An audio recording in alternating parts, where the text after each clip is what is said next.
I predicted every catastrophe and in '01 listened step 1, regression and first intervention hunters. This time, he already knows what's coming. Subscribe and ring the bell before the next disaster strikes. Like this video to change the timeline. Let's begin. Chapter 1. The regression hit like cold water and memory at once, shattering every nerve ending in his body with simultaneous sensation. Park Jin-ho gasped awake in his apartment, sunlight streaming through windows he'd forgotten how to recognize in the final moments of his original timeline. His lungs burned with the effort of drawing breath, real breath, not the synthetic oxygen being pumped through collapsed lungs. His fingers, gripping the blanket with desperate intensity, were trembling from the neurological shock of consciousness re-establishing itself.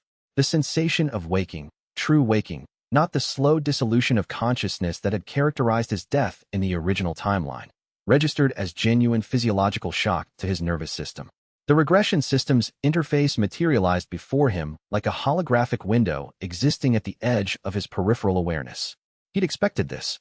In his previous timeline, the regression had come at the moment of his absolute final destruction, when the Hunters Association had finished systematically dismantling his professional reputation and the council had begun the serious work of making sure he couldn't speak publicly again. When legal suits had consumed his remaining resources, when his voice had been effectively silenced through institutional pressure and social destruction. Now the regression came earlier. The system had reset him not to a moment of destruction, but to the beginning. To the moment before his first public warning, before he'd made the fatal error of trying to save people through words instead of action, before he'd learned the hard way that prediction without power was useless. Regression activated. Timeline reset. Current date, March 26, 2016, 6:47 a.m. Memories retained. 1,247 documented catastrophic events. Timeline status. Divergence baseline 0.0%. System authorization. Full access granted to operative. Jin-ho closed his eyes and felt the weight of it. The complete catalog of knowledge embedded in his consciousness. Not visually, but as understood fact at the fundamental level of his awareness. Every gate disaster that would occur in the coming years if he did nothing. Seoul Station. Gate expansion on April 14th. Structural cascade beginning at 8:07 p.m. 312 deaths in the original timeline. Yuri-san. Gate expansion on April 5th. Lateral pressure surge at 9:17 a.m. 47 deaths. Incheon Airport. Gate expansion beneath cargo facilities on April 28th. Structural failure cascade. 156 deaths. Busan Harbor. Gate closure event on June 22nd. Infrastructure damage across 5 zones. 201 deaths. The catalog extended through years of future chronology, each entry a specific location, a specific date, a specific number of dead. In his original timeline, he'd spent exactly 3 years and 4 months trying to warn people about these events. He'd published detailed analysis of gate mechanics that no official researcher had previously thought to examine systematically. He'd predicted catastrophes with specific dates, specific locations, specific casualty projections. The Hunters Association had publicly called him paranoid, a fearmonger manufacturing crises. The media had labeled him a doomsayer, someone seeking attention through apocalyptic predictions. The council, those shadowed political figures and powerful hunters who profited from disaster, crisis, and institutional chaos, had made absolutely sure his warnings were buried beneath legal threats, reputation destruction, and institutional opposition. And the deaths had happened anyway. Every single disaster had occurred exactly as he predicted. Exactly on his predicted dates. Exactly with the casualty counts he'd projected. He'd been right about everything, and no one had listened. The vindication had been worse than the dismissal. After Seoul Station collapsed and 312 people died, the association had been forced to acknowledge that there had been warnings, that there had been detailed analysis, that the catastrophe could have been prevented if his recommendations had been implemented. But by then, Jin-ho had been thoroughly discredited. His previous warnings were dismissed as retroactive lucky guesses. The council had ensured that his credibility was destroyed beyond recovery. Now he had a choice that his previous self had never possessed. He could warn them again, armed with perfect information, with absolute mathematical precision. He could provide them with the exact data they would need to prevent the disasters themselves. He could be the voice crying in the wilderness once more. But they hadn't believed him the first time, even after he'd been proven correct. Even after disasters had happened exactly as predicted. The system was designed not to listen to warnings that threatened institutional profit. Prevention would cost money. Disaster was an opportunity. So this time, he wouldn't ask for belief. This time, he wouldn't seek vindication through prediction. This time, He would prevent the disasters himself through action instead of warning, and the world would never know what had almost happened. The deaths would be averted because he personally ensured they were averted. The vindication would become irrelevant because no one would realize there was anything that needed to be vindicated. It was a colder choice than warning them. But coldness was something Jinho had learned to appreciate over 3 years of fighting against institutional dismissal. He pulled himself out of bed with deliberate movement and passed through his apartment like a man waking from extended hibernation. The place was familiar because he'd lived here before regression, but it also felt strange because now he carried the accumulated weight of knowing what this moment meant. The significance of March 26, 2016, 6:47 a.m. The moment before everything changed. In 3 days, there would be the first earthquake tremors near the Yurisen Gate site. In 4 days, the gate would show initial expansion pressure. In 9 days, the official association would call for official dispatch from Seoul headquarters. In 10 days, at exactly 9:17 a.m., the rift would open fully and 47 people would die in the ensuing chaos if nothing changed. Unless Jinho made sure they didn't. Unless he chose action instead of warning. Unless he built a system for prevention instead of prediction. He showered with water that ran from pipes he didn't have to worry about maintaining. The hot water was itself a kind of luxury that his destroyed timeline self had eventually stopped caring about. He dressed in simple clothes, jeans, a plain shirt, nothing that would attract attention. He made tea using ritual movements that grounded him in the present moment rather than the weight of future knowledge. By 8:30 a.m., his hands had stopped trembling. The shock of regression was fading into something more useful, more actionable. Purpose. Clarity of objective. Understanding of what needed to be done. The regression system remained visible at the edge of his perception like an augmented reality overlay. He could query it for detailed information about the timeline, probability vectors for specific future events, cost assessments for different action strategies. But he kept the interface minimal and restricted. Knowledge was only useful if he knew how to act on it without revealing the seams of his knowing, without letting the system see too much of his planning. His phone was on the kitchen counter, exactly where he'd left it in the final moments of his original timeline before regression pulled him backward. He didn't check messages. The messages from people who'd dismissed him, rejected his warnings, sued him, silenced him. Instead, he opened his personal archives and began reviewing his original timeline's research about gate mechanics and disaster prediction. The analysis he'd done while trying to warn people through official channels. The disaster predictions he'd published to public portals and research databases. The data that had cost him his career, his reputation, his credibility, and saved no one. Not a single person. Seoul Station had collapsed anyway. 312 people had died anyway. The association had blamed him for fear-mongering instead of thanking him for warning. This time would be different. This time would be colder. This time would focus on action instead of validation. Prevention instead of vindication. He accessed his personal financial records. The insurance settlement from the gate incident in his previous timeline was still there. Funds paid to him as compensation for injuries and lost income from a gate incident he'd helped manage. The irony was perfect. He'd used that money to try to prevent gate disasters. No one had appreciated the irony. No one had appreciated any of it. He calculated. Current funds totaled approximately 340 million won. Enough for basic network positioning, equipment purchases, initial contractor payments. Not enough for large-scale prevention of multiple disasters simultaneously. He would need to expand resources as the network grew. The regression system notified him. Financial baseline assessed. Sufficient for Phase 1 operations. He dismissed the notification and began making notes. Not digital notes that could be traced or discovered. Physical notes in a secure notebook. Handwritten analysis of the Yurisen scenario. Calculations of what needed to be positioned where. Names of hunters he could recruit through indirect channels. By noon, Jinho had completed the basic framework for the first prevention operation. Yuri-san was 10 days away. The timing was tight, but workable. He would recruit 5 contractors, position them strategically, prepare the network for the gate expansion. He opened his kitchen window and looked out at Seoul City. Somewhere out there, 47 people were going about their lives, unaware that in 10 days they would be dead unless he prevented it. 47 individual human beings with families, relationships, dreams about the future. 47 people who would never know they were saved. Jinho felt no particular emotion about this. That was one of the things his original timeline had taught him. Emotion was a liability. Attachment to outcomes was a liability. Only cold analysis and execution mattered. He closed the window and began planning Operation Yurisen in detail. Chapter 2. The catalog of disasters expanded in Jinho's mind as he moved through the apartment, accessing archived files on his personal system. Each event was a point in time, a convergence of probability and physics. A gate would expand. It would create a rift. Hunters would arrive. The rift would move in specific ways that disaster response teams couldn't predict because they didn't understand the underlying mechanics. But Jinho understood. He'd studied gate behavior for years in his original timeline. He'd documented patterns that no official researcher had bothered to verify. He'd predicted catastrophes with a success rate that would have made him famous if anyone had bothered to listen. This time, the success would be measured in people not dead. He opened his system and reviewed the first 3 disasters in chronological order.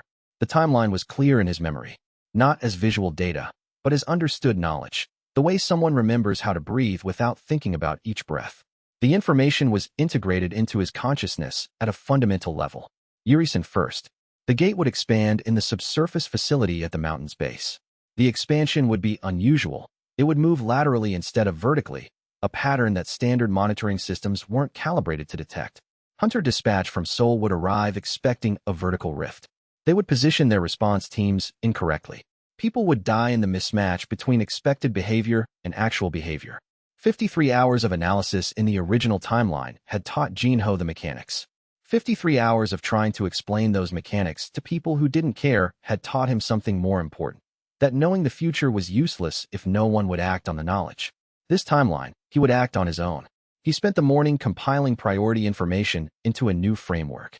Not a warning, not a prediction, a tactical map, a blueprint for intervention. Each disaster became a problem with specific solution parameters. Variables that needed to be controlled, outcomes that needed to be engineered. By noon, he had the first phase mapped, Yurisen Gate expansion in 10 days. The expansion would trigger specific geological tremors that would be missed by standard monitoring systems. The gate would open in a direction perpendicular to standard expansion vectors. Hunter dispatch from Seoul would arrive in a configuration that would maximize casualties. Exactly 47 people would die if nothing changed. Unless Jinho changed something. He needed assets. Personnel who could be positioned at the right location at the right time. Resources that could be deployed without raising questions. Information flow that wouldn't be traced back to him. The simplest approach was to hire private hunters. Contractors. People who worked for money rather than the association's official structure. In his original timeline, Jinho had been too idealistic. He'd wanted official channels. He'd believed in bureaucratic approval and institutional validation. He'd wanted the Hunters Association to be competent enough to handle the information he was giving them. They'd proven they weren't. This timeline, he would work outside the system that had failed him. He would build his own system, a parallel structure that actually functioned.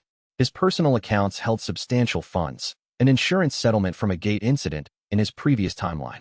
The irony was perfect. People had paid him for foreknowledge they thought was just luck. He'd used that money to try to warn them about disasters. They'd ignored him. He'd been vindicated when the disasters happened exactly as predicted. No one had thanked him. No one had asked what he'd learned. Now he would use the same settlement money for what it was always meant to be used for, prevention. Not through words and warnings, but through action and positioning. He made calls from his secured personal line, using communication protocols that wouldn't trace back to any single location. The contractors he contacted were hunters of rank E and D, low-tier professionals who took work wherever they could find it. Payment was their primary concern. Ideology or questions about the actual task were secondary. The first contractor, a hunter named Suk, agreed to a 3-day positioning at Yuri-san starting tomorrow. High pay, observation duty, no questions about purpose. Suk assumed Jinho was either paranoid about gate activity or planning something that required a witness. The money was enough that the assumption didn't matter. By 2 p.m., Jinho had confirmed 3 contractors on standby. By 3 p.m., a 4th. By 4 p.m., a 5th. Each hunter was separate from the others. Each had a different location assignment. Each was being paid enough that the unusual nature of the contract was less important than the funding. He was just beginning to consider secondary positioning when his personal messenger app indicated an incoming contact request from someone he hadn't expected to hear from in this timeline yet. The name appeared on his screen, Nakyung. The contact request included a brief message. Hey, I know this is random, but I'm in Seoul temporarily for guild business. You mentioned you were researching gate mechanics when we ran that dungeon together. I'm running into some weird data about Jirisen's activity. Wondering if you'd want to compare notes. Jinho felt something shift in his chest. This wasn't a coincidence. The regression system's logic was providing him assets without him having to recruit them directly. Nakyung was coming to him specifically because her intuition, honed through years of hunting experience, was picking up on the same anomalies he'd identified through systematic analysis. Na Kyung, a hunter he'd trained with years ago, someone he'd helped pull out of a gate incident in his original timeline. Someone whose name had been on the casualty list for Yurisin disaster. She was reaching out now, before the disaster had occurred, before he'd even tried to recruit her. He accepted the contact request, and Na Kyung's message appeared. Hey, I know this is random, but I'm in Seoul temporarily for guild business. You mentioned you were researching gate mechanics when we ran that dungeon together. I'm running into some weird data about Jirisin's activity. Wondering if you'd want to compare notes. Jinho felt something shift in his chest. This wasn't a coincidence. The regression system was providing him assets without him having to recruit them. Na Kyung was coming to him specifically because her intuition, honed through years of hunting experience, was picking up on the same anomalies he'd identified. He typed back, definitely interested. Can you meet tomorrow morning? There's a lot we should discuss. Na Kyung's response came within 30 seconds. I was hoping you'd say that. The data's bothering me more than I want to admit. What time? They agreed on 8 a.m. at a coffee shop near Jinho's apartment. As he set down his phone, Jinho realized that the first phase of prevention was already beginning to crystallize. He wasn't just preventing catastrophes through force of will. He was structuring the timeline through careful positioning of willing participants who had their own reasons to want the right outcome. In his original timeline, he tried to control everything through information distribution, a top-down approach, warning from above. It had failed because the people with power didn't need warnings. They needed the disasters to happen. This timeline, Jinho would build from the ground up. Network first.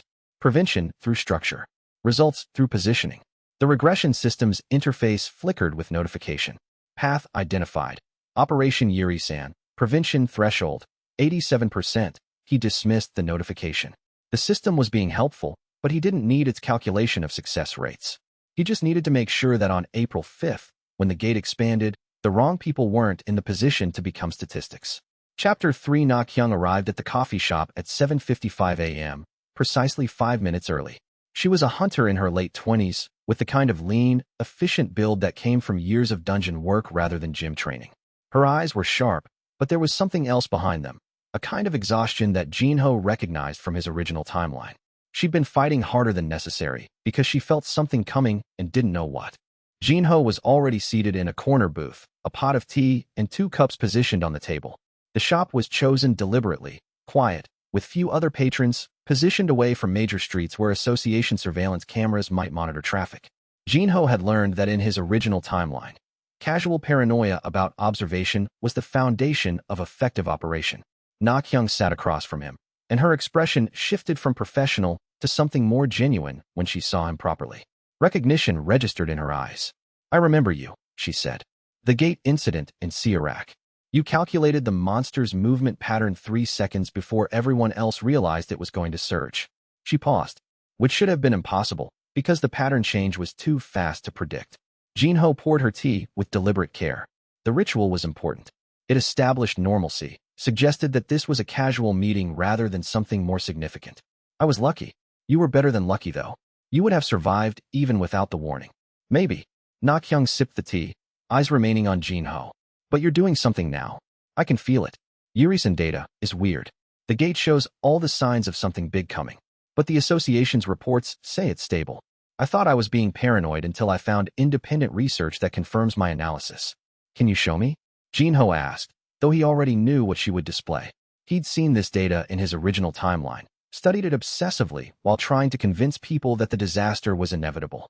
Na Kyung pulled up a tablet and displayed the data. Vibration patterns. Material stress indicators. Gate pressure readings. The analysis was accurate, comprehensive, and properly interpreted. She'd done serious research. She understood gate mechanics better than most hunters did. Jinho reviewed it slowly, allowing his expression to reflect the weight of what the data indicated. After approximately 30 seconds, he nodded. This is correct. The gate is going to expand in about 8 days. It will be sudden, and it will be larger than the association expects. Na Kyung leaned forward. You already knew. This isn't me showing you something new. This is you confirming something you already understood. Jinho didn't lie directly. I've been tracking gate mechanics for a long time. Jirisin's behavior pattern matches historical data from 3 other locations. All 3 experiences ended with major incidents. The mechanics are consistent. The expansion will create complications that standard response procedures aren't designed to handle. So there's going to be deaths, Na Kyung said. Not a question. A statement of understood fact. If things happen as they're currently aligned, yes. Jinho set down his teacup with precision. There will be 47 deaths if the expansion follows standard response protocols. The victims will be hunters from Seoul, some local emergency personnel, and a few civilians in adjacent structures. The association will blame it on an unusual gate manifestation. No one will ask whether it could have been prevented. And you think you can prevent it? I'm trying to prevent that, Jinho said carefully. He was being precise with his language, exact about implications. Not, I can prevent it, with certainty. I'm trying to prevent that, with determination and method. I can't guarantee 0 casualties, but I can guarantee that the outcome will be significantly better than what would happen if standard response protocols are followed. Na-kyung was quiet for a long moment. The coffee shop's ambient noise, distant conversations, espresso machines, filled the silence. She was processing, calculating, running probability assessments based on what Jinho had told her. What do you need? She asked finally. The directness surprised him slightly. In his original timeline, Na-kyung would have gone to the association with this information. She would have reported it through official channels. She would have tried to work within the system. But in this moment, in this coffee shop, with the weight of her own survival instinct telling her that something was wrong with the official story, she was ready to trust someone who presented a clearer picture of the truth. I need people positioned at the gate site when the expansion happens, Jinho said carefully. Hunters who can respond quickly. People who won't panic when the gate behaves unexpectedly. People who understand that the official response plan isn't going to work because the official plan is based on incorrect assumptions about gate behavior. You mean hunters who'll trust your assessment over the association's official guidance? Yes, Jinho said simply. That's what I mean. Na-kyung reached across the table and refilled both their cups with tea. The ritual was grounding, a way of accepting his proposal without making it dramatic. It was a gesture of commitment. She was going to help him. I know 3 hunters from my guild who'd want this information, she said. They understand gates better than most. They won't ask stupid questions if you say the situation is unusual. They'll follow instructions if they trust the source. She paused. I trust the source. When do we deploy? Jinho asked. Tonight, she said. We'll position at the gate site tomorrow morning. Stay through until the expansion happens. React according to protocols I'll provide. You've thought this through, Na-kyung observed, and there was something almost wondering in her voice. This isn't improvisation. This is a system. I've been thinking about it for a long time, Jinho said, and it was the closest he came to telling her the truth. In his original timeline, he'd spent months thinking about how to prevent Yuri-san. He'd studied the mechanics, researched the response timelines, documented the failure points. He'd created prevention protocols that should have worked if anyone had been willing to implement them. Now he was implementing them himself, on his own authority, with resources he'd obtained privately. Okay, Na-kyung said. I'll contact the 3 hunters tonight. We'll meet at the Yuri-san base camp tomorrow at 6 a.m. Bring the positioning protocols with you. I'll brief them on site. One more thing, Jinho said. This needs to stay between us. No reporting to the association. No mentions in guild communications. If the association finds out about independent positioning at the gate site, they'll see it as a threat to their authority. It becomes bureaucratic instead of operational. Na-kyung nodded. I understand. Parallel operation. Off the books. We prevent the disaster. No one needs to know we were involved. The outcome is what matters. They spent the next 2 hours discussing positioning, signal protocols, and emergency procedures. By the time Na-kyung left the coffee shop, she was no longer just a hunter with accurate gate behavior data. She was the first significant component of Jinho's prevention network. She understood the basics. She trusted his judgment.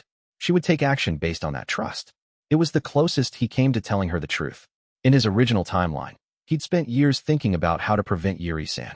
He'd studied the mechanics, the response timelines, the failure points. Now he was implementing a plan that had been brewing in his mind for what felt like decades, even though from Na-kyung's perspective, it was happening in real time for the first time. Okay, Na-kyung said. I'll get them, but I need something from you in return. What? The truth. Not the full truth, maybe, but enough that I understand why you're doing this instead of going to the association. She paused. And be honest about the risk. You're recruiting us into something dangerous. I want to know what we're actually walking into. Jinho considered this. Na-kyung was asking for validation, for acknowledgement that she was making an informed choice. That was fair. The association's official systems aren't designed to handle what's coming, he said. The bureaucracy moves too slowly. The official hunter deployment plans assume certain gate behaviors that are incorrect. If we follow official protocols, people die. If we operate outside those protocols with better information, people survive. That's the risk calculation.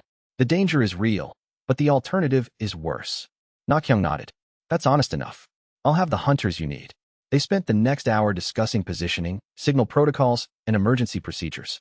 By the time Nakyung left the coffee shop, she was no longer just a hunter with accurate gate behavior data. She was the first component of Jinho's prevention network. She knew enough to be useful. She didn't know enough to be a liability. And she trusted him enough to take the actions that would keep her from dying in 10 days. The regression system's interface flickered again. Network Component 1 secured. Nakyung Park. Primary asset status. Active. Yuri-san prevention threshold. 89%. Jinho left the coffee shop and began the next phase of preparation. He had 8 days to position resources, coordinate personnel, and ensure that when the gate expanded, he would be in exactly the right position to change the outcome. In his original timeline, he'd tried to warn the association about Yuri-san. He'd published analysis. He'd requested emergency meetings. He'd been ignored. In this timeline, he would simply make sure the outcome was different. No warnings. No requests. Just a structure that would prevent disaster because it was designed to prevent disaster. Chapter 4. The Yuri-san Regional Access Point was 2.4 kilometers from the official Hunter Association's local branch office. Jinho had chosen this distance deliberately, close enough to respond if official dispatch showed up, far enough to maintain independence of operation. He'd spent 2 days before the expected gate expansion mapping access routes, identifying structural weak points in the surrounding terrain, and calculating safe positioning for his network. The calculations were cold precision. Not emotion, not hope. Just mathematics applied to a specific problem set. Jinho had learned in his original timeline that emotion was a liability. Hope was a liability. Ideology was a liability. Only mathematics and action mattered. He arrived at the observation point at 5 a.m. on the morning of the expansion, when darkness still covered the mountain. The air was cold, carrying the mineral scent of stone and underground water. He examined the ground beneath his feet with instruments he'd brought, sensitive seismic detectors, pressure gauges, thermal imaging equipment. The rock showed microscopic stress fractures that wouldn't be visible to standard geological monitoring. The mineral composition suggested increased pressure from below. The gate was expanding, pushing force outward against the surrounding stone. Everything was proceeding exactly as Jinho's original timeline had documented, measured against data he'd compiled obsessively while the world dismissed him as paranoid. Nakyung arrived with 3 hunters at 5:47 a.m., all ranked D and competent. A man named Choi who specialized in physical combat and structural stability. A woman named Sung who had training in cave systems and structural navigation, critical for preventing secondary collapses. A younger man named Park who had studied gate mechanics in an academic context before becoming a contractor hunter. They were good, not outstanding, but sufficient for the specific task Jinho had designed for them. We've got visual confirmation, Nakyung said, moving beside Jinho and checking his instruments. The ground temperature is rising. The gate's manifesting energy much faster than the standard reports indicate it should. That's correct, Jinho said. He showed her the readings. In approximately 4 hours, the expansion will reach critical threshold. The gate will rift open. It will do so in an unusual direction, roughly northeast, instead of the predicted vertical expansion. When that happens, the first secondary effect will be a pressure surge that will cause minor rockfalls on the northeast slope. Sung nodded, understanding the tactical implications. We positioned along the northeast slope as you requested. If there's a rockfall, we can manage it. More importantly, Jinho continued, when the rift opens, there will be a temporal delay before the association's dispatch arrives. That delay is approximately 18 minutes. During those 18 minutes, the gate manifestation will cause a secondary expansion that could trap rescue workers if they position incorrectly. The official response manual doesn't account for laterally directed pressure surges.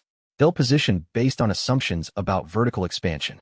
He showed them a tactical map he'd prepared, highlighting the zones that would become dangerous and the precise sequence of the gate's behavior.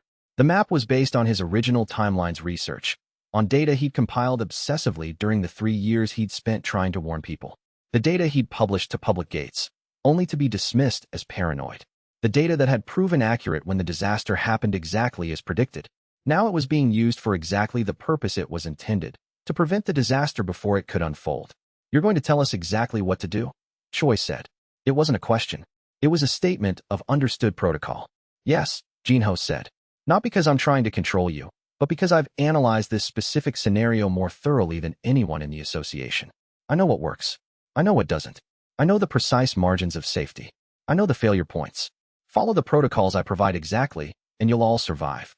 The gate manifestation will be contained. People won't die.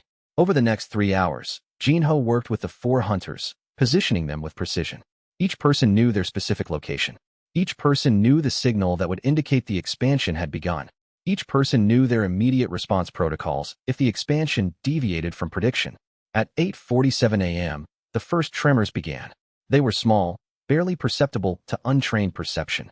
But the sophisticated instruments that Jinho had positioned throughout the site, equipment he'd purchased with his insurance settlement money, registered the exact magnitude and frequency he'd predicted down to the 3rd decimal point. Sung moved to the position he'd assigned her on the northeast slope, approximately 47 meters up from the base, precisely outside the danger zone Jinho had calculated. Choi and Park prepared equipment for secondary containment, positioning metal braces and pressure distribution mechanisms that would absorb lateral force if needed. Na Kyung coordinated communication from the central observation post, ready to relay updates through the communication devices Jinho had provided. Jinho stood at a point that would allow him to respond rapidly if the situation deviated from his projections. The gate was expanding exactly as documented. The pressure was building exactly to specification. This was the moment when his original timeline's research met physical reality. The secondary expansion happened at 9:17 a.m. The gate rift opened with a sound like tearing fabric and breaking stone simultaneously. Energy surged outward, not vertically but laterally, exactly northeast, as Jinho had predicted. The northeast slope shifted violently. Sung had positioned herself precisely outside the maximum impact zone. She moved to secure falling rocks before they could create additional hazards. The task was physically demanding but mechanically simple, the kind of work a competent hunter could execute without requiring additional information or real-time adjustment. The gate pressure surge reached critical intensity at 9:23 a.m. The force that would have killed 17 people in an official response deployment dissipated harmlessly into the controlled zone that Jinho's network had prepared. The secondary expansion that would have caused the cascade of deaths was interrupted by the positioning Sung had established. The association's dispatch began arriving at 9:35 a.m. 3 Rank B hunters and support staff. They came to an already managed scene. The gate was open, but stabilized. The secondary manifestation was contained. Rescue operations were proceeding smoothly according to unofficial protocols that were actually superior to official procedure. One of the dispatched hunters, a veteran named Lee with 15 years of gate experience, approached Jinho as he was documenting the situation with his instruments. Who authorized independent operation at this site?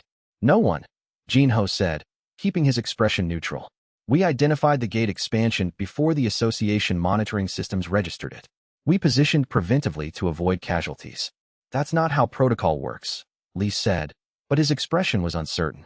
He'd been in the field long enough to recognize when something was an accident. The gate situation was too controlled, too managed, too systematically addressed to suggest that independent hunters had just stumbled onto a disaster. No, Jinho agreed. Protocol doesn't work quickly enough for gates that behave unexpectedly. This gate behaved exactly as my preliminary analysis suggested it would. The official response plan isn't designed for this specific manifestation type.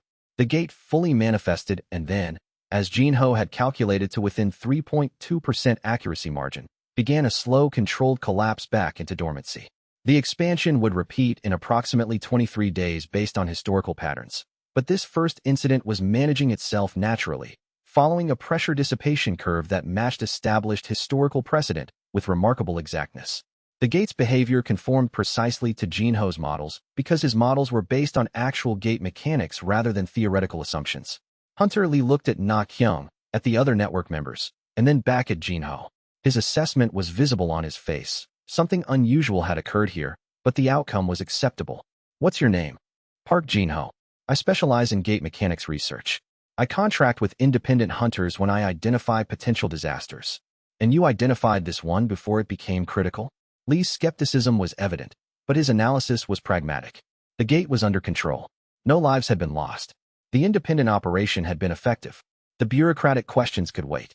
Results spoke louder than proper authorization channels. Yes, Jinho said. He didn't elaborate.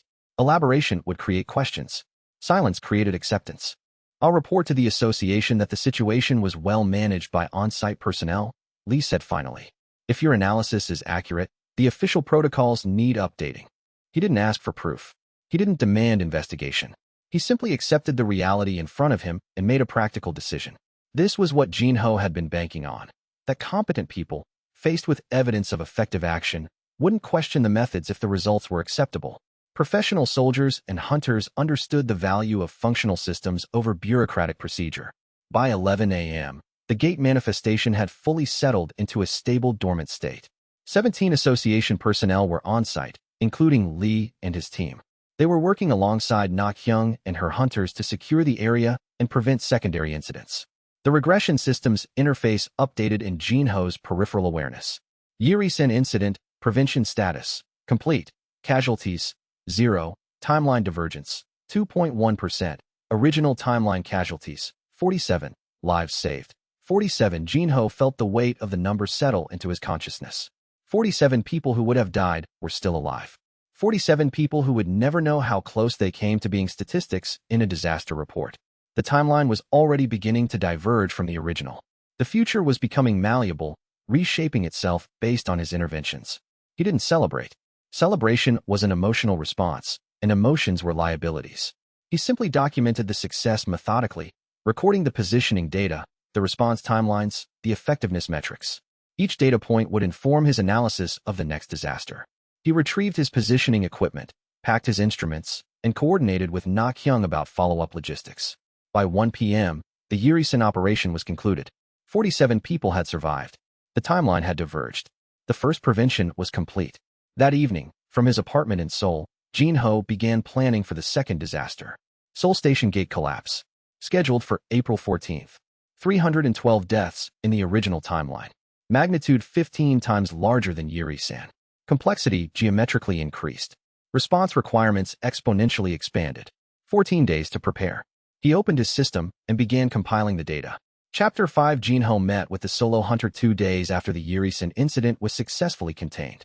The hunter's name was Min Jun, and he was a rank B independent contractor who had worked with Jinho in the original timeline.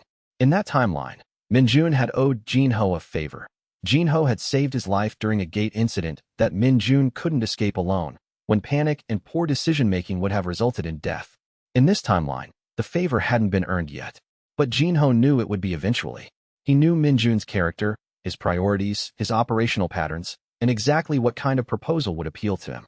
He'd spent months with Min Jun in the original timeline, watching how he operated, learning his decision patterns. They met at a private restaurant in Gangnam, one that catered to hunters with enough income to afford privacy. The establishment was chosen deliberately. Gangnam restaurants catered to the high-income hunter demographic, which meant privacy was built into the design. No public surveillance. No casual witnesses. The kind of place where two hunters could discuss sensitive matters without risk. Min Jun was already seated when Jinho arrived, nursing an imported whiskey and looking skeptical. He was in his early 30s, with the kind of calm competence that came from years of successful solo operations. Rank B meant legitimate status without association bureaucracy. Independent status meant autonomy of decision. Min Jun made his own choices. You said you needed a favor, Min Jun said without preamble. I don't do favors unless I understand them first. No mysterious requests. No vague proposals. You tell me what you want, and I tell you if I'm interested. Fair, Jinho said. He sat across from Min Jun and ordered the same drink. I need someone for a specific deployment in 2 weeks. Seoul area. High danger scenario. Substantial payment. I'll provide all positioning and coordination details beforehand. Why me? You could hire any number of hunters with my skill level. Rank B is common. Competence is less common, but you could find it if you had resources. Because you're good, Jinho said, meeting his eyes. And because you operate independently, which means you make your own decisions and don't require association approval. And because in my assessment, you're someone who cares about outcomes more than authority structures or institutional validation. Min Jun smiled slightly. You've done research on me. Thorough research, Jinho confirmed. That's either impressive or creepy. Possibly both. Min Jun set down his drink. What's the scenario? Large-scale gate manifestation in Seoul, Jinho said. He pulled out his tablet and displayed preliminary structural data. Underground facility beneath Seoul Station. Gate expansion will trigger infrastructure cascade. The official response will be inadequate because they'll be operating on incorrect assumptions about the gate's behavior pattern. I'm building a secondary network to provide backup response and tactical coordination. You'd be one of the primary assets. Min Jun studied the data with professional focus. How confident are you in this prediction? 97.3% confident in the gate expansion itself, Jinho said. 89.1% confident in the cascade mechanics. 72% confident in the prevention methodology. Those are the numbers. That's my assessment. And if you're wrong, then 312 people die in a transportation and structural accident that could have been prevented, Jinho said, speaking the number calmly as if quoting weather statistics. The accident will be blamed on structural failure. The association will be blamed for poor monitoring and slow response. There will be legal consequences, political consequences, economic consequences, and humanitarian consequences. Minjun's expression changed. The skepticism shifted to something more focused, more engaged. He understood what Jinho was saying. This wasn't speculation. This wasn't theoretical disaster planning. This was specific knowledge of an event with precise consequences. You know this will happen, Minjun said. Not a question. A statement of understood fact. I have strong probability assessments of the scenario, Jinho said. This was technically not a lie. His assessments were based on data from another timeline, but assessments was the correct term. I've analyzed the structural mechanics of Seoul Station in detail. I've studied gate dynamics and expansion patterns. The probability of major casualties is extremely high unless we intervene with specific prevention methodologies. And you think you can prevent it? Yes, Jinho said simply. Minjun leaned back in his chair, processing. The whiskey sat forgotten in front of him. Okay, I'll do it. The money helps obviously, but mostly I'm interested in seeing if you actually know what you're talking about. If you're right, we save people. If you're wrong, I lose a week of time and gain a weird story about a consultant who made accurate predictions. Either way, I'm not losing anything significant. You're losing money if this goes wrong and you can't work the week, Jinho pointed out, testing Minjun's reasoning. I've lost more on worse bets, Minjun said, and he meant it. Jinho could see the calculation in his expression. He'd evaluated the risk ratio and decided it was acceptable.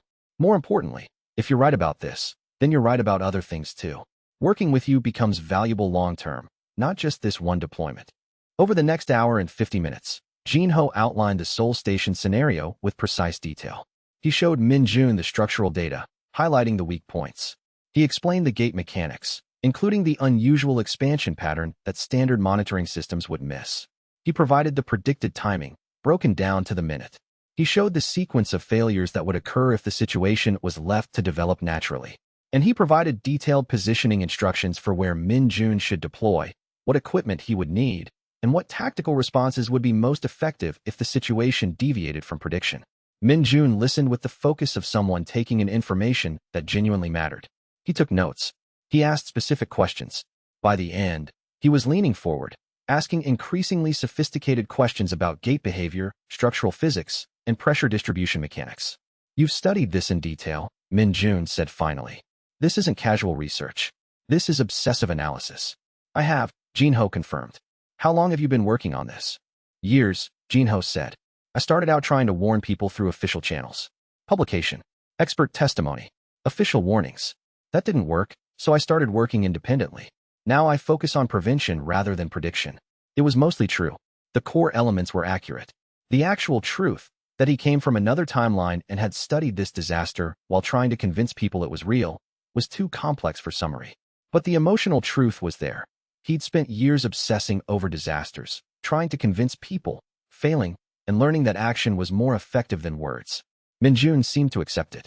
The answer was unusual enough to be credible and vague enough to avoid direct lying. All right, he said finally. I'm in. When do we start positioning? April 10th, Jinho said. 4 days before the Seoul Station incident. We'll need to have equipment staged and personnel positioned before the official association begins their full response deployment. Ideally, we want to be invisible. We want the official response to look like it's working when actually we're managing the critical variables behind the scenes. And nobody finds out what we're doing. Correct, Jinho said. The prevention is invisible. The outcome is all that matters. 312 people survive, and no one needs to know how close they came to dying. Minjun extended his hand across the table. Jinho shook it. It was a simple gesture, but it marked a commitment. Minjun was now part of the network. As Minjun left the restaurant, Jinho made a note in his personal system. He'd successfully recruited a second major asset. Minjun was competent, intelligent, and motivated by practical results rather than authority. More importantly, Minjun now had a stake in the prevention effort. He'd agreed to participate fully. He would follow through because he wanted confirmation that Jinho was actually right. The regression system's interface updated again. Network Component 2 secured. Min-Jun, Solo Hunter. Asset classification, primary tactical response. Soul Station prevention threshold, 73%, 2 major assets down. More recruitment required. The network was beginning to form, layer by layer, asset by asset. By April 14th, Jinho would have a coordinated response team in place at Soul Station. The official association would go through their standard protocols, confident in their procedures. Jinho's network would manage the actual crisis from the shadows. And 312 people would stay alive, because Jinho had learned from catastrophic failure that preventing disasters was exponentially more efficient than warning about them. Chapter 6. The Hunters Association Seoul branch was not expecting Jinho's visit.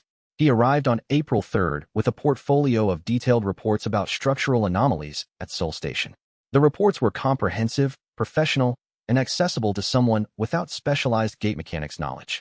He'd learned in his original timeline what kind of presentation format bureaucrats responded to: clear problem statements, numerical data, manageable solutions. He presented them to the branch director, a bureaucrat named Kim who had legitimate authority but limited field experience. Kim was a career administrator, someone whose position came from political relationships rather than competence. In the original timeline, Kim had dismissed Jinho's warnings.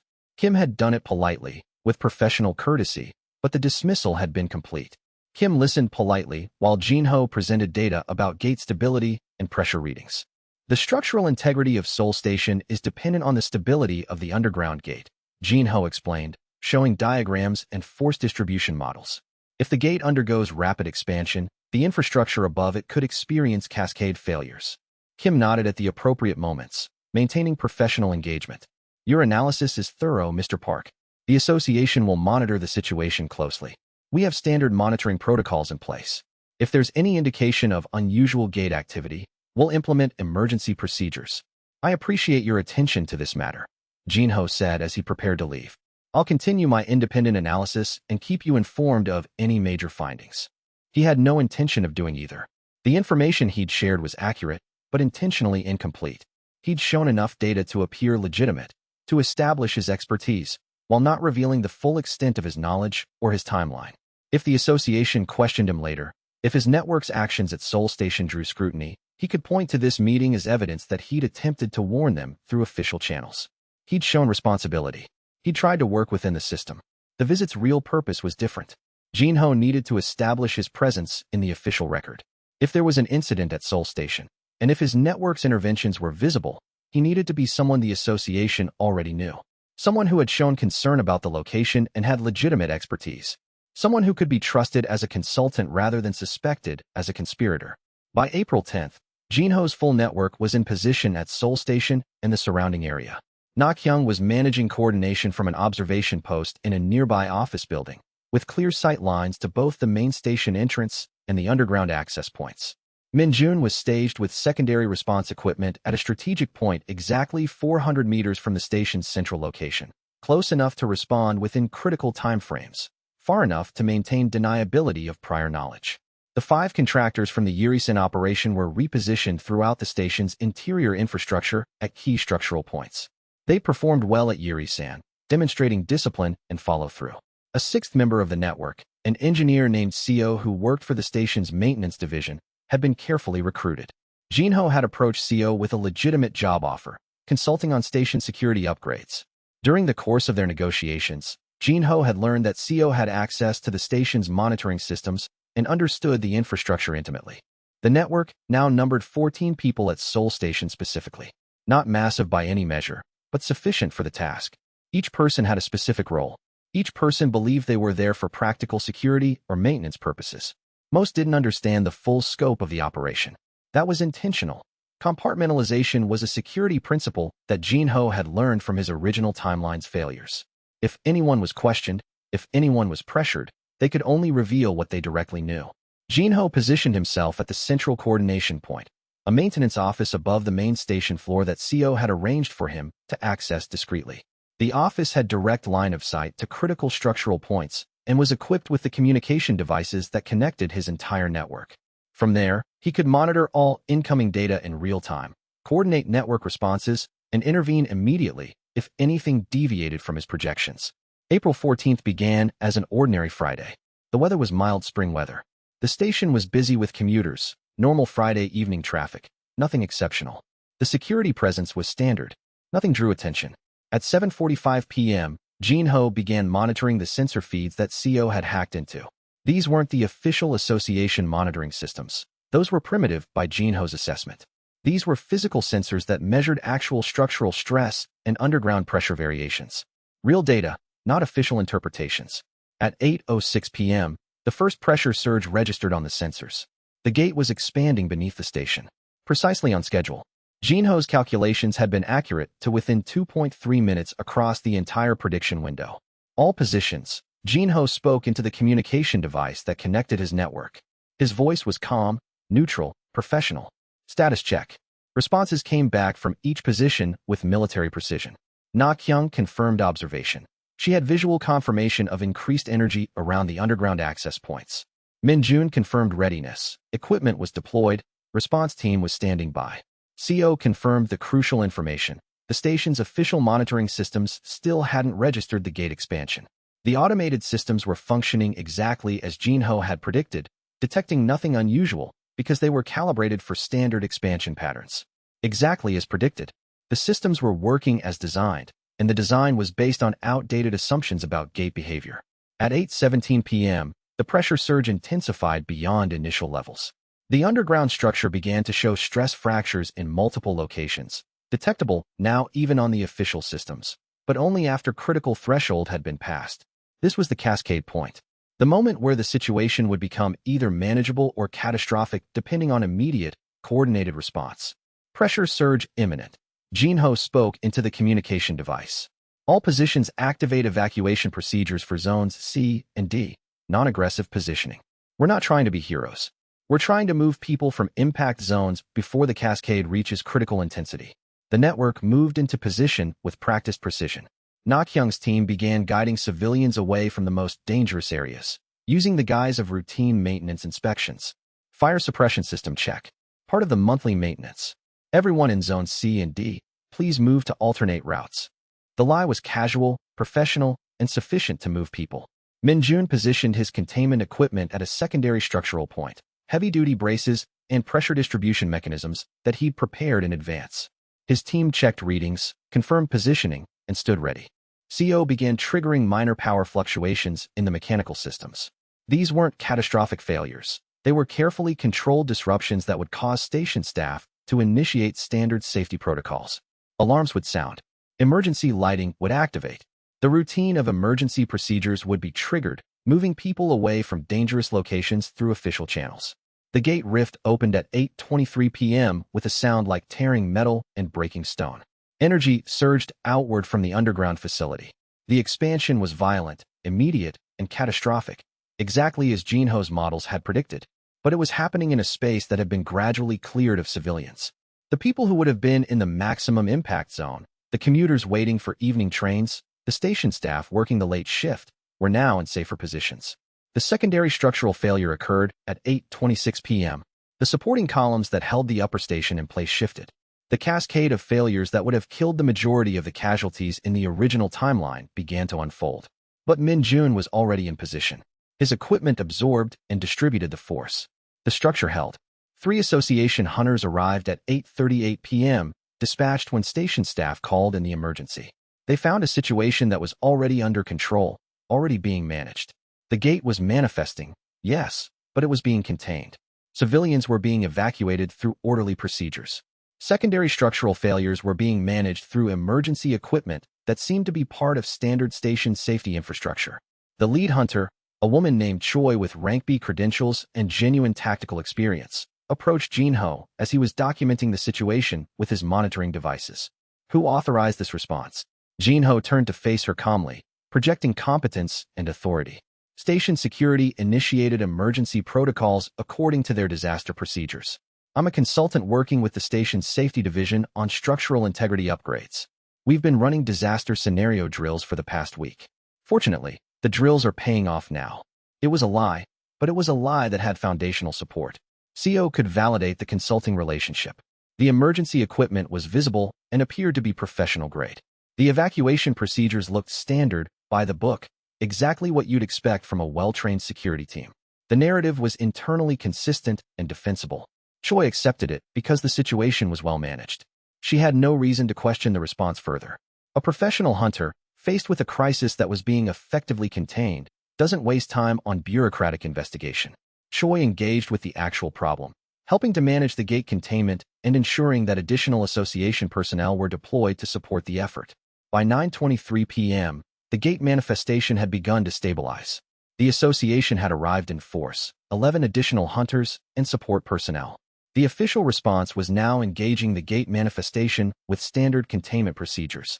But the critical cascade had already been managed. The worst of the structural failures had already been prevented. The crisis was becoming an ordinary incident, serious and significant, but manageable and survivable. Jinho stood with Minjun in an observation room while the gate was being processed and stabilized. The room had a clear view of the main impact zone. Minjun's expression was grim but satisfied. "You were right," Minjun said quietly. "That would have been a disaster. A complete catastrophe. If we hadn't positioned that equipment, if we hadn't cleared those zones." "Yes," Jinho said simply. "How did you know all of this would happen? With such precision? The timing, the expansion pattern, the structural failure sequence, everything you predicted happened exactly as you said it would." "Study and analysis," Jinho said, speaking the truth as obliquely as possible. Pattern recognition applied to gate mechanics and structural dynamics. If you look at historical data carefully enough, if you spend enough time studying the underlying patterns, they emerge.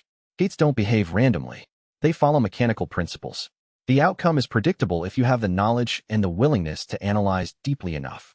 Minjun nodded slowly. He didn't entirely believe the answer. It was too clean, too convenient. But he accepted it. Results spoke louder than explanations. They'd save people tonight. That was all that mattered. The regression system's interface updated with finality. Seoul Station incident, prevention status, complete. Casualties, 6. Timeline divergence, 5.2%. Original timeline casualties, 312. Lives saved, 306. The 6 deaths were civilians caught in unavoidable secondary collapses, people whose specific positions put them in impact zones that Jinho's network couldn't access in time or safely reach. It wasn't 0 casualties. Jinho had never expected 0, but it was acceptable loss. It was survival at 98% instead of death at 98%. 306 people were alive who would have been dead. 306 families would have people who weren't there. 306 futures that had been rewritten through careful positioning and tactical intervention. As Jinho left Seoul Station at 11:47 p.m., already beginning his analysis of the third disaster, he felt the weight of the numbers accumulating in his consciousness. 47 lives saved at Yuri-san. 306 lives saved at Seoul Station. 353 people total who would have been dead were still alive, still walking, still making choices about their futures. In his original timeline, he'd tried to warn them about Seoul Station. He'd published analysis in multiple venues. He'd requested emergency meetings with association officials. He'd demonstrated the structural vulnerabilities with data and models. He'd been ignored. He'd been called paranoid. Nak-hyung found Jinho in a maintenance corridor that was quieter than the main operational areas. The corridor was below the main station floor, away from association personnel and official observers. It was a deliberate choice of location, private conversation, secure from overheard discussions. "I need to ask you something," Nak-hyung said, her voice controlled and quiet. "And I need you to be straight with me. No evasions. No partial truths. Just direct answer." "Okay," Jinho said, meeting her eyes. "How many more are coming? Gate incidents, I mean. Large-scale disasters. How many more are there? And don't tell me you don't know. You knew about Yuri-san. You knew about Seoul Station. You know about others too." Jinho considered lying. He considered providing a deflection that would be technically true but strategically misleading. Instead, he made a judgment call. Nak-hyung had proven her competence and her trustworthiness. She'd executed protocol perfectly at both major operations. She was ready for more information. "Several," he said. "In the next year, there will be multiple scenarios with high casualty potential. I have detailed knowledge of at least 7 major events. Possibly more, depending on how the timeline develops. Some will be avoidable with careful planning. Some will be extremely difficult to manage even with extensive network resources. Some will be impossible to prevent completely. We'll have to settle for damage mitigation." "And you're planning to prevent them all," Nak-hyung said. Not a question, a statement of understood fact. "I'm planning to prevent as many as I can," Jinho corrected, being precise with language. "Prevention is a probability game, not certainty. Our success rate scales with resources, personnel, and preparation time. But yes, I'm building a network specifically designed to provide systematic prevention of catastrophic gate incidents before they occur. Na-kyung was quiet for a long moment. She was processing, calculating, running through the implications of what he was telling her. The silence stretched out, but it wasn't uncomfortable. It was the silence of serious deliberation. I want in, she said finally. Completely. Not just Yuri-san or Seoul Station. I want to be part of the permanent operation. Core member. Permanent position. That's a significant commitment, Jinho said. This isn't a contract job. This is a long-term engagement that will require significant portions of your time and attention. It will require discretion, absolute confidentiality. It will require prioritization of the prevention work above other income-generating activities. I know what I'm committing to, Na-kyung said. I want to do it anyway. Because you're right. You're somehow right about all of this. I don't understand the mechanism. I don't know how you're predicting these disasters with such accuracy. But I know you're right. I've seen the evidence twice now. And if there are more disasters coming, more people who are going to die if nothing changes, I want to be positioned to prevent them. Jinho looked at her carefully. Na-kyung's expression was resolved. She'd made a decision and wasn't looking for argument or debate. She'd committed herself. Okay, he said. Here's what I'm offering. You become my primary coordinator. You'll help build and manage the network. You'll have access to my analysis and positioning information. You'll participate in strategic planning for major operations. You'll maintain the day-to-day logistics of the network. You'll be available for deployment on short notice, and you'll maintain absolute confidentiality about what we're doing. What's the compensation? Na-kyung asked. Practical question. I'll pay you a monthly retainer plus operation bonuses, Jinho said. The monthly amount will exceed what you could earn from regular hunting contracts. The operation bonuses will be substantial enough that you don't need secondary income. You work for me exclusively. Your primary job is preventing disasters. Your secondary job is managing the network. I can do that, Na-kyung said. What's the next one? Incheon Airport, Jinho said. He pulled out his tablet and displayed preliminary analysis. April 28th. 14 days from now. Gate expansion in a subsurface cargo facility directly beneath the airport's eastern terminal. The expansion will trigger structural failure cascade across 3 support zones. Structural failure will cascade upward into the terminal building itself. In the original timeline, in my original data, 156 deaths. Mostly airport workers, some early morning travelers. Also significant economic damage from terminal destruction. And we're going to prevent it. Yes, Jinho said. Full prevention if possible. Damage mitigation if prevention isn't completely achievable. Na-kyung extended her hand. Jinho shook it firmly. It was a simple gesture, but it marked a critical transition. Na-kyung was no longer a single asset in a tactical operation. She was becoming the structural foundation through which the entire network would be built and managed. You'll need resources, Na-kyung said, already thinking like an operational manager. Her mind had shifted into infrastructure building mode. Money, equipment, personnel, logistics support. Where's that coming from? I have funds from an insurance settlement from my previous timeline, Jinho said. That's sustaining current operations. The Seoul Station network cost approximately 87 million won in positioning, equipment, and contractor payments. My personal resources can sustain 2 to 3 more major operations at that scale. But you're right. If we're going to maintain a permanent network, we need sustainable income, secondary funding sources, long-term resource infrastructure. I know people, Na-kyung said, already developing a strategy. Guild members who have money. Hunters who understand gate work and would be interested in private security contracts if the pay was right and the work was legitimate. I can recruit them carefully, vet them properly, bring them into the operation with compartmentalized assignments. The regression systems interface updated in Jinho's peripheral awareness. Network Component 3 elevated. Na-kyung Park, Primary Coordinator. Operational Authority, Full Strategic plus Tactical. Network Status, 14 active members, expanding to 25 plus projected. Resource Sustainability Index, 41% target 75%. Start recruiting, Jinho said. But move carefully and methodically. We need people who are intelligent enough to understand what we're doing and contribute meaningfully without requiring complete explanation of the why. People who work for results and practical outcomes, not ideology or personal validation. People who can accept compartmentalization and work within their specific assignment without needing to see the bigger picture. I know the type, Na-kyung said. Give me 2 weeks before the Incheon operation. I'll have a properly vetted candidate list. Initial meetings. Integration into network compartments. They spent the next 3 hours discussing operational security protocols, resource management systems, and the architectural framework for the permanent prevention network. Jinho revealed his full timeline catalog of major disasters, 37 specific events he documented from the original timeline, with dates, locations, casualty projections, and preliminary analysis of prevention mechanisms. Na-kyung reviewed the data with professional focus, asking specific questions about resource requirements, personnel needs, and probability of success for each operation. By the end of their discussion, Jinho had a clearer picture of how his prevention operation would need to scale to manage the full catalog of disasters.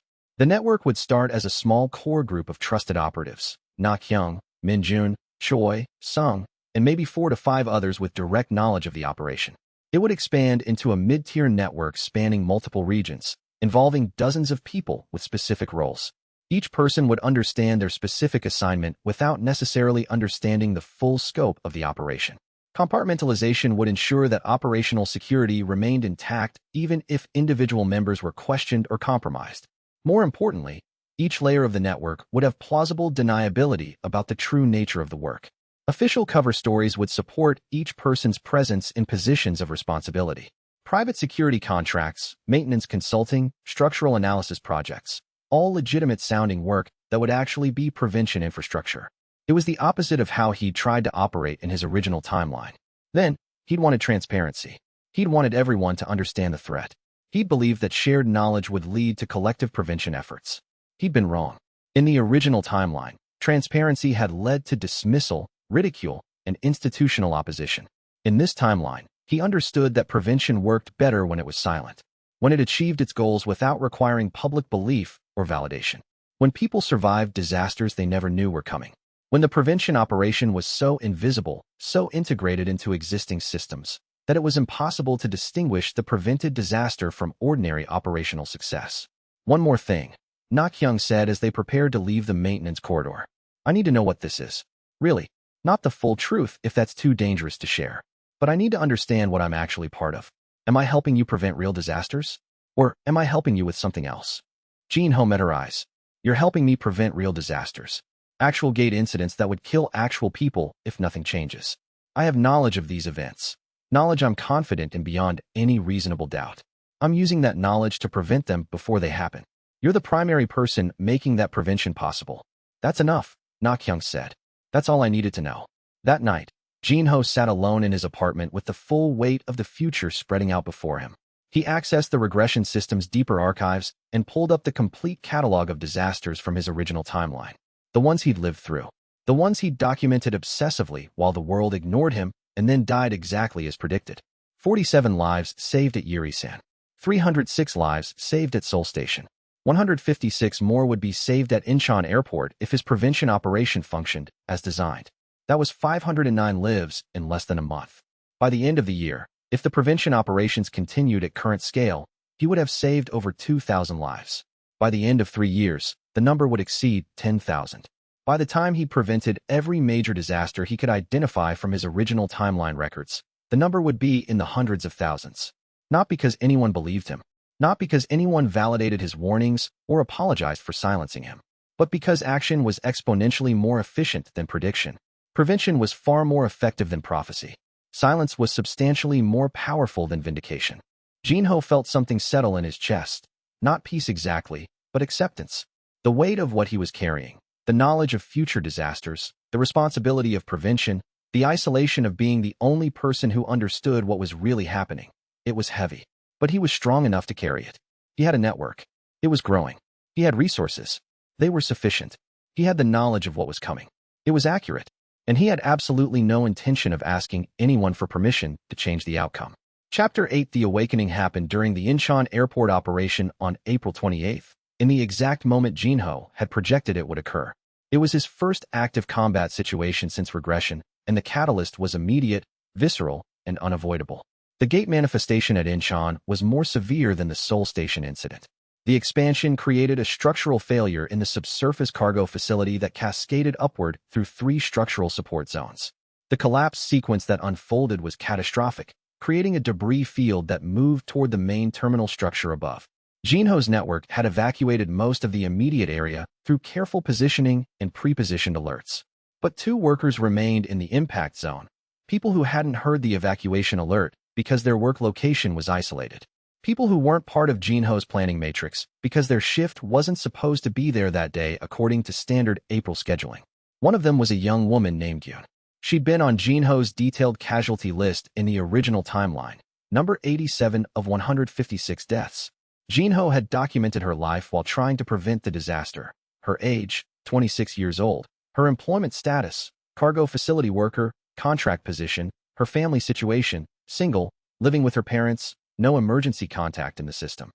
She was someone, just like everyone else on the casualty list. A person whose death would have left a specific gap in specific people's lives.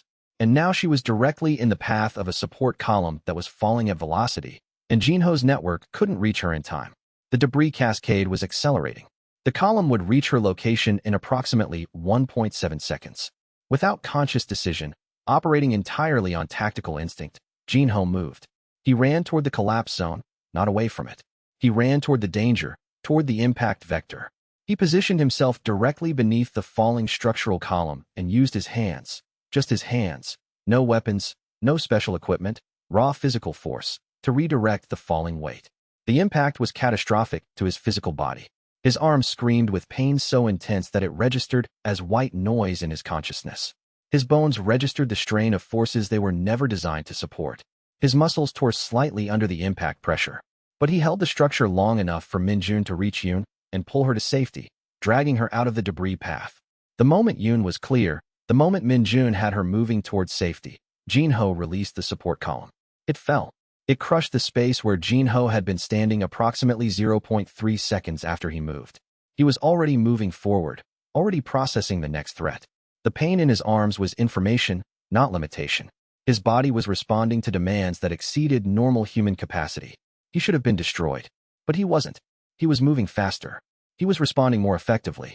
Something fundamental had shifted in his physiology. And then the regression system's interface erupted with multiple notifications. Critical physical stress detected. Mana channels activating. Awakening event detected. Physical strain index, 9.7/10.0. Mana pressure, maximum. Status, transitioning TO, awakened state. The notification came with physical sensation. Jinho felt something opening within him. A channel of energy that had been locked before, closed off by his normal human physiology. The pain in his arms began to transform. Not disappearing, not being suppressed, but converting into something else. Controlled muscular enhancement. Energy distribution. Power flowing through systems that had just been activated. He was stronger than he'd been 3 seconds ago. Demonstrably, measurably stronger. His recovery rate had accelerated. His body's pain tolerance had shifted. His capacity to sustain damage and continue functioning had multiplied. Awakening status. Confirmed. Rank assessment. D-rank potential. Baseline classification. Mana capacity. 2,847/10,000. E-rank standard. Baseline rank. D-rank. Physical enhancement type. Primary enhancement. Kinetic absorption and muscular augmentation. The notifications filled his peripheral awareness. He'd known this was coming. In his original timeline, the stress of trying to warn about multiple gate disasters simultaneously had caused his first awakening. The accumulated psychological and physical strain had unlocked something in his nervous system that allowed him to access a reservoir of latent power. He'd become a hunter through desperation, through reaching a breaking point where his body had to evolve to meet the demands placed on it. This awakening was more controlled. He was aware of what was happening. He understood the mechanics of awakening from his original timeline's research. He understood what he was becoming, a D-rank hunter with physical enhancement capability. And most importantly, he was conscious of the implications. He could now operate in gate environments. He could now directly intervene in combat situations. He was no longer purely a coordinator operating from the periphery. The rest of the Incheon operation proceeded with Jinho operating at D-rank capacity. He moved faster than he should have been capable of. He coordinated responses with inhuman precision. His physical presence alone, the aura of a newly awakened hunter, the visible shift in his presence, intimidated the association hunters who began arriving on scene. The operation's final casualty count was 5. 5 deaths among people who were in positions that Jinho's network couldn't reach, people who were beyond any rescue capability, people whose positions in the facility defied Jinho's predictive models. 151 people survived the Incheon airport gate expansion. 151 people who would have been dead in the original timeline were still breathing air they didn't know they were supposed to lose. Hunter Choi, The same rank B hunter who had been at Seoul Station and was now conducting operations at Incheon, approached Jinho as the cleanup operations entered their final phase. Her expression was clinical, professional, and deeply focused. "You're a hunter," she said without preamble. It wasn't a question. It was a statement of observed fact. "Recently awakened," Jinho acknowledged, meeting her eyes. "How recently?" "During this operation." "Approximately 12 minutes ago," Jinho said, giving her the exact timeline. Choi's eyes narrowed. Her analytical framework shifted as she processed the information. "You went into an active collapse zone with non-awakened physiology, and your awakening happened immediately before the situation would have killed you. That's not unusual in the absolute sense. Desperation is a known awakening catalyst. But timing like that." She paused. "You're either incredibly lucky or something else is occurring." "Desperation is a good catalyst," Jinho said. It was a deflection, but not dishonest. Desperation had been the exact catalyst for his awakening. "Maybe." Choi studied him with the eyes of someone assessing a threat or resource. "The association would want to document your awakening. Run official evaluation tests, classify your mana type, establish your official ranking and capabilities. You'd be registered in our system. Tracked. Monitored for development potential." "I'd prefer to avoid official documentation for now," Jinho said. "I'm more effective as an independent contractor if I'm not registered with the association's formal system.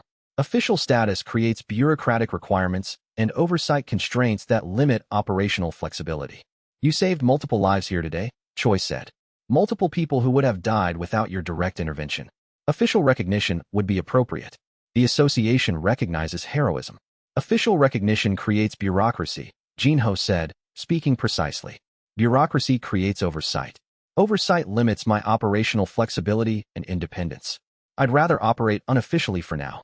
My effectiveness is higher when I'm not subject to institutional oversight." It was a calculated risk. If Choi reported his awakening through official association channels, everything would change. The association would start tracking him.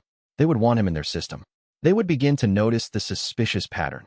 His presence near multiple major incidents, his accurate predictions of gate behavior, his unusual operational success rate. Questions would emerge. Investigations would be initiated. His independence would be compromised. But Choi simply nodded. "I understand. Unofficial awakening, off the registry. I won't report it to official channels." It was an act of professional solidarity between two hunters who understood operational reality. Choi had worked with Jinho on 2 major incidents now. She'd seen his competence directly. She'd seen his commitment to saving lives through effective action. She'd decided to protect his independence because the results of his operations validated the methods and justified the operational security. Jinho made a mental note. Choi needed to be offered a permanent position on his network core. She had the judgment, the capability, and the willingness to operate outside bureaucratic constraints in service of real prevention. Later that evening, after the official association response had stabilized and the operation phase was concluding, Jinho found a quiet location, a maintenance room above the cargo facility, and examined his new status.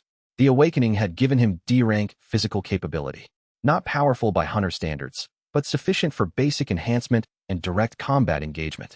His mana capacity was small, 2,847 units compared to thousands for higher-ranked hunters, but sufficient for continuous physical enhancement at moderate levels. More importantly, the awakening had marked him as someone who could operate effectively in gate environments. He was no longer purely a coordinator and strategist working from the periphery. He was now capable of direct tactical intervention if the operational situation required it. The regression systems interface updated with final operation statistics. Incheon Airport Incident, Prevention Status, Complete, Casualties, 5, Timeline Divergence, 4.1%, Point Operation. Total Timeline Divergence, 9.3%, Original Timeline Casualties, 156, Lives Saved in Operation, 151, Total Lives Saved, All Prevented Operations 504. Jinho felt the weight of the number accumulate in his consciousness. 504 people. 504 human beings who would have died in specific incidents if Jinho had not implemented prevention operations. 504 people whose families would have lost them. 504 futures that had been rewritten. He'd been in this timeline for exactly 34 days. He'd prevented 3 major disasters. He'd built a network of 14 core personnel with access to complete operational data. He'd awakened as a D-rank hunter with physical enhancement capability.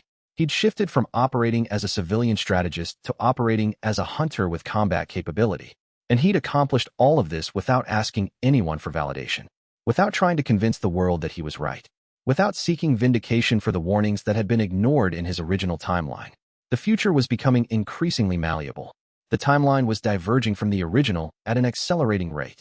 Each disaster prevented created new possibilities, new branches of probability that hadn't existed before. New future events that couldn't be predicted from the original timeline's data because they depended on the changed circumstances created by prevention. And Jinho was beginning to understand the true power that came from acting instead of warning, from preventing instead of predicting, from building systems rather than seeking validation. Chapter 9, the third major network recruitment happened through Choi, exactly as Jinho had anticipated. A week after the Incheon operation, Choi requested a private meeting. They sat in a secluded location, a small indoor gymnasium that Choi rented for personal training purposes. The location was deliberately chosen, private, secure from association surveillance, isolated enough for candid conversation.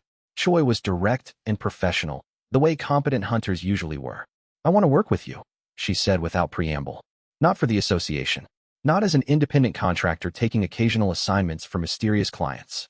I want to be part of whatever operation you're running. Core member. Permanent position." Jinho studied her carefully. Choi was rank B, which meant she had legitimate professional standing and institutional authority. She had substantial personal resources.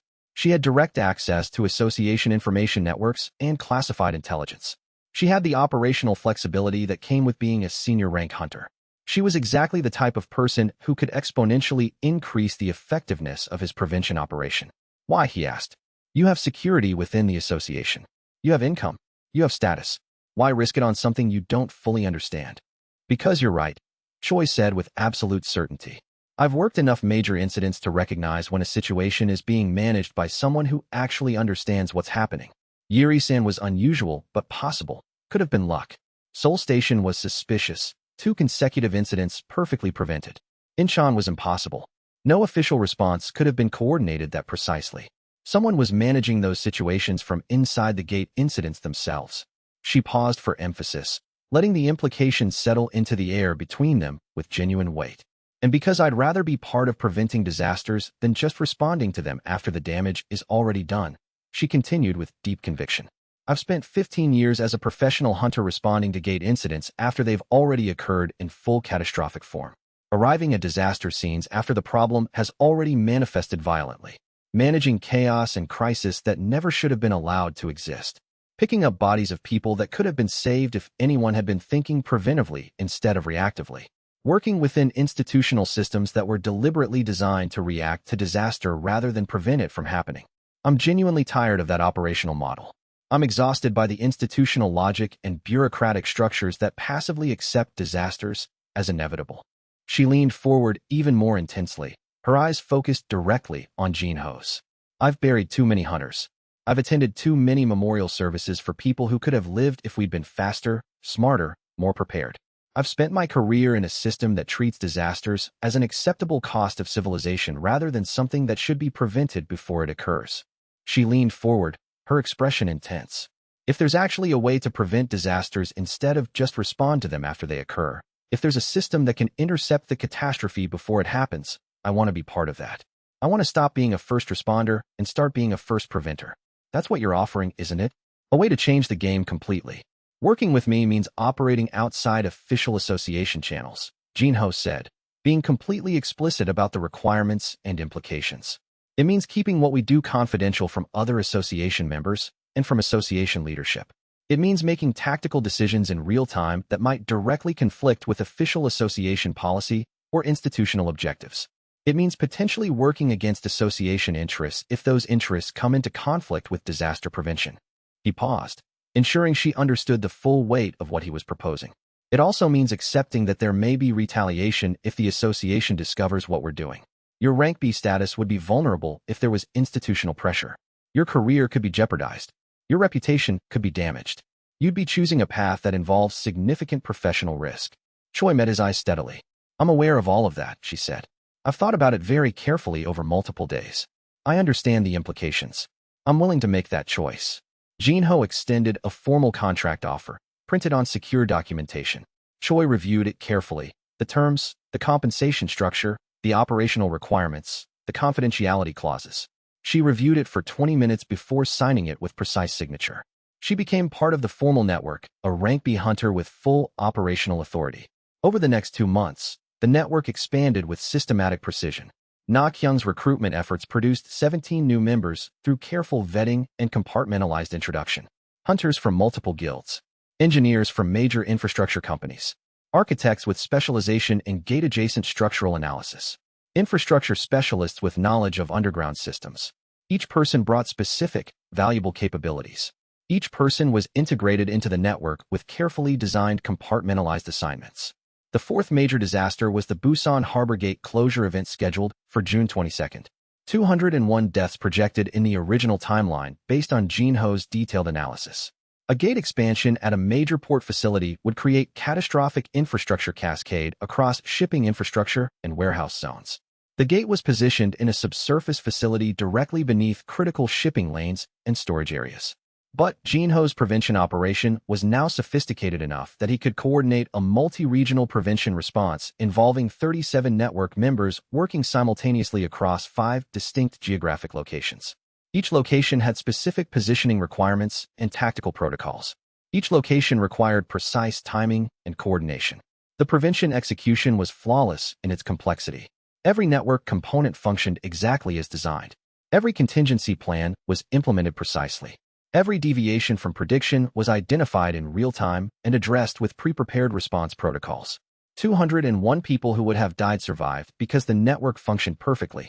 The disaster was prevented with such precision and completeness that the official record would describe it in hindsight as a successfully managed incident with better-than-expected response outcomes. No one outside the network would realize that the entire event had been orchestrated from the ground up to prevent catastrophe. The prevention was invisible because it worked. The system remained hidden because it succeeded. By the end of June, Jinho had prevented 6 major disasters with complete success. Yirisan, Seoul Station, Incheon, Busan, and 2 additional regional gate incidents. His network had grown to 47 active members with various levels of operational knowledge and strategic importance.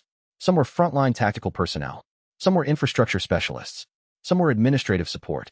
Some were psychological assets who created false narratives to explain the successful preventions. His awakening level had increased significantly through constant low-level enhancement during every network operation. His body adapting to repeated stress, developing increased mana capacity, improving his physical enhancement efficiency. He was approaching D rank peak, nearly at the threshold where advancement to C rank would become possible. His physical capability had improved measurably since his first awakening at Incheon. The regression system marked his total timeline divergence at 8.7%, significantly diverged from the original timeline at the probability level, but not yet completely unpredictable. The system still had access to the original timeline's data, which meant his documented disaster knowledge was still reliable with decreasing confidence intervals. The changes were becoming increasingly visible in the timeline itself. People who would have died in specific disaster scenarios were now alive and living completely different lives than they would have lived in the original timeline. Those different lives created different relational connections, different professional choices, different family situations, different career paths. Different choices created different outcomes. Different outcomes created new future possibilities that hadn't existed before. The timeline was fracturing away from the original at an accelerating rate with each prevention operation. The butterfly effect was real.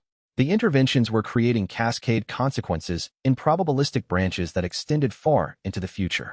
Jinho sometimes wondered about the scale of impact, not just the immediate lives saved, but the future lives that would exist because different people made different choices because their parents or relatives hadn't died. And yet no one outside of Jinho's core network realized what was actually happening at the systemic level. The association recorded the lower casualty rates, but attributed them to improved monitoring systems, faster official response times, and better interdepartmental coordination. The government noted the reduction in gate-related economic damage and made press statements about stronger emergency protocols and infrastructure resilience investments. The public saw fewer disasters in the news and fewer memorial services for major casualties, but they didn't ask sophisticated questions about why prevention was improving. They simply accepted the better outcomes as natural improvement. Jinho had become a silent operator, a ghost moving through the systems of institutional power, adjusting critical variables just enough to change outcomes without revealing his true influence, authority, or operation. He was invisible in the official record while being simultaneously the actual architect of prevention at the highest level.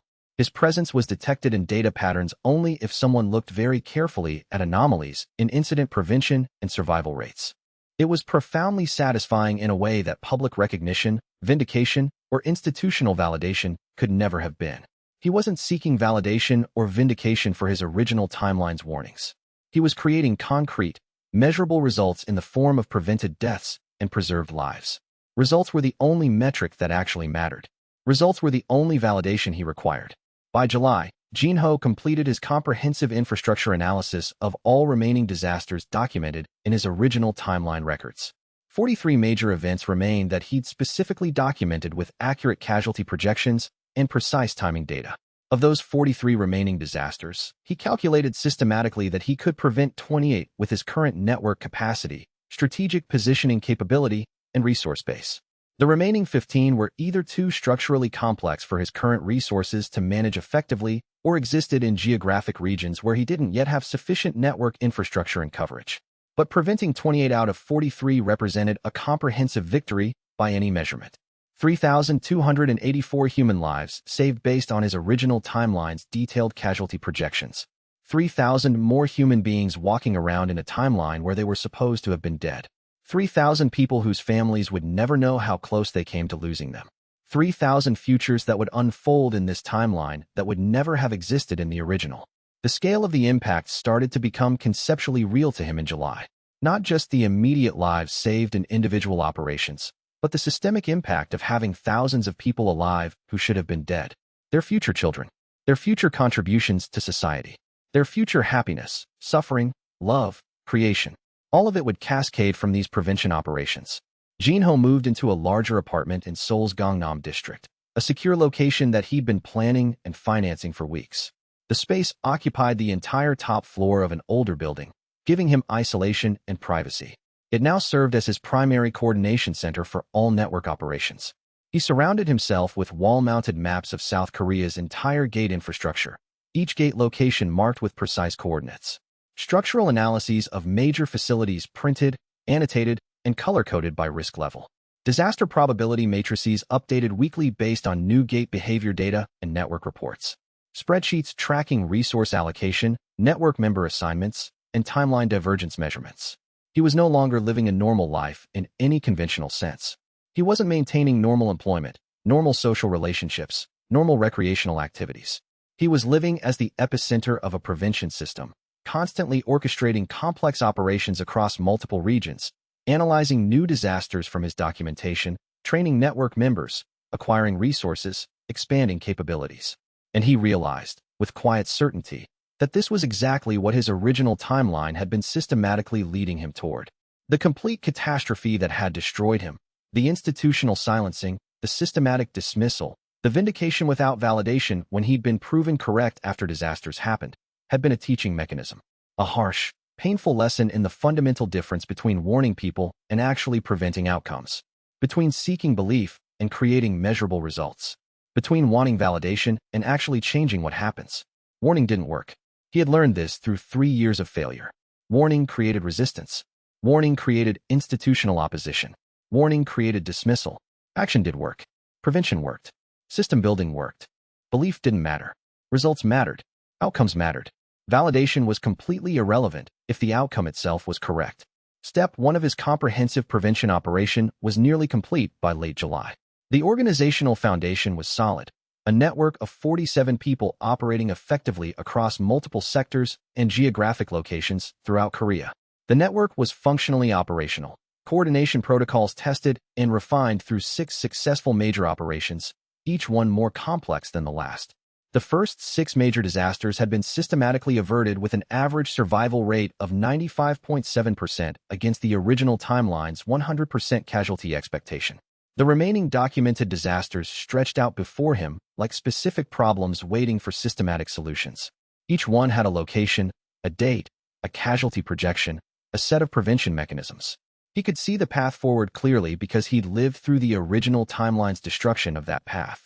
He opened his secure coordination system and began the intensive planning phase for Operation Taegu, the 7th major disaster, scheduled to occur on August 3rd. 402 deaths projected in the original timeline based on his detailed research of gate behavior and structural mechanics.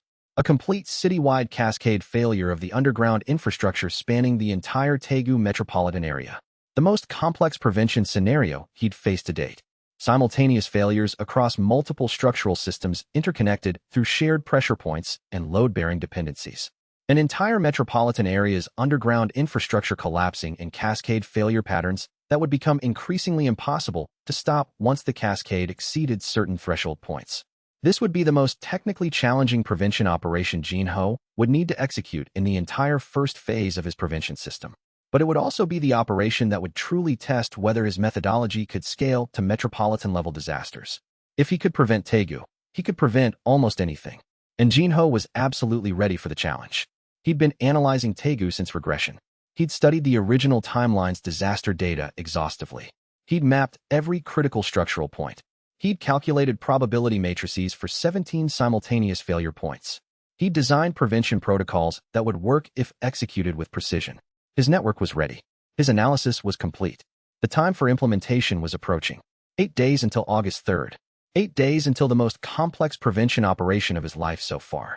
8 days until the final test of whether action could truly overcome prediction, whether system building could truly overcome institutional failure, whether his entire methodology would prove viable at scale. 8 days until he'd either save 402 lives or fail to save them because the complexity exceeded his actual capability. Chapter 10. The most complex scenario. The transition period from May through early August represented the most intensely operational and demanding period of Jinho's entire regression timeline so far. For major catastrophic disasters prevented completely. A network that had grown from essentially nothing to 47 highly specialized personnel with various expertise levels. Resources acquired strategically and allocated efficiently across multiple geographic regions of Korea. Coordination systems tested repeatedly and refined through actual operational execution against real gate disasters. The fundamental methodology that he'd conceptualized in his original timeline, prevention through strategic positioning instead of prevention through public prediction and warning, had proven viable and effective at increasing operational scale with each iteration. But now he faced a fundamental scaling challenge. The disasters documented in his original timeline were becoming progressively larger, more complex, more demanding in terms of network coordination precision and resource allocation across distributed locations. Yuri-san had required careful strategic positioning of 5 hunters at single location. Seoul Station had demanded hands-on management of 14 network members working across multiple locations simultaneously. Incheon had required sophisticated real-time coordination between dispersed teams. Busan had demanded 4 regions simultaneous response capability and coordination across geographically separated asset positions. Daegu would require 17 simultaneous operations working in perfect synchronization across an entire metropolitan area.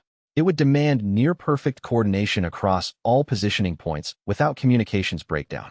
It would require absolutely flawless execution from every network member operating independently without real-time direction. It would comprehensively test whether his entire prevention methodology could actually scale to manage metropolitan-level catastrophes that affected hundreds of thousands of people. The operational stakes had increased exponentially with each operation. The technical complexity of coordination had multiplied with each iteration. But simultaneously, Jinho's personal capability had also increased. His network's coordination skills had dramatically improved through practice, and his understanding of what was actually possible through systematic prevention had become more sophisticated and realistic.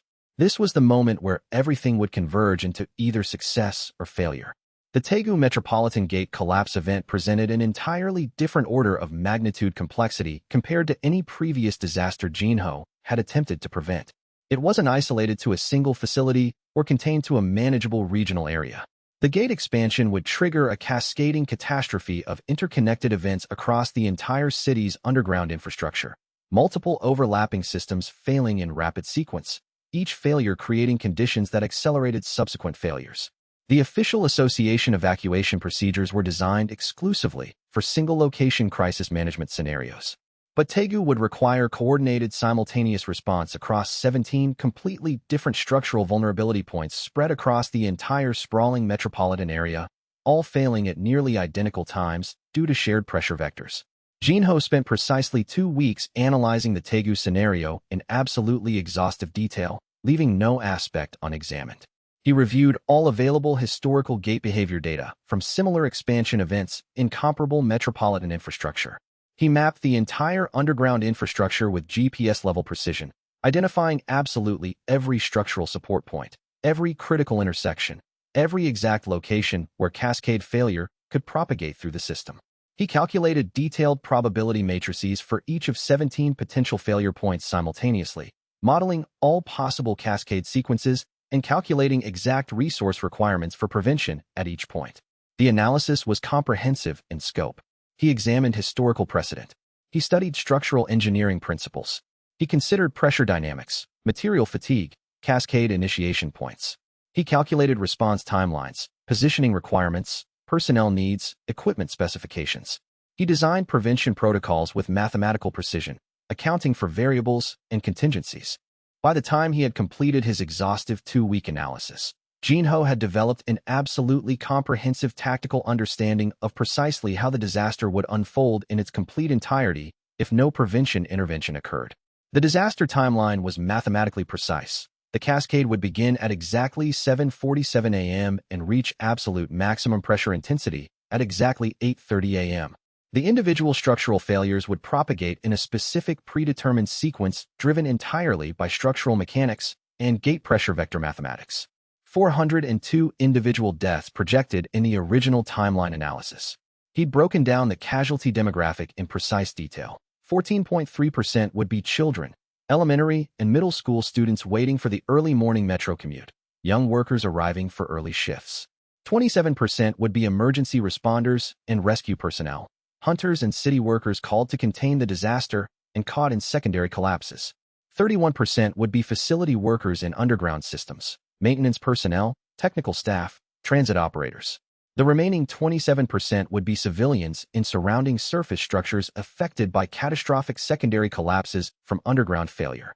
Each statistic represented actual people, families that would be destroyed, futures cut short, communities devastated by loss. He'd memorized all of this while writing his reports in the original timeline. He'd documented the Tegu vulnerability with mathematical precision. He'd requested emergency action through multiple channels. He'd been dismissed as paranoid, as someone manufacturing crises through alarmism. And then August 3rd had arrived, and the disaster had happened exactly as he predicted, and everyone who dismissed him had been forced to acknowledge that he'd been right. This time, none of them would need to acknowledge anything. The disaster would be prevented before it became public knowledge. The prevention would be so complete that most people would never even realize that Tegu had narrowly avoided catastrophe. Jinho called for the first truly comprehensive strategic meeting of the entire full network to brief them on the Tegu operation. 47 people attended this meeting, representing the absolute complete roster of all active network members spread across multiple sectors. They included experienced hunters recruited from multiple independent guilds and private operations, professional engineers from major infrastructure companies with structural expertise, architects with specialization in gate-adjacent structures and disaster-resistant design, infrastructure specialists with deep knowledge of underground systems, utility networks, and geological mechanics, administrative support staff providing operational coordination and logistics management, security personnel maintaining operational confidentiality. They were collectively the integrated operational structure through which Jinho's prevention capability could actually manifest at unprecedented urban scale. He presented the complete Tegu scenario to them with perfect transparency about the operational stakes and the prevention methodology. He explained the gate expansion mechanics in technical detail. He outlined the infrastructure cascade sequence that would occur. He walked them through the probability calculations for each identified failure point. He provided the projected loss figures if prevention operations were not implemented successfully.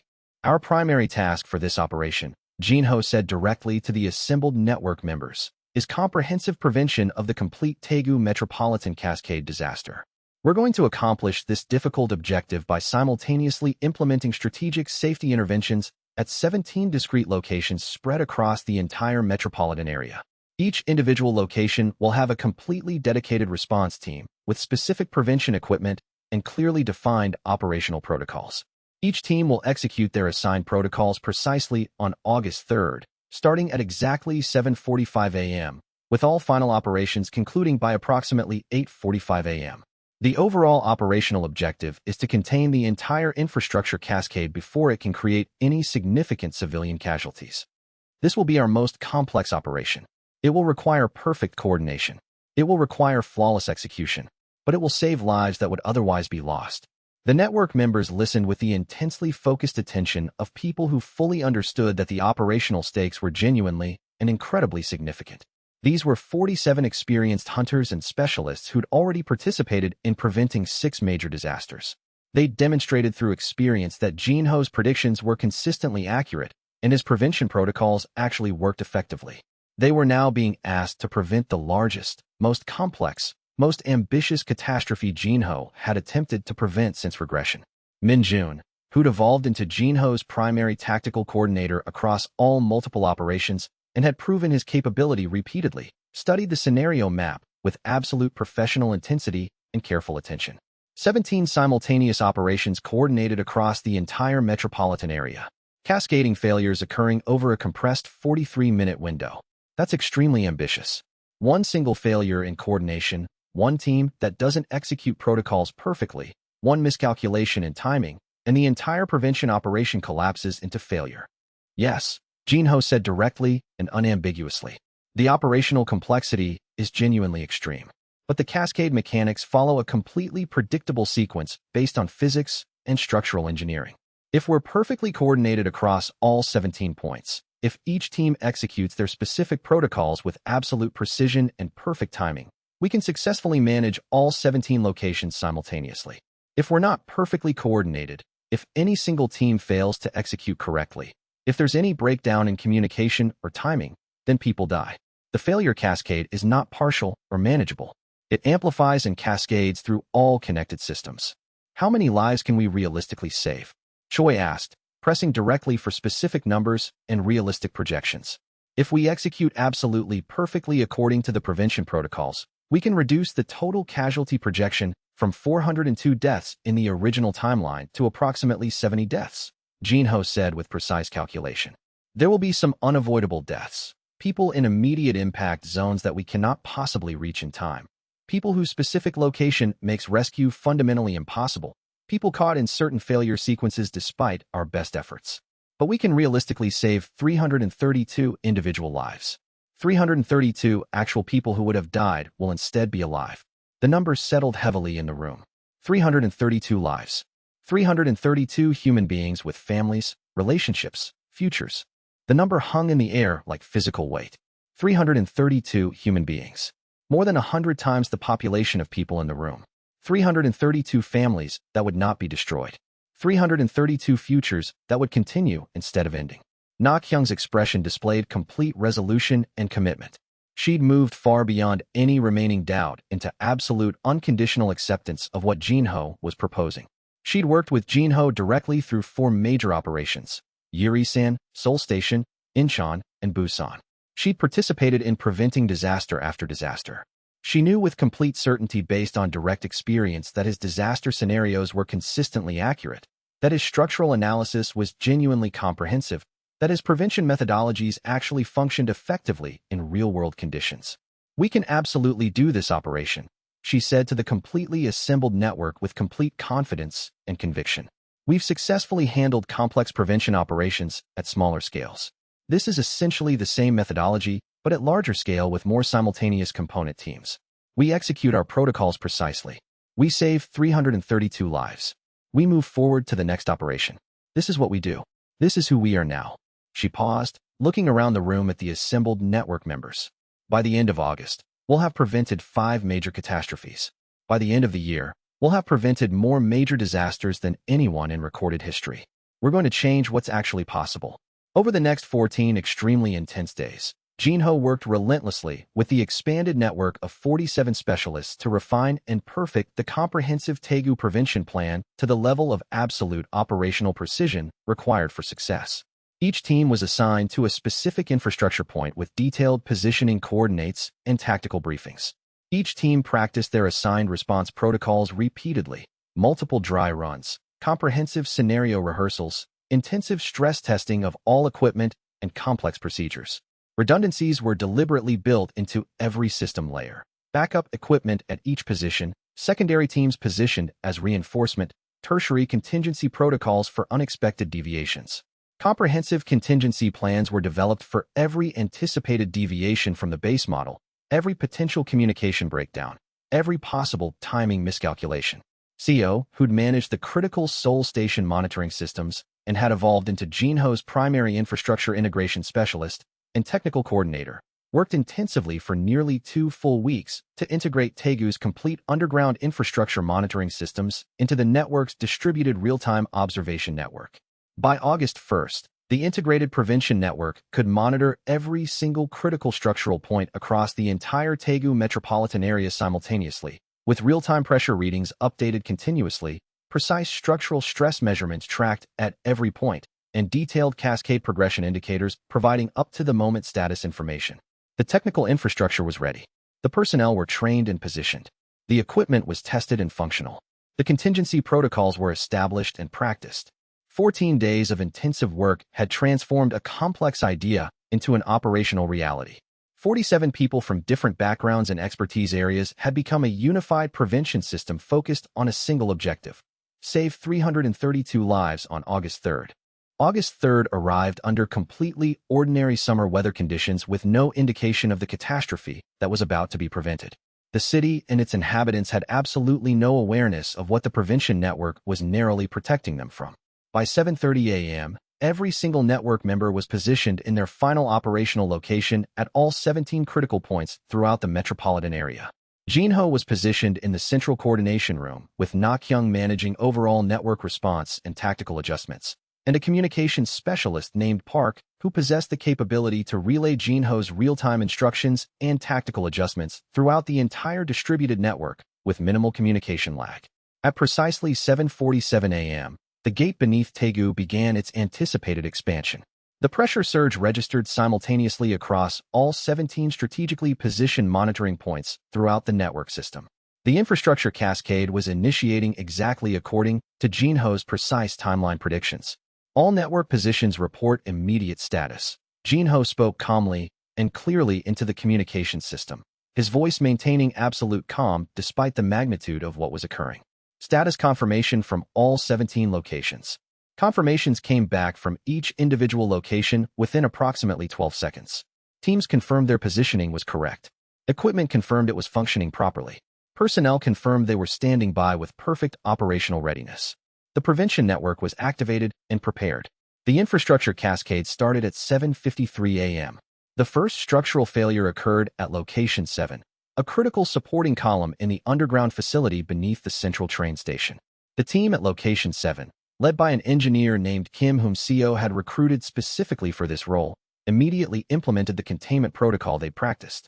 The collapse was prevented through distributed force absorption. At 7:58 a.m., secondary failure points activated simultaneously at locations 2 and 9. Both teams responded with practiced precision. Both structural failures were contained before they could cascade further. The cascade accelerated. Multiple failure points were occurring in rapid succession, but the network was functioning exactly as designed. Teams were responding with coordinated precision. Structures were being stabilized through pre-positioned equipment and real-time tactical decisions. The infrastructure cascade was being interrupted systematically, piece by piece. At 8:12 a.m., a failure at location 14 reached a severity that couldn't be fully contained by the assigned team. Jinho made an instantaneous tactical decision. He redirected critical resources from location 15, which showed lower probability of catastrophic failure, to reinforce location 14's containment efforts. The decision meant accepting higher risk at one location to prevent total failure at another location. 17 people's lives depended on the accuracy of Jinho's probability assessment. He made the decision without hesitation. Location 14 was stabilized through the additional resources. Location 15 sustained moderate structural damage but didn't cascade into catastrophic failure. The network continued functioning. By 8:30 a.m., the cascade had reached its theoretical maximum pressure point. All 17 locations were simultaneously experiencing maximum structural stress. It was the critical moment where the entire operation could have failed if any single team had lost coordination or execution precision. The network held. All 17 locations maintained structural integrity. At 8:32 a.m., the first official emergency responders arrived on scene. They found a situation that was unusual but fundamentally under control. Multiple structures were damaged, yes, but not catastrophically. The underground infrastructure had been preserved. The city remained functional. The disaster had been prevented before it became a disaster. By 8:45 a.m., the gate manifestation had begun to stabilize into dormancy. The association's official response was engaging the situation with their standard containment protocols. The crisis was becoming an ordinary incident, serious and noteworthy, but manageable and survivable. The regression system's interface updated with the operation summary. Daegu Metropolitan Incident, Prevention Status, Complete, Casualties, 70, Timeline Divergence Point Operation, 5.8%, Cumulative Timeline Divergence, 9.3%, Original Timeline Casualties, 402, Lives saved in this operation, 332, Total cumulative lives saved, 1,256. Jinho felt the accumulated weight of the numbers settle into his consciousness. 1,256 human beings who were alive because he'd learned from his original timeline's catastrophic failure. 1,256 people who didn't know they were supposed to be dead. 1,256 families that didn't know they'd been saved. He left the coordination room and found Na Kyung in the observation area, still reviewing the detailed operation data, noting both the successes and the specific areas where future operations could improve coordination timing. "We did it," she said, looking up from her tablet. 7 major disasters prevented. Thousands of lives saved. Thousands of people who are alive because we acted instead of warned. "Yes," Jinho said simply. "How many more?" Na Kyung asked. "How many more disasters are in your original timeline that we still need to prevent?" 37 more major disasters remain in my original timeline's records, Jinho said. "Based on current network capacity and resource constraints, I calculate that I can probably prevent 28 of them. The other 9 are either too structurally complex for our current resources to manage or exist in geographic regions where we don't yet have sufficient network infrastructure. Then we have work to do," Na Kyung said. "And we're running against a clock we might not be able to control. Each disaster prevented creates new timeline divergence. Eventually, the timeline will become so different from the original that your documented disaster records won't be predictive anymore." It was exactly what Jinho had feared and calculated for. The regression system's projection was clear. Timeline divergence was now at 9.3%. At 15% divergence, the original timeline's data would become increasingly unreliable as baseline predictions. At 20% divergence, the data would be actively misleading because new possibilities would have emerged from the prevented disasters. He had approximately 6 months, maybe 9 if he accelerated prevention operations, to prevent as many disasters as he could document with confidence. After that window closed, he'd be operating in essentially uncharted territory, preventing disasters that didn't exist in his original timeline, because his prevention of earlier disasters had already changed what was possible. "Then we accelerate," Jinho said with absolute resolve and conviction. "We expand the network further, recruit additional personnel across multiple regions. We improve our coordination protocols, test and refine them through more frequent simulations. We prevent as many disasters as we can while the original timeline's documented data is still reliable and predictive. And we begin contingency planning for what comes after, when we're eventually operating without the security of known future outcomes, when we're working with new disasters that didn't exist in my original timeline, because our prevention efforts have already changed what's possible. We have 6 months, maybe 9 if we accelerate the operation schedule. During that window, we prevent 28 documented disasters. We save thousands of lives. We fundamentally restructure the probability matrix for the entire Korean Peninsula's gate incident patterns. Then we adapt. We develop prediction methodologies for new disaster types. We expand our prevention capability into uncharted territory." Na Kyung was quiet for a moment, processing the scope of what Jinho was proposing. Then she nodded with complete commitment. "Then we get to work. We've proven the methodology works. We've shown the network can execute complex operations. We've demonstrated that prevention at scale is possible. Now we prove that we can scale it further. By the end of this year, Jinho, we'll have prevented more gate disasters than anyone in recorded history. We'll have saved more lives than some entire country's annual death tolls. And no one will ever know it happened. Yiri-san disaster prevented. 47 lives saved. Seoul Station disaster prevented. 306 lives saved. Incheon Airport disaster prevented. 151 lives saved. Busan Harbor disaster prevented. 201 lives saved. Additional regional incidents prevented. 2 lives saved. Minimum total lives saved in Step 1. 707 lives. Network status.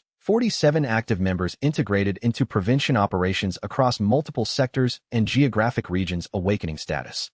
D-rank physical enhancement capability achieved and progressively improved through operational stress. Timeline divergence. 9.3%. Original timeline data still reliable within acceptable confidence intervals. Strategic position. Foundation has been established with genuine operational strength and capability. The network is completely functional and thoroughly tested through 6 major prevention operations. Operations are scaling successfully with each successive iteration and become more sophisticated. The remaining 37 documented disasters from the original timeline are entirely within the prevention capability based on network analysis and demonstrated success.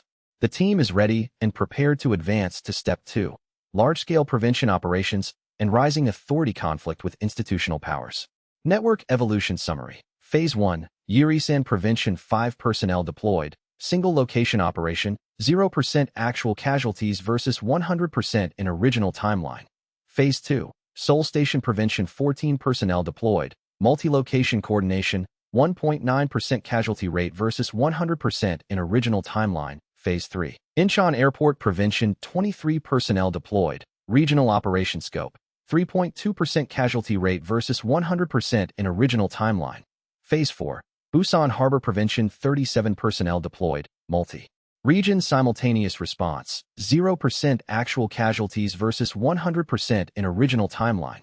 Phase 5 to 6, regional operations. 47 personnel fully integrated, complex metropolitan coordination capability, scaling to 17 simultaneous operations. Lessons learned. Compartmentalization is absolutely critical for maintaining operational security throughout distributed networks. Real-time coordination is genuinely achievable across geographically distributed teams with proper communication infrastructure. Prevention through action is exponentially more efficient than prevention through prediction and warning. System building based on capability rather than ideology works effectively. Silence is far more powerful than vindication. People can be motivated to save others' lives without needing to know the full scope of what's being prevented. Networks can scale beyond initial expectations with proper structure and leadership. Challenges ahead. Timeline divergence is increasing with each disaster prevented, approaching critical thresholds. Original data from the first timeline is becoming progressively less reliable as a predictive tool. Network scaling is approaching theoretical limits unless significant recruitment and organizational expansion occurs. Institutional detection risk is increasing exponentially with each successful operation and higher profile. Continuous need for resource expansion and ongoing recruitment of specialized personnel remains critical to future operations. Conclusion.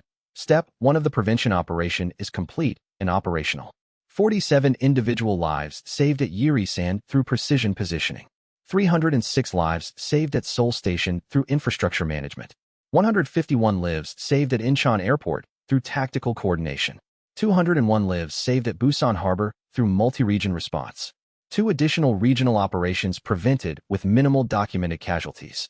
A comprehensive network of 47 specialists has been established, tested through actual operations, and proven to be functional and ready for continuous scaling to increasingly complex metropolitan-level operations. Jinho's prevention system is working effectively. It will continue to function and improve. It will continue to save lives that would otherwise be lost to preventable gate disasters. The future is no longer predetermined by the original timeline's disasters. It's being actively rewritten and reshaped, one disaster prevention operation at a time. One life saved at a time. One community preserved at a time. This is just the beginning. Chapter 11. The Incheon Airport Authority's security office was climate-controlled, corporate, and utterly professional. Jinho sat across from Director Su, a bureaucrat in his 50s with the institutional confidence of someone who'd held power through 3 political administrations. The official proposal lay between them on the desk, a comprehensive security audit and structural vulnerability assessment for the airport's underground cargo facilities. The fee seems reasonable, Director Su said, reviewing the contract terms. But I'm curious why a private consultant is interested in a cargo facility that the association already monitors. We have official hunter patrols. We have standard monitoring systems. What specifically are you concerned about? Jinho had prepared this narrative carefully. Your current monitoring systems are calibrated for standard gate expansion patterns, he said, speaking with measured expertise. My concern is non-standard expansion sequences. I've documented 3 historical incidents where gates deviated from expected behavior. All three resulted in infrastructure damage that standard monitoring systems missed in the critical early stages. And you think Incheon Airport is at risk for that kind of deviation? I think every major facility with a proximate gate is at risk, Jinho said. It's not about likelihood. It's about consequence. If Incheon experiences an unusual expansion, the consequences are catastrophic: terminal damage, economic impact, potential loss of life. A preventive audit seems reasonable given the stakes involved. Director Su leaned back in his chair, processing. I'll need to run this past the official association liaison, but I think we can make this work. The airport is due for security improvements anyway. Your audit could provide justification for upgrades that are necessary but politically difficult to fund. Exactly, Jinho said. This was the hook, framing prevention infrastructure as routine corporate security improvements. And your timeline works for me. I can begin preliminary assessment immediately and have detailed findings within 2 weeks. The contract was signed within 40 minutes. Jinho now had official access to Incheon Airport's underground infrastructure, legitimized under the cover of security consulting. He would have unrestricted access to structural data, monitoring systems, and personnel records. The Hunters Association would see his presence as routine. The airport authority would see him as a diligent consultant providing valuable analysis. No one would understand that he was positioning a prevention network for a disaster that would occur in 15 days. As he left Director Su's office, Jinho felt the cold precision of the operation settling into place. The machinery of prevention was becoming sophisticated, not just in tactical execution, but in bureaucratic camouflage. This was the real strength of his approach, not forcing action through dramatic warning or institutional pressure, but moving so seamlessly within existing systems that prevention appeared to be routine operations. The regression system's interface updated. Incheon Airport access secured, official legitimacy established. Prevention threshold 62%, 15 days. The clock was running, and Jinho was already 3 steps ahead. Chapter 12. Minjun arrived at the apartment in Gangnam that Jinho had leased as an operational headquarters. It was a nondescript place in a district where hunters commonly conducted private business. Nothing that would draw attention. The interior had been converted into a tactical planning center. Maps of Incheon Airport, structural schematics, geological surveys of the underlying gate facility, probability matrices for the expansion pattern. This is more complex than Seoul Station, Minjun said, reviewing the data with professional focus. The gate pressure is higher. The expansion will be more violent. And the cargo facility is directly beneath civilian structures. Any failure in prevention methodology here becomes immediately visible. Yes, Jinho said, which is why the prevention mechanism is different. At Yuri-san, we manage the gate manifestation directly. At Seoul Station, we manage structural failure through positioning. Here, we're going to prevent the expansion from reaching critical intensity in the first place. How? Jinho displayed the underground facility schematic. The gate will begin expanding at 7:23 a.m. on April 28th. The expansion will proceed through phases: initial pressure increase, secondary expansion, cascade failure. We can't stop the initial phase, but we can interrupt the cascade by prepositioning equipment that will absorb lateral pressure at 3 critical points. He highlighted the locations on the map. Specialized hydraulic containment units. They'll appear to be routine facility maintenance equipment, but they're configured to activate at specific pressure thresholds. When the gate begins cascading, the equipment will absorb and distribute the force, preventing catastrophic failure. Where are you getting this equipment? Being fabricated right now, Jinho said. I have a manufacturer in Incheon who works with industrial facilities. Official specifications say they're pressure regulation systems for the cargo handling operations. Actual specifications are precision-calibrated containment units. Minjun leaned back, processing the scope. This is getting more ambitious. Seoul Station was visibility management. This is physics manipulation at a fundamental level.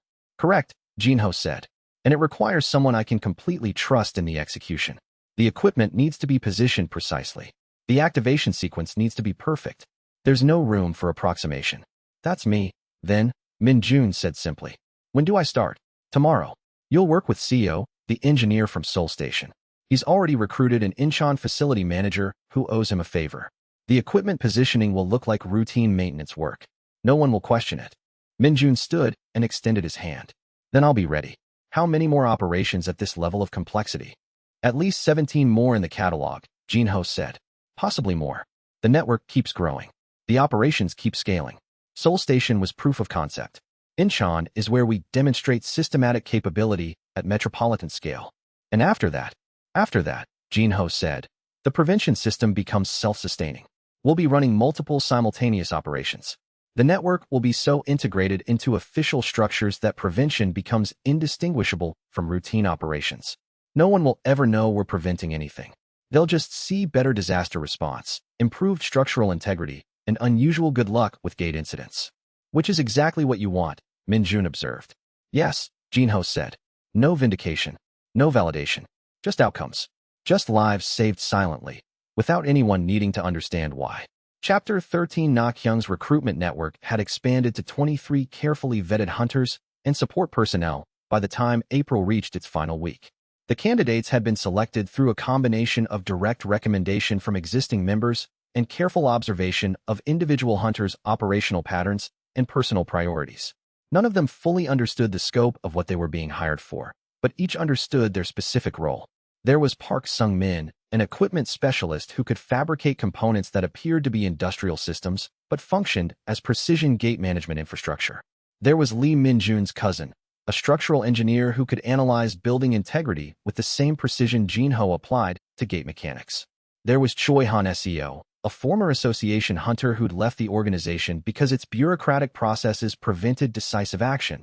Exactly the type of person who would respond to a system that valued results over procedure. Each person had been recruited with the same formula. Identify what motivated them, structure the opportunity around that motivation, reveal only what they needed to know for their specific assignment. It was compartmentalization as an art form, a prevention network that functioned through carefully calibrated information distribution rather than shared knowledge or unified ideology. Na Kyung met with Jinho in the private room at one of the Gangnam facilities that hunters used for sensitive discussions. She carried a tablet displaying the updated network roster and operational assignments. 47 people now, she said, organized into 6 geographic clusters. Equipment support infrastructure in Incheon, Seoul, Busan. Communication systems that don't pass through commercial networks. Financial accounts that are divorced from any traceable connection. We're running like a small private military organization. Which is exactly what we are, Jinho said. Except instead of fighting enemies, we're preventing disasters. Instead of pursuing objectives, we're protecting infrastructure and preserving lives. The Hunters Association would consider this organization threatening if they understood it completely, Na Kyung said. She wasn't expressing concern, she was stating fact. 47 personnel operating under unified command structure, deployed across multiple regions, handling sensitive infrastructure, managing operations without association authorization. This looks like an insurrection waiting to happen. Which is why discretion is absolutely critical, Jinho said. Every person in the network has official cover. Every operation has legitimate business justification. Every activity appears to be either private security consulting or industrial improvement work. The association doesn't see us because they're looking for hunters organizing against them, not looking for a prevention network that's simultaneously supporting their efforts. You're hiding in plain sight, Na Kyung said, understanding dawning in her expression. We're hiding in the gaps between official structures, Jinho corrected. Where bureaucratic oversight is less careful, where private initiatives are less scrutinized, where results matter more than authorization channels. The association is too busy managing official operations to notice that a parallel system is simultaneously preventing disasters they think they're managing. Na Kyung smiled slightly. There was grim appreciation in her expression. Okay, Incheon is ready. Minjun's team is positioned. Equipment is staged. The facility manager has been briefed on the false narrative. We're ready for April 28th. Then we proceed, Jinho said. And after Incheon, Busan Harbor. Then regional operations. Then Daegu. Each one expanding the network, proving the methodology, saving lives that no one will ever know needed saving. Chapter 14 The weight of imminent operation never fully went away. For hours before Incheon Airport's projected gate expansion, Jinho stood in the temporary command facility that Seo had arranged in an unused administrative office. From there, he had sight lines to the critical structural points where Minjun's equipment was positioned. From there, he could coordinate real-time responses if the expansion deviated from prediction. The pressure was different from Yuri-san or Seoul Station. He'd proven the system worked twice. He'd established the network. But each operation carried weight, because each operation could fail. Each prevention could become a catastrophe if his analysis was wrong, if his calculations were off, if his network members didn't execute precisely enough. The regression system's interface showed his current awakening status. D rank with measurable progress towards C rank. The system was tracking his physical development, calibrating against what his body could withstand in crisis situations. In his original timeline, he'd been a theoretical researcher. Now he was an operational participant. The strain was changing him physically, neurologically, biochemically. He was becoming someone suited to the work he was performing. At 7:20 a.m., the monitoring equipment in the facility showed first tremors. The gate beneath Incheon Airport was beginning expansion, moving through the preliminary phase precisely as documented. Jinho keyed the communication line. All positions, this is command. We are green light. Gate expansion beginning on projected timeline. Equipment teams, prepare for cascade sequence. The responses came back with military precision. Min Jun confirmed equipment status at location 1. Lee confirmed structural monitoring at location 2. Sung Min confirmed backup systems at location 3. The network was functional and focused. The expansion accelerated beyond the preliminary phase at 7:31 a.m. Pressure readings spiked. The underground infrastructure showed stress patterns that would be catastrophic if unmanaged. This was the critical moment, the instant where prevention either worked or failed. Minjun's equipment activated at 7:32 a.m. The hydraulic systems engaged with a precision that was almost beautiful to observe through the monitoring data. Lateral pressure that would have caused catastrophic cascade failure was instead absorbed and distributed through the containment systems. The physics that should have resulted in terminal infrastructure failure instead found harmless dissipation paths. It worked. The cascade was prevented. The expansion continued, but in a controlled, manageable pattern. The gate would eventually settle into dormancy. The facility would sustain damage, yes, but not catastrophic damage. The civilian structures above would remain intact. No one would die. By 8:15 a.m., the expansion had peaked and begun the slow retraction toward dormancy. The association's official response was arriving, finding a situation that was unusual but fundamentally stable. The narrative would become routine equipment failure with backup systems engaging appropriately. Another ordinary incident successfully managed. 156 lives saved. The network expanding from 47 members to now managing simultaneous operations across multiple facilities. The system scaling beyond proof of concept into genuine operational capability. By the time the sun fully rose over Incheon, Jinho felt the accumulated weight of success settling into his understanding. He wasn't just proving the prevention system worked. He was building the infrastructure for permanent disaster prevention across an entire nation. One operation at a time. One network member at a time. One prevented catastrophe at a time. The regression system updated with confirmation. Incheon Airport incident, prevention status, complete. Casualties, 5. Timeline divergence, 7.1%. Original timeline casualties, 156. Lives saved, 151. Chapter 15. 5 days after Incheon, Jinho received official contact from the Hunters Association. The message came through the association's formal communication system. Not a warning, not pressure, but an invitation. A senior official named Director Kim was requesting a meeting to discuss emerging patterns in gate incident management. The message was couched in bureaucratic language, but Jinho understood the underlying implications. The association had noticed something. Not the full scope of what he was doing, probably not even conscious awareness that he was coordinating preventions. But they'd observed that gate incidents were being handled with unusual effectiveness in areas where Jinho had consultant contracts. They were curious. Curious could become investigation. Investigation could become opposition. But it could also become opportunity. If Jinho positioned himself carefully enough within the official structure. He prepared for the meeting with the same methodical precision he applied to disaster prevention. He compiled documentation of his consulting work, all legitimate, all publicly defensible. He prepared analysis papers that demonstrated his expertise in gate mechanics and structural vulnerability. He selected clothing and presentation style that conveyed professional competence without arrogance. The meeting took place in a nondescript office at the association's Seoul headquarters. Director Kim was a woman in her late 40s, with the kind of institutional authority that came from understanding power structures. She reviewed Jinho's documentation with careful attention. "Your consulting reports are thorough," she said finally. "Your analysis of gate behavior patterns is sophisticated. And I've noticed that facilities where you've conducted security audits subsequently handle gate incidents with unusual effectiveness. I focus on identifying structural vulnerabilities before they become operational crises," Jinho said, speaking carefully. "Preventive structural analysis reduces casualty rates. It's straightforward risk management." "Is it?" Director Kim leaned back in her chair. "Or is something else happening?" Because the pattern I'm seeing suggests that you're not just identifying vulnerabilities, you're actively preventing gate incidents from becoming catastrophic. This was the critical moment. Jinho met her eyes directly. Director, I have extensive experience with gate mechanics. I apply that experience to structural analysis. If that results in better prevention outcomes, I consider that validation of the approach. Even if those outcomes are impossible to explain through standard gate behavior models. I don't think they're impossible, Jinho said. I think the standard models are incomplete. I've identified expansion patterns that official research hasn't documented systematically. If I apply corrected models to structural analysis, better outcomes become predictable rather than miraculous. Director Kim was quiet for a long moment.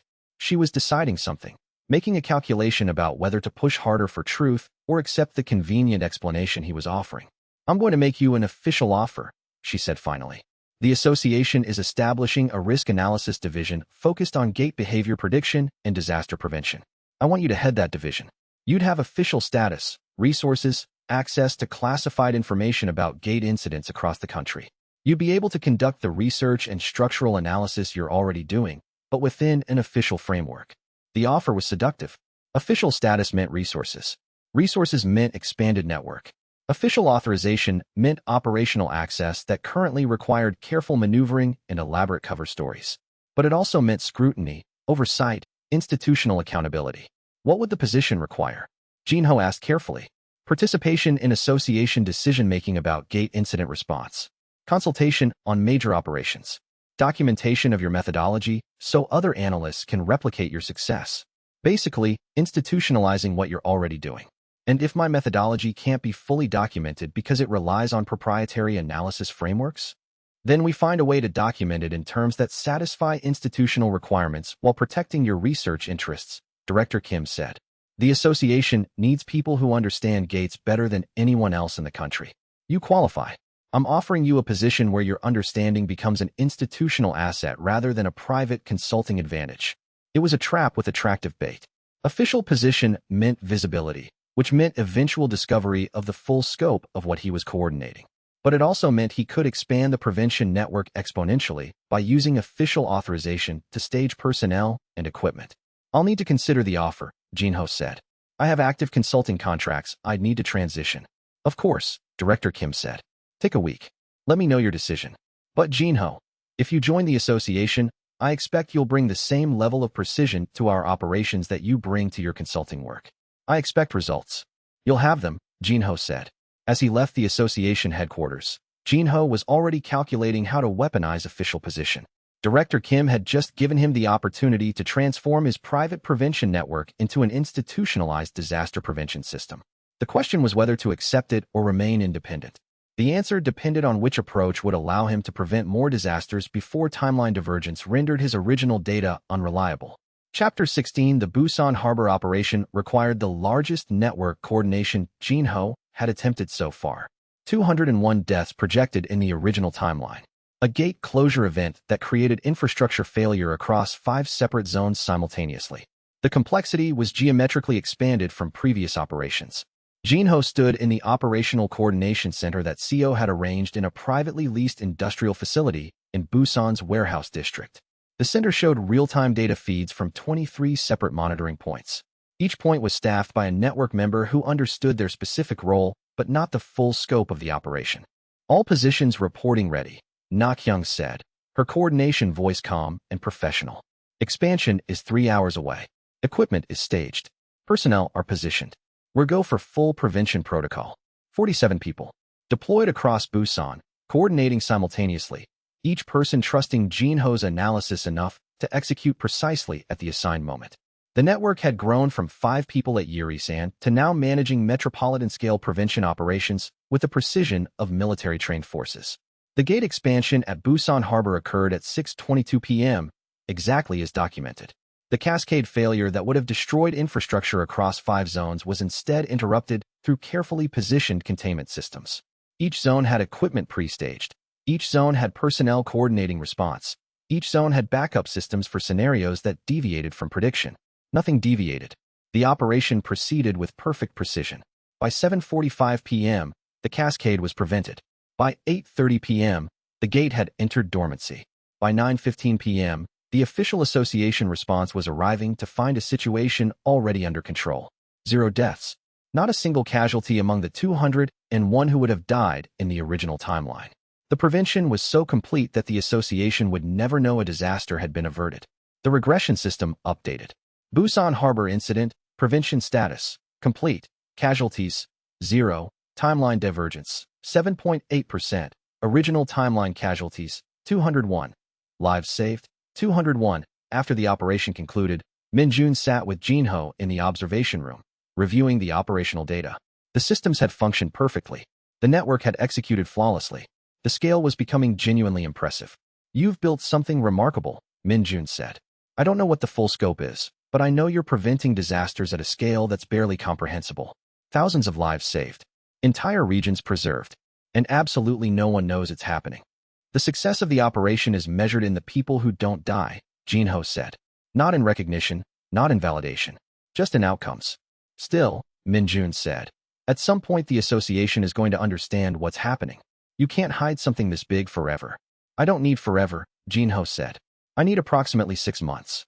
By then, I can have prevented enough major disasters that timeline divergence will reach the point where my original data stops being predictive. After that, I'll be operating in territory that's genuinely new, preventing disasters that didn't exist in my original timeline because my earlier preventions have already changed what's possible. And then, Jinho said, I decide whether to accept the association's offer to become their official risk analysis director, which will give me institutional resources to continue prevention operations, or whether to remain independent and build a private disaster prevention organization that operates in parallel to the association. Either way, the prevention continues. Either way, the network keeps growing. Either way, lives keep being saved silently. Chapter 17. By the end of April, Jinho's network had expanded beyond 47 members to encompass over 60 people operating across 9 regional geographic clusters. The operations were scaling exponentially, becoming more sophisticated, demonstrating capability that no private organization should theoretically possess. Yet no one was investigating them. No one was questioning the unusual effectiveness of gate incident response in areas where Jinho's consulting services had been engaged. The association was noticing patterns, yes, but they were interpreting the patterns as unusual competence rather than organized prevention operations. This was the true elegance of the system. Prevention was invisible.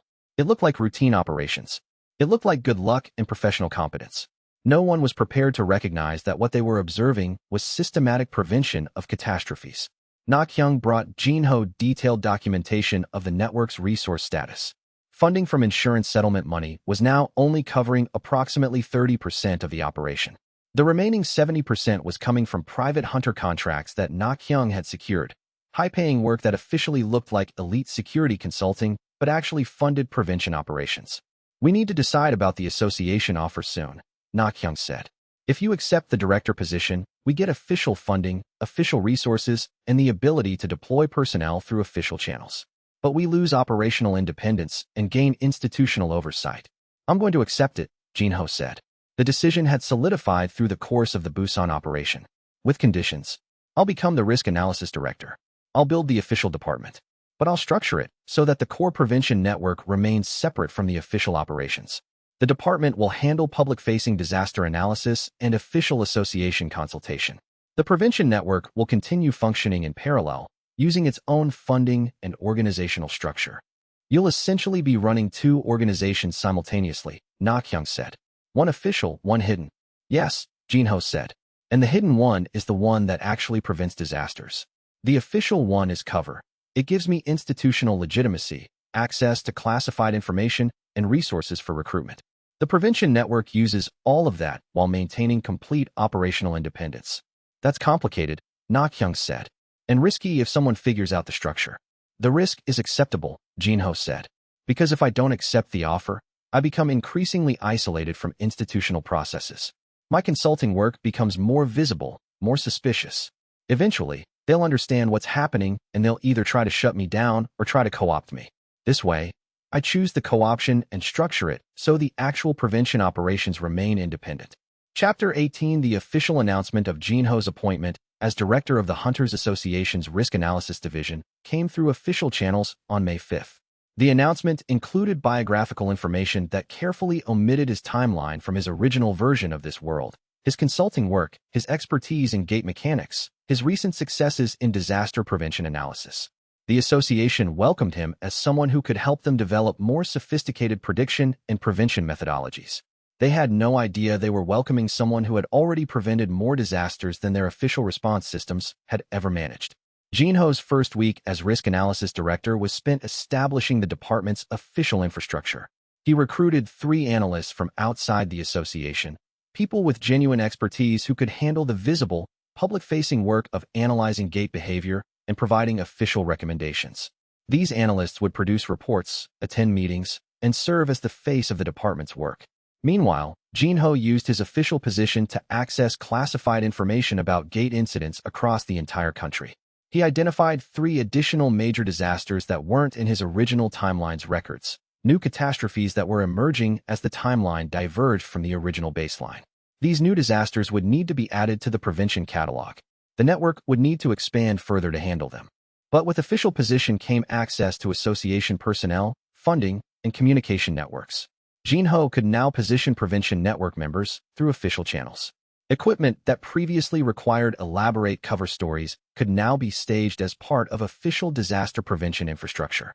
The invisible network could become progressively more sophisticated while becoming increasingly integrated into official systems.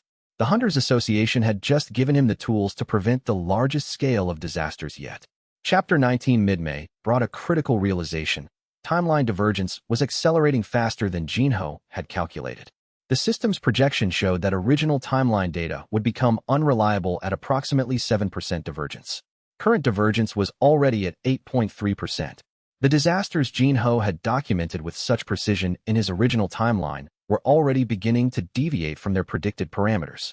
The Incheon airport expansion had differed from original timeline data by 1.2%, a small variance that wouldn't affect prevention outcomes, but significant enough to indicate that the timeline was changing faster than theoretical projections suggested, which meant Jinho had less time than he'd calculated to prevent the remaining disasters from his original data. He needed to accelerate the operation schedule significantly. Instead of preventing one major disaster every 7 to 10 days, he needed to prevent them every 4 to 5 days. The network would need to operate at maximum capacity continuously, with minimal recovery time between operations. Na-kyung understood the implications immediately. "We're going to burn the network out," she said. "Continuous high-intensity operations. People need recovery time. Equipment needs maintenance. Coordination systems need regular reset cycles. Then we expand the network further," Jinho said. "Recruit more personnel. Establish more regional clusters. Distribute the operational load across a larger base so no single component is overwhelmed. That increases institutional detection risk exponentially," Na-kyung said. "The larger the network, the more people know something is happening. The more people are involved, the higher probability that someone will eventually talk. Which is why we move the prevention operations under official association framework as much as possible," Jinho said. "Everything that can be officially justified, we move into official channels. Everything that needs to remain hidden, we compartmentalize completely. The official network handles visible operations. The hidden network handles true prevention operations. The 2 systems work in parallel with minimal connection between them." This was the moment where Jinho's prevention system transitioned from private operation to hybrid institutional framework. By accepting the association position, by building the official risk analysis department, he was creating the perfect cover for expanded prevention activities. No one could investigate what they accepted as official policy. No one could question procedures that had institutional backing. No one could oppose operations that appeared to be sanctioned by the association itself. Chapter 20 The regional operations that followed accelerated the network's growth exponentially. Between May 15th and May 31st, Jinho's prevention operations prevented 10 additional major disasters. The network expanded to incorporate 94 personnel across 14 regional clusters.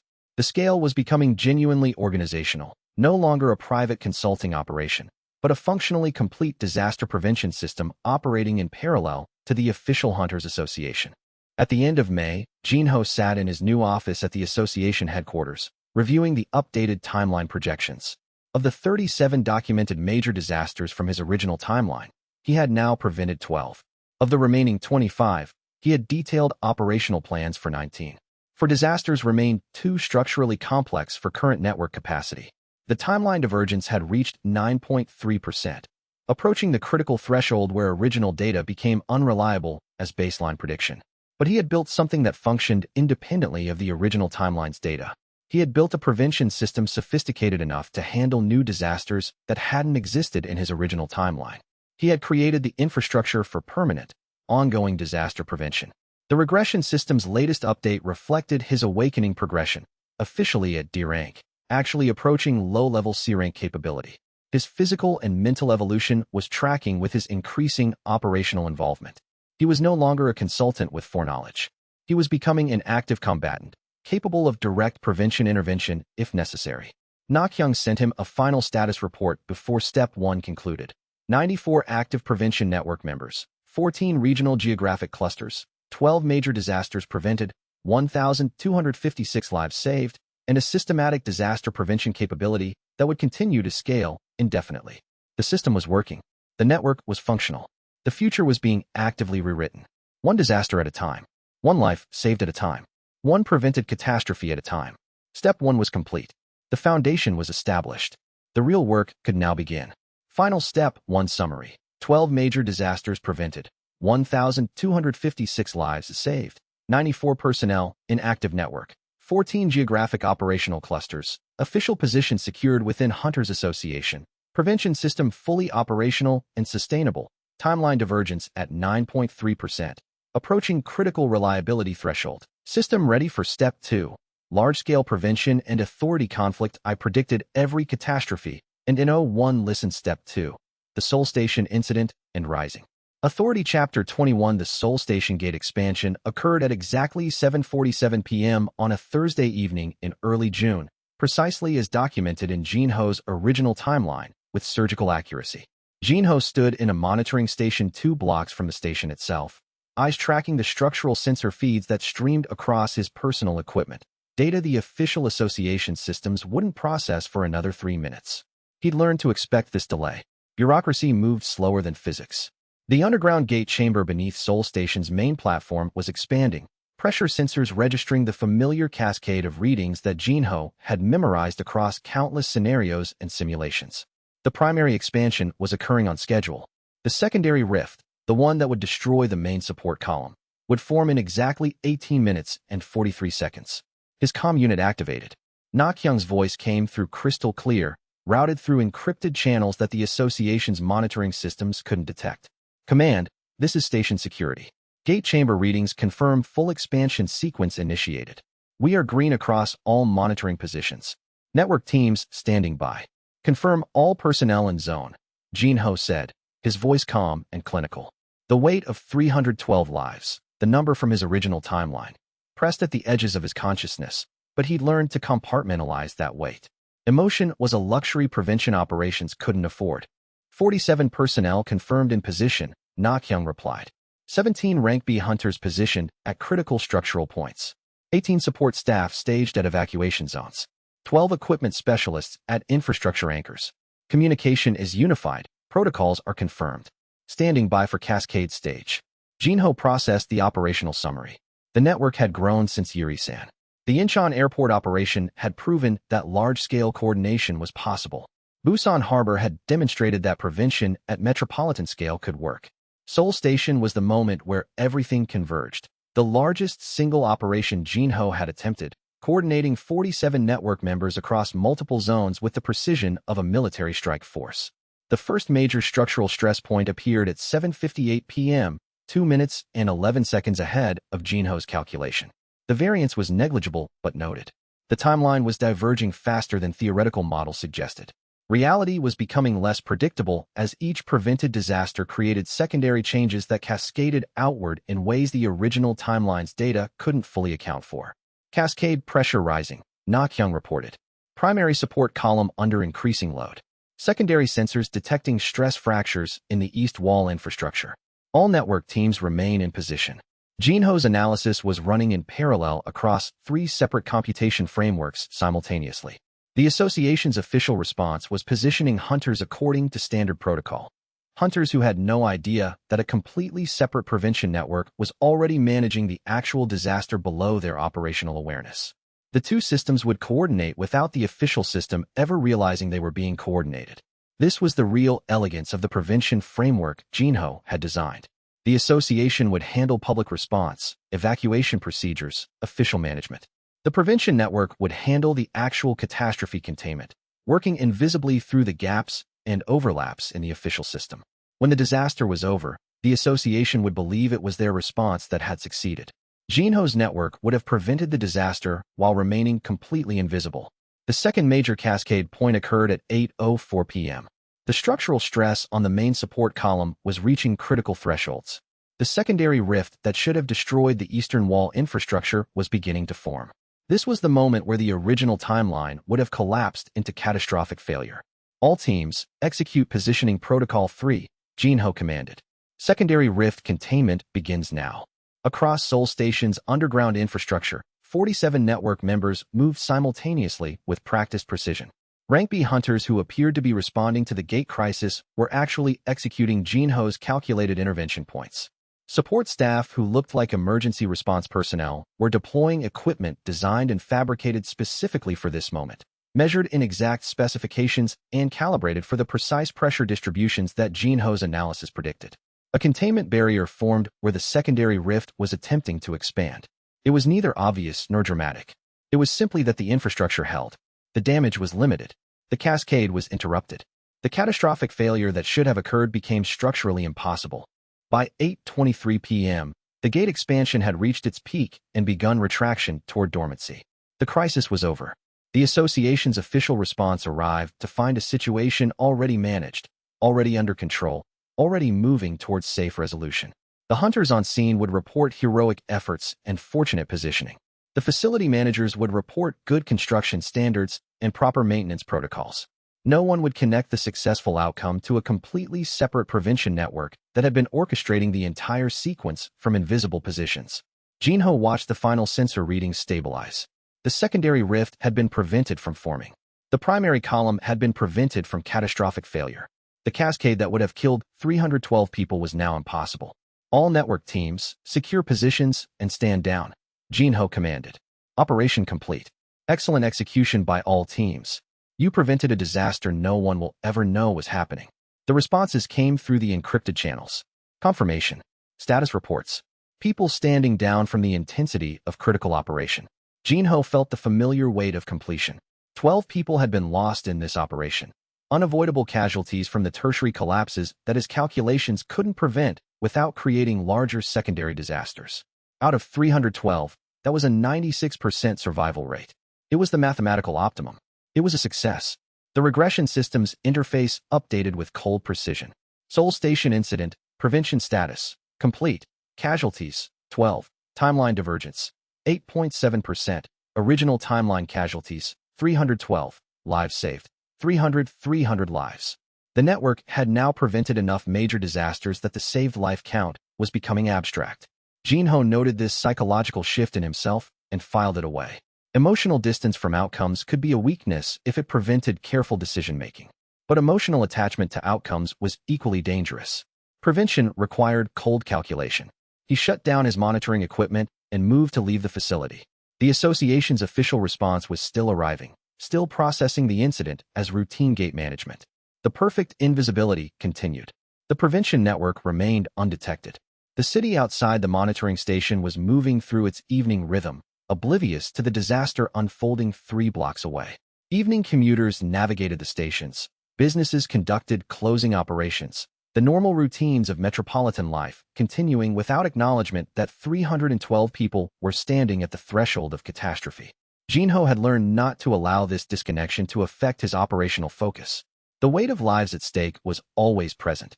He had experienced their deaths in the original timeline, had seen the specific ways the collapse would kill them, had memorized the faces and final moments of people who were now moving through the station above the expanding gate. But emotion was an inefficiency in prevention operations.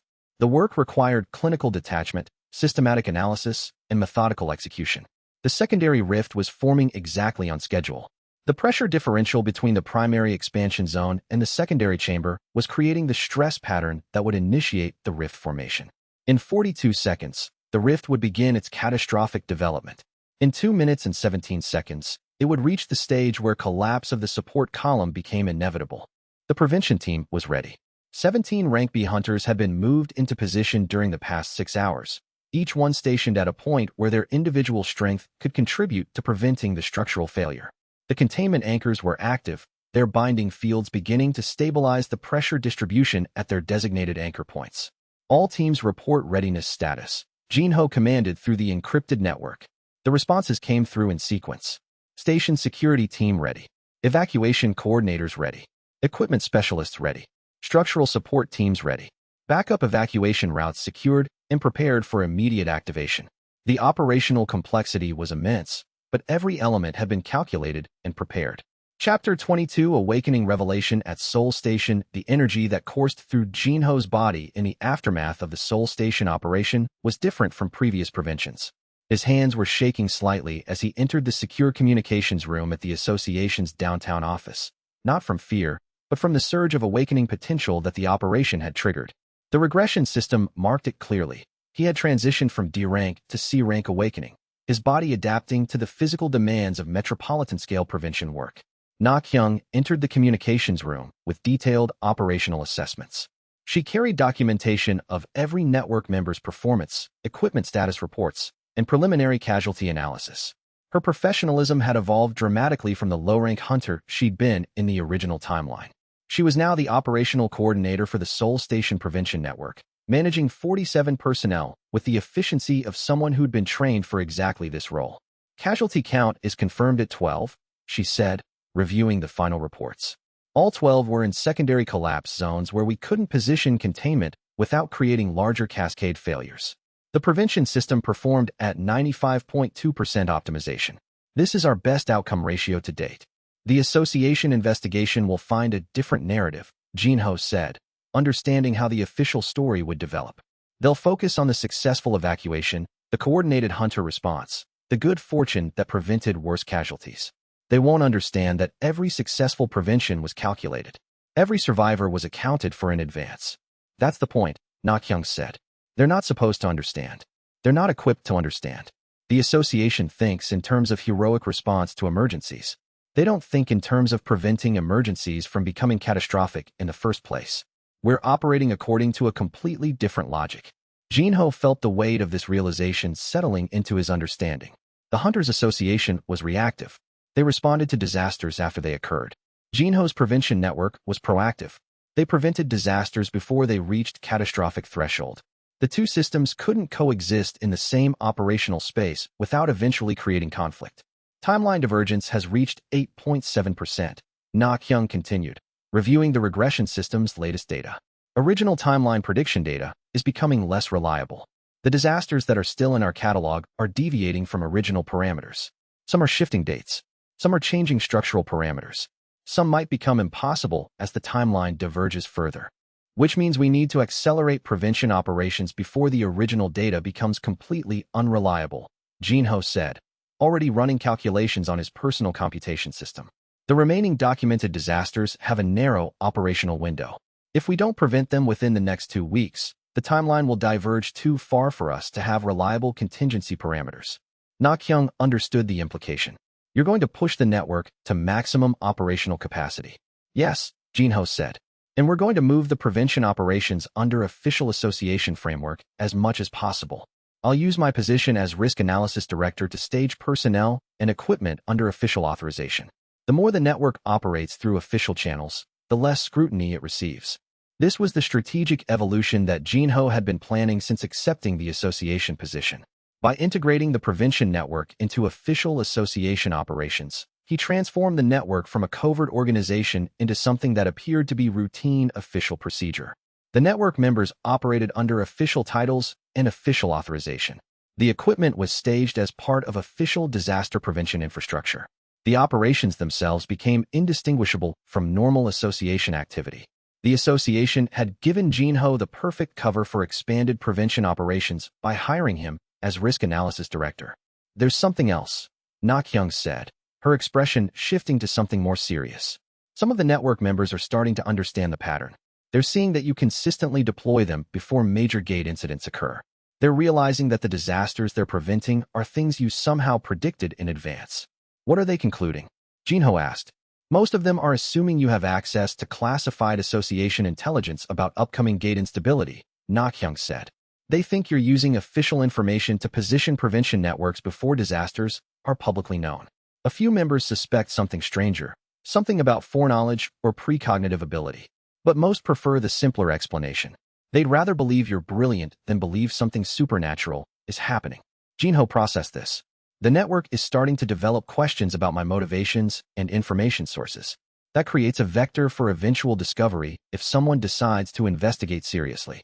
But for now, the simpler explanation protects operational security. Let them believe I have excellent intelligence gathering capability. Let them think my success is based on analysis rather than foreknowledge. That works until someone from the association starts asking those same questions, xianxia said. A thorough investigation could uncover inconsistencies. They might realize you're deploying network members to prevent specific disasters before those disasters show up on any official detection system. Then we need to make sure the association leadership remains convinced that my methodology is sound, Jinho said. Director Kim already brought me into official position based on a pattern of successes she couldn't explain. If I continue producing successful outcomes while framing them as predictive analysis rather than prevention, she'll continue supporting my work. The key is maintaining plausible deniability. Every prevention operation needs to have legitimate official justification. This was the calculation that Jinho had worked out in detail. The association wanted results. If he provided results, they wouldn't ask too many questions about methodology. If he framed his prevention operations as routine consulting work, structural analysis, and risk mitigation, they'd accept the framework. They'd believe he was brilliant rather than impossible. Belief in human genius was easier than belief in foreknowledge systems or regression timelines. The regression system updated with notification that Jinho's awakening had stabilized at C rank.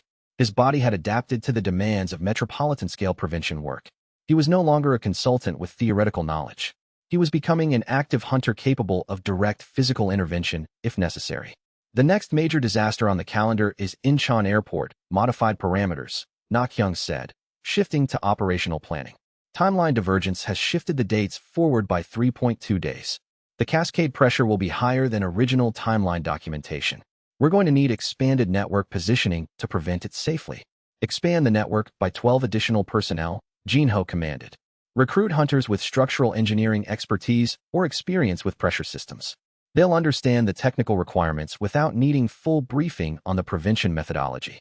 And stage additional equipment at Incheon immediately. If the timeline is accelerating, we need redundant systems in place. The Seoul Station operation had proved the network's capability at metropolitan scale. The Incheon Airport operation would test whether the network could handle accelerated timelines and modified disaster parameters. The system would either scale indefinitely or it would break under pressure. Jinho needed to find out which before the timeline diverged too far to recover. The political dimensions of Jinho's success were becoming increasingly apparent. An individual hunter with unprecedented success rates and mysterious methodologies posed a challenge to institutional structures that assumed leadership would emerge through gradual progression and demonstrated capability building over years. The association leadership was divided in their response. Director Kim maintained unwavering support, believing that Jinho represented the future of organized hunter operations and institutional disaster prevention. Other council members were increasingly skeptical, questioning whether Jinho's accuracy rates violated normal performance expectations and whether his operational secrecy was appropriately contained within institutional oversight. Chapter 23 Director Park's assessment. The official internal report that Director Kim submitted to the association's executive council was carefully worded and thoroughly documented. It outlined Jinho's recent successes, his innovative analytical approaches, and his measurable impact on disaster prevention outcomes across Seoul and satellite regions. Kim's assessment was glowing without being obvious about it, professional without revealing how remarkable the underlying achievements actually were. Jinho received a copy of the report through official channels, and he immediately understood the implication. Director Kim was building a record. She was creating documentation that would protect Jinho if institutional opposition started forming against his rapidly expanding authority and influence. The Executive Council's response came through Director Kim directly. They were impressed with the Risk Analysis Division's performance. They wanted expanded mandate. They wanted Jinho to accelerate his analysis of gate behavior across all major metropolitan regions. They wanted his methodology applied to facilities nationwide. You're becoming more visible, Director Kim said privately, meeting with Jinho in his office at association headquarters. The council is noticing that gate incidents are being managed better in regions where you've conducted analysis. Some of them are curious. Some of them are skeptical. A few of them are concerned that you might be operating beyond standard institutional frameworks. Am I? Jinho asked carefully. I don't know, Director Kim said.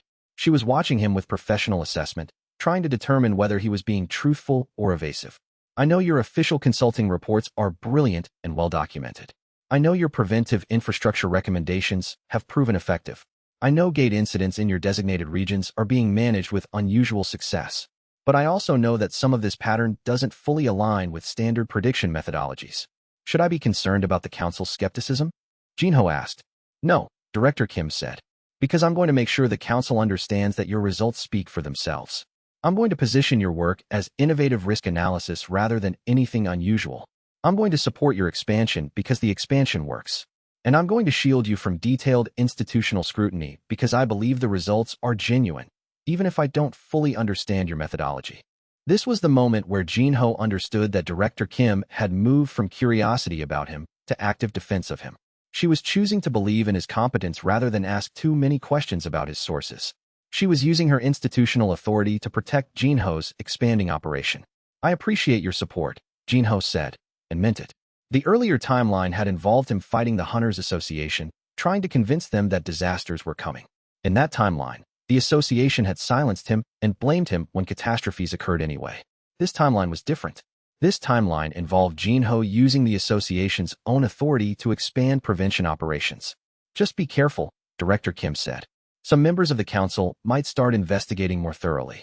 Some might be suspicious of successes that look too consistent. If someone decides to audit your methodology in detail, be prepared to defend your analytical framework in terms that satisfy institutional requirements. I understand, Jinho said.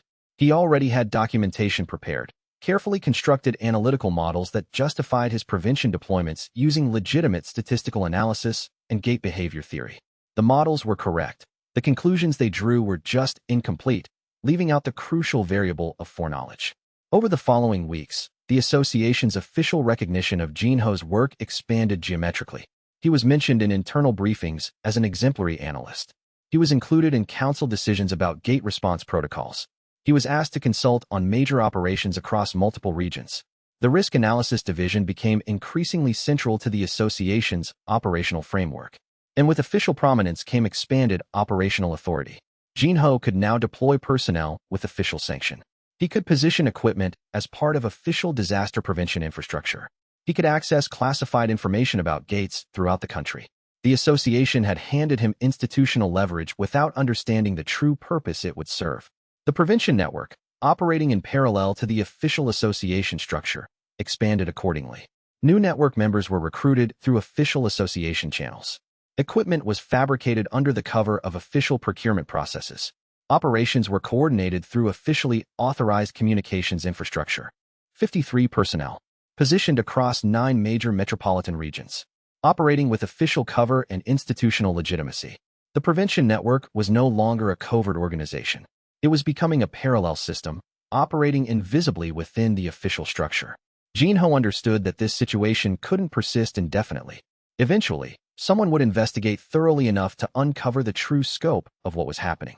Eventually, the prevention network would become visible to institutional scrutiny. The question was whether Jinho could complete enough major disaster preventions before that moment of discovery occurred. The timeline was accelerating. The network was expanding. The prevented catastrophes were mounting. Every day brought both expanded opportunity and increased risk of exposure. The institutional response to Jinho's success was complex and contradictory. The association needed to acknowledge his capability and success, but doing so would require confronting uncomfortable questions about how his accuracy rates were achieved and whether the institutional structures were adequate for handling individuals with unexplained capabilities. The investigation team conducted their analysis with genuine rigor. They reviewed operational records, examined prevention methodologies, and analyzed success metrics across multiple operations. Every metric confirmed what the institutional leadership already knew. Jinho's operation had prevented disasters that would otherwise have killed thousands. His methodology appeared sound. His personnel were trained and capable. His results were demonstrable. But the fundamental mystery remained unresolved. How did he consistently identify gate incidents hours or even days before they became apparent to association monitoring systems? What analytical frameworks allowed him to maintain such consistent predictive accuracy?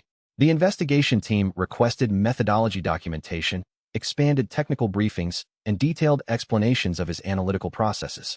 Jinho provided comprehensive responses to every request, carefully constructing explanations that were technically accurate while fundamentally evasive. He described his prevention methodology as an integration of advanced sensor networks, continuous environmental monitoring, and pattern recognition analysis. All of these descriptions were true. They simply omitted the single most important factor, that the patterns being recognized were based on his memories of events from a timeline that no longer existed.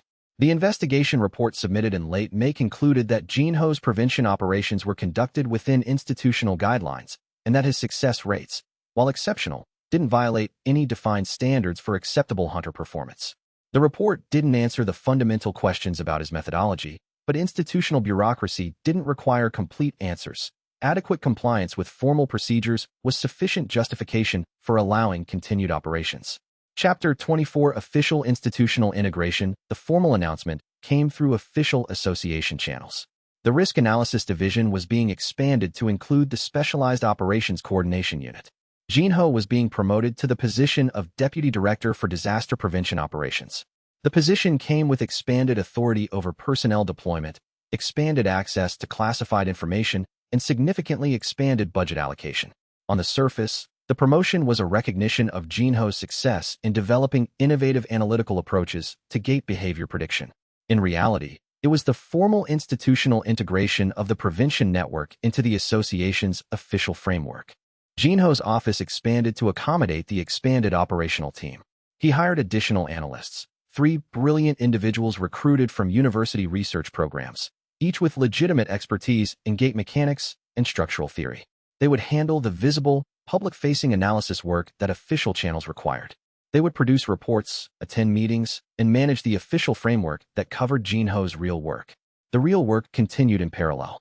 The prevention network expanded to 73 personnel across 14 regional clusters. Equipment infrastructure expanded to include 17 major metropolitan facilities with pre-positioned containment systems. Communications networks became more sophisticated, with encrypted channels that couldn't be traced through official association systems. Jinho was essentially running a duplicate disaster prevention organization operating invisibly within the official association framework. The official organization handled visible analysis and official consultation. The hidden organization prevented the actual disasters. The institutional blindness that allowed this arrangement to function was remarkable. The association saw Jinho as an innovative analyst and a dedicated disaster prevention specialist. They didn't see the separate network operating in parallel. They didn't question the unusual consistency of positive outcomes in regions under his official authority. They didn't realize that the disasters being prevented through his official recommendations were disasters that only existed because Jinho had foreknowledge of them. At a mandatory executive council meeting, Jinho presented the official quarterly report on disaster prevention outcomes.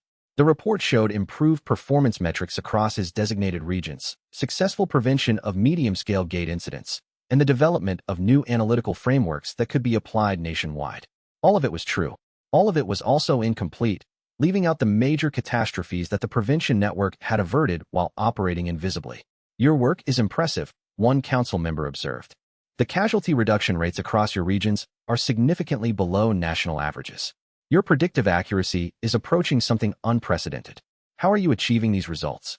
"Comprehensive structural analysis," Jinho explained, using the carefully prepared framework. "I've identified gap patterns in standard gate monitoring systems.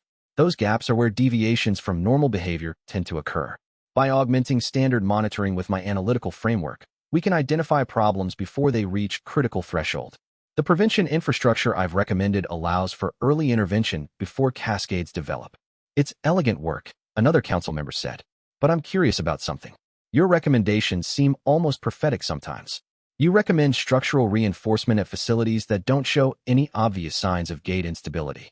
Then, weeks later, those facilities experience minor gate disturbances that your recommended infrastructure handles smoothly. How are you identifying these future problems?" This was the critical question, the moment where institutional scrutiny could become dangerous. Jinho met the council members' eyes directly. "Pattern recognition," he said. I've spent years studying gate mechanics at a level beyond standard association training. I can identify subtle signs that standard analysis misses. Environmental factors, pressure accumulation patterns, structural stress responses. These elements combine in ways that predict future instability. It's not precognition. It's informed analysis applied more carefully than most people apply it. But no one has ever conducted analysis at this level of detail before. The council member pressed. How did you develop this approach? Because prevention was my goal, Jinho said calmly. Standard analysis focuses on response to disasters after they occur. I focused on analysis that prevents disasters before they reach critical threshold. The two approaches require different frameworks.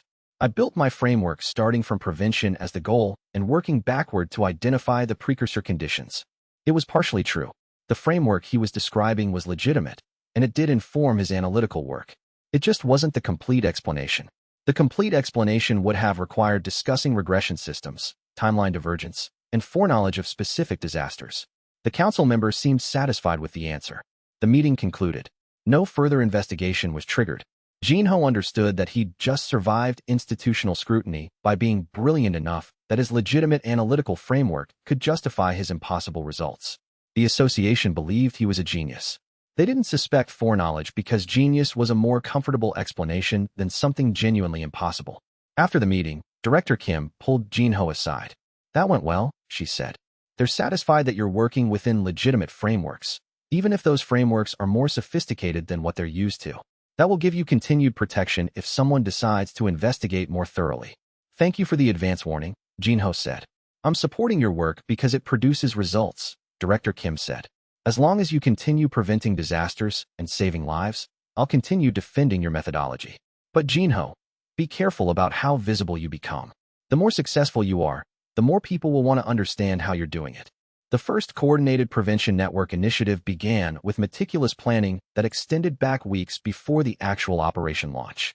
Jinho had spent late April and early May assembling a team of hunters who combined both capability and discretion. They needed to be strong enough to conduct complex prevention operations, but also psychologically willing to function within a network that operated without public recognition, institutional acknowledgement, or official authorization.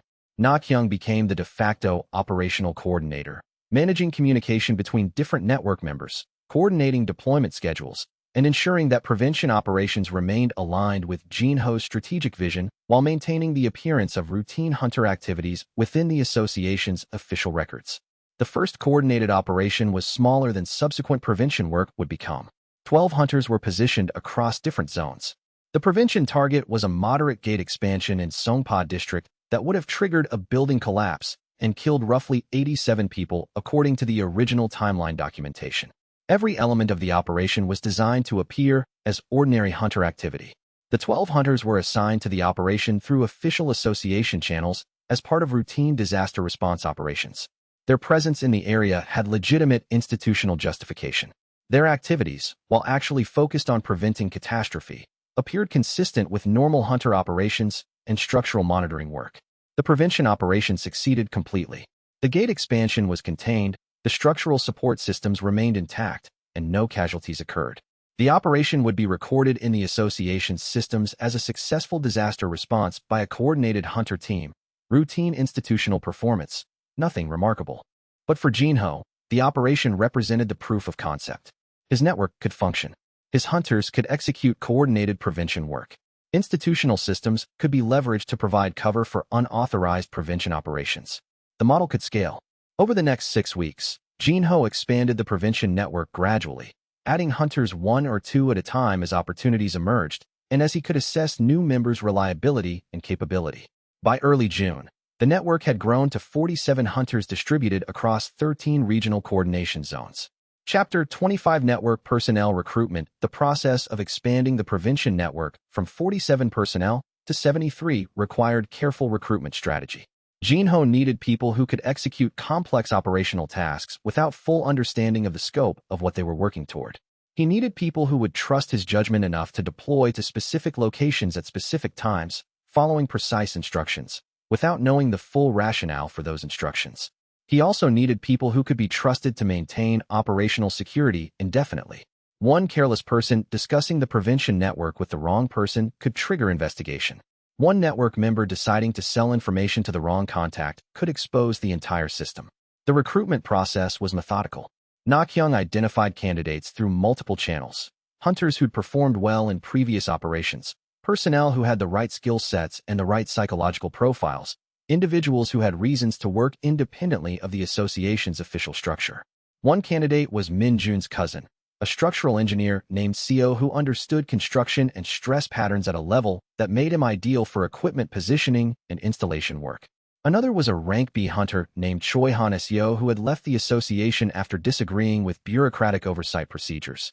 Exactly the type of person who would respond well to a system that valued results over institutional authority.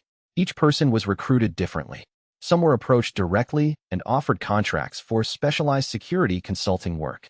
Others were integrated into official association positions and then gradually included in prevention operations. A few were recruited through existing network members who vouched for their reliability and competence. The recruitment process also included careful vetting. Network members weren't selected randomly. Each person was evaluated for psychological stability, operational competence, personal reliability, and ability to maintain secrets. Background checks were conducted. Motivation patterns were analyzed.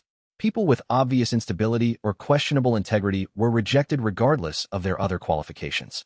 By the beginning of June, the network had expanded to include 73 personnel with an organizational structure that paralleled military operations. There were regional commanders who coordinated multiple operational teams. There were specialists who handled specific technical functions like equipment management and communications. There were field operatives who executed the actual prevention work. Jinho held a meeting with the key network leaders at the Gangnam operational facility. Xianxia, Minjun, Seo, xianxia, and 8 other regional commanders were present. The meeting was secure, held in a facility that Jinho had verified was clean of surveillance equipment and communication intercepts. The network is functioning at a capacity I didn't expect to achieve this quickly, Jinho told them. 73 personnel operating across 14 regional clusters. Equipment infrastructure at 17 major facilities. Communication systems that are secure from association monitoring. You've built an organization that can handle metropolitan-scale prevention operations simultaneously. The question is how long we can sustain this without the association realizing what's actually happening, Minjun said. The larger we get, the higher probability that someone discovers our true operational scope. Which is why the network needs to transition to full institutional integration, Jinho said. Everything that can be officially justified, we move into official association channels. We're already doing this, recruiting network members through official positions, staging equipment as part of official procurement, coordinating operations through official communications. We accelerate this integration until the prevention network becomes indistinguishable from official operations. That blurs the line between public service and private operation, Seo observed. We're essentially hijacking the association's official authority for our own purposes. We're using the association's official authority to prevent disasters more effectively than the association could prevent them through standard channels, Jinho corrected. The association has no idea that most of the disasters they think they're responding to have already been prevented by network operations. They credit their official response systems with successes that actually came from prevention work. It benefits both systems. Until someone investigates thoroughly, xianxia said. Until someone realizes the pattern and starts asking questions about why disasters are consistently being prevented before they reach catastrophic threshold. Then what? Then we have documentation prepared showing that our prevention methods are legitimate, our analytical frameworks are sound, and our results speak for themselves, Jinho said. We've built enough institutional credibility that even a thorough investigation won't uncover the full truth unless someone specifically searches for evidence of foreknowledge or systemic prevention operations. The network leaders accepted this framework. They understood the risks. They also understood that the prevention work was producing measurable results. 73 people had been recruited into the network, and all of them remained committed because Jinho consistently delivered on his promises. He paid network members well. He positioned them skillfully. He prevented disasters in ways that minimized casualties and maximized safety for the network members themselves. The loyalty was earned through demonstrated competence, not through ideological commitment or belief in the prevention mission. Each network member had reasons to remain silent and committed. Each person had financial interests, operational success, or personal safety that depended on the network's continued success. The next phase is critical, Jinho told the assembled leaders. We have approximately 14 days to prevent 5 major disasters before timeline divergence renders original prediction data unreliable. We'll be running at maximum operational capacity with minimal recovery time between operations. That requires perfect execution, perfect coordination, and perfect operational security. Is it possible? Nakyung asked. No, Jinho said honestly. At maximum capacity, something will break. Someone will make an error. A piece of equipment will fail. An unexpected variable will appear that we can't account for. But if the failures are small enough and distributed across enough operations, we can mitigate them. We can continue preventing major disasters even while accepting minor preventable failures. This was the shift in Jinho's operational philosophy. He was no longer trying to prevent every death. He was accepting acceptable casualty rates and optimizing for lives saved rather than perfect outcomes. The mathematics of large-scale prevention required accepting that not everything could be saved. The goal was maximizing net benefit across all operations. Then we're ready, Min Jun said. The network is prepared for maximum capacity operations. We can execute the prevention schedule you've laid out. Tell us what you need. The transition from theoretical prevention planning to actual coordinated prevention operations revealed unexpected complexity. Hunters who were individually capable sometimes struggled with the coordination demands of complex multi-team operations. Some hunters required more extensive training in the standardized procedures that made different teams' operations compatible and coordinable. The training infrastructure that Jinho developed became surprisingly sophisticated. New network members were brought through a 3-week intensive program that covered network protocols, operational procedures, encrypted communication systems, and the psychological demands of conducting prevention operations without institutional recognition or acknowledgement. The most challenging aspect of the training was teaching hunters to accept that their work would be invisible. In normal hunter operations, successful dragon hunts resulted in institutional recognition, rank advancement, and reputation building. Prevention operations produced no institutional recognition. They were conducted in secret, documented only in the prevention network's own records, and would remain entirely unknown unless the network was eventually exposed. Only hunters with unusual psychological profiles could sustain motivation under these conditions. They needed to be sufficiently committed to the goal of saving lives that the absence of external recognition didn't undermine their commitment. Fortunately, the hunters Jinho recruited tended to have exactly this profile.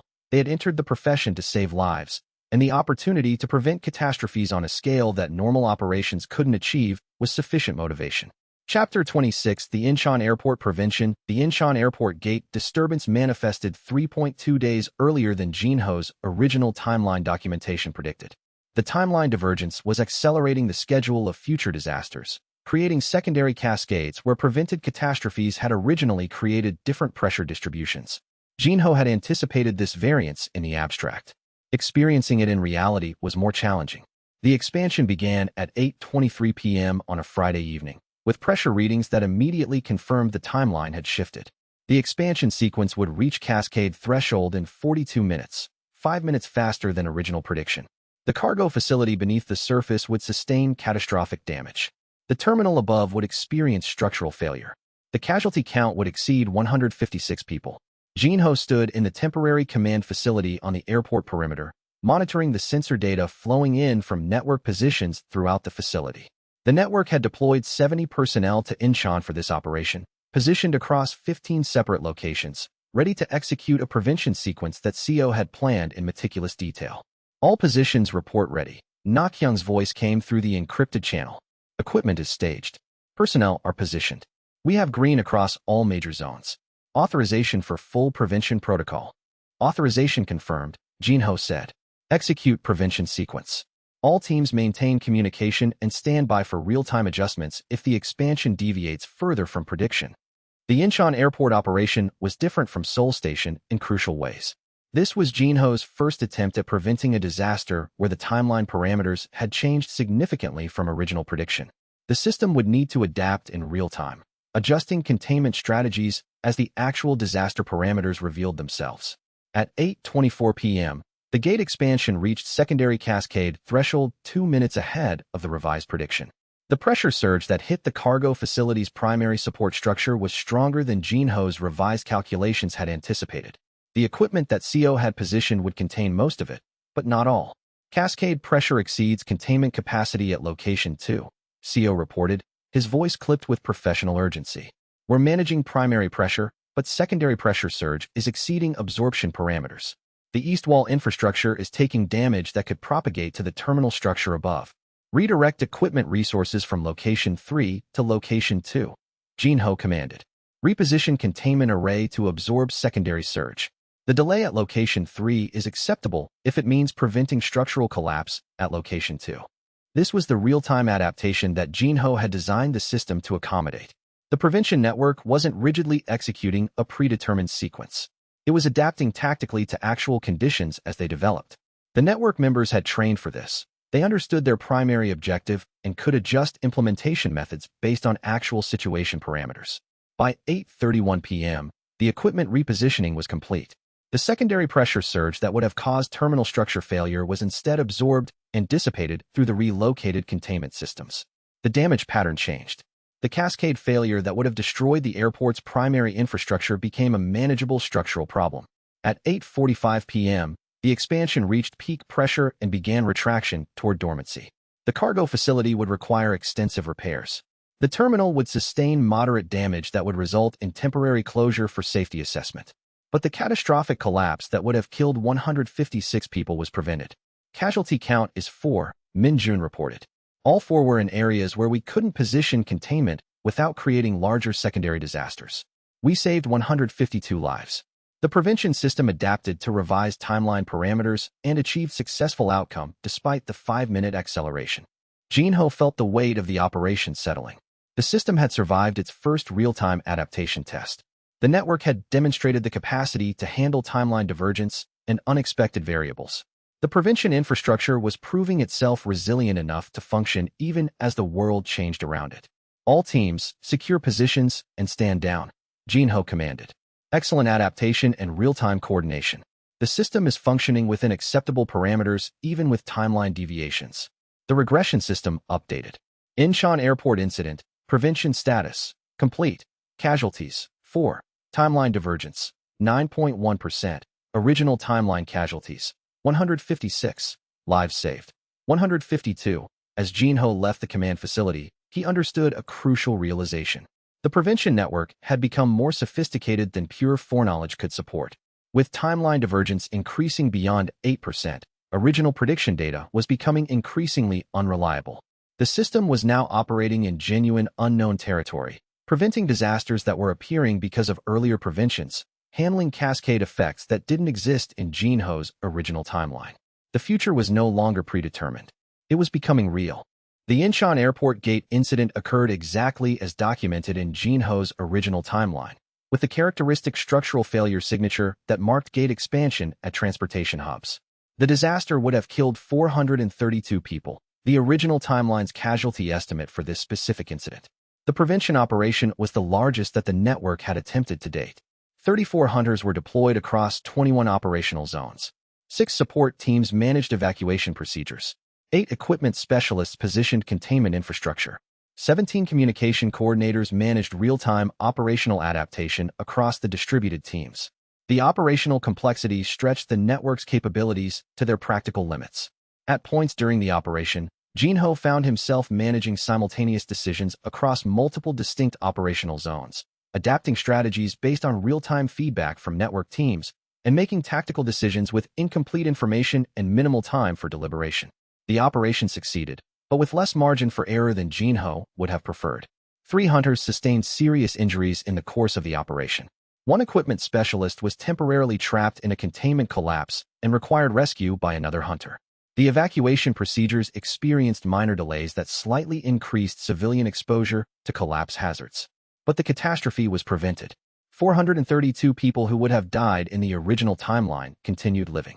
The operation demonstrated that the prevention network could handle operations of substantial scale and complexity, but it also demonstrated the operational limitations that constrained what the network could achieve without expanding further or developing more sophisticated coordination infrastructure. The post-operation assessment identified that the network needed to develop more automated communication systems, needed to recruit additional skilled coordinators, and needed to establish more sophisticated real-time tactical decision-making frameworks. The Incheon operation had revealed the exact structural bottlenecks that would constrain future network growth if not systematically addressed. Chapter 27 Emergent Disaster Identification. The intelligence report that reached Jinho through classified association channels marked a significant shift in the nature of prevention work.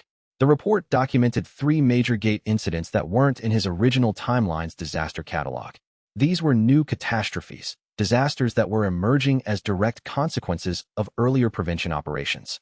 The first was a gate instability event at a secondary facility in Gwangju that hadn't been in the original timeline. The second was an unprecedented gate manifestation at a facility in Daegu that didn't match any original timeline patterns. The third was a compound gate cascade at the Busan industrial sector, complex enough to rival the Seoul station operation in terms of coordination requirements. This marked the transition from preventing known disasters to preventing unknown ones. Jinho was no longer operating from foreknowledge of a predetermined timeline. He was operating reactively, identifying emerging threats and developing prevention strategies with minimal advance information. The challenge was that without original timeline documentation, Jinho couldn't calculate accurate prediction parameters. He had to develop new analytical frameworks based on gate mechanics principles and structural theory alone. The prevention operations would require greater flexibility, greater adaptation, and greater tolerance for uncertainty. The timeline is becoming genuinely unpredictable, Jinho explained to his core planning team. The first 3 major disasters were documented in my original timeline. We've now prevented all 12 of them and prevented enough secondary disasters that the timeline has diverged significantly enough that new events are emerging. We're no longer preventing a predetermined future. We're preventing a future that's being created by our own prevention work. That means we can't rely on foreknowledge anymore, Nakyung observed. We have to develop independent capability to identify emerging threats and develop prevention strategies without knowing in advance what we're preventing. Correct, Jinho said, which is why the prevention system needs to transition from a pure foreknowledge-based operation to a capability-based operation. We need to develop the capacity to detect gates that are becoming unstable, analyze their behavior patterns, and develop prevention strategies based on principles rather than predetermined knowledge. This realization transformed the nature of Jinho's work.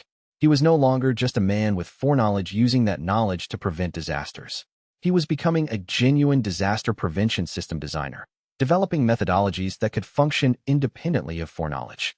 Over the next week, Jinho assembled a team of legitimate gate mechanics experts, individuals recruited from the association who understood gate physics at a fundamental level. He provided them with his analytical frameworks and asked them to develop new models for predicting gate behavior based on environmental factors, structural conditions, and pressure accumulation patterns. The models they developed were innovative and sophisticated. They weren't as perfect as foreknowledge-based prediction, but they were genuine analytical capability that could function independently of Jinho's timeline information. The network could now identify emerging threats and respond to them using principles rather than predetermined knowledge.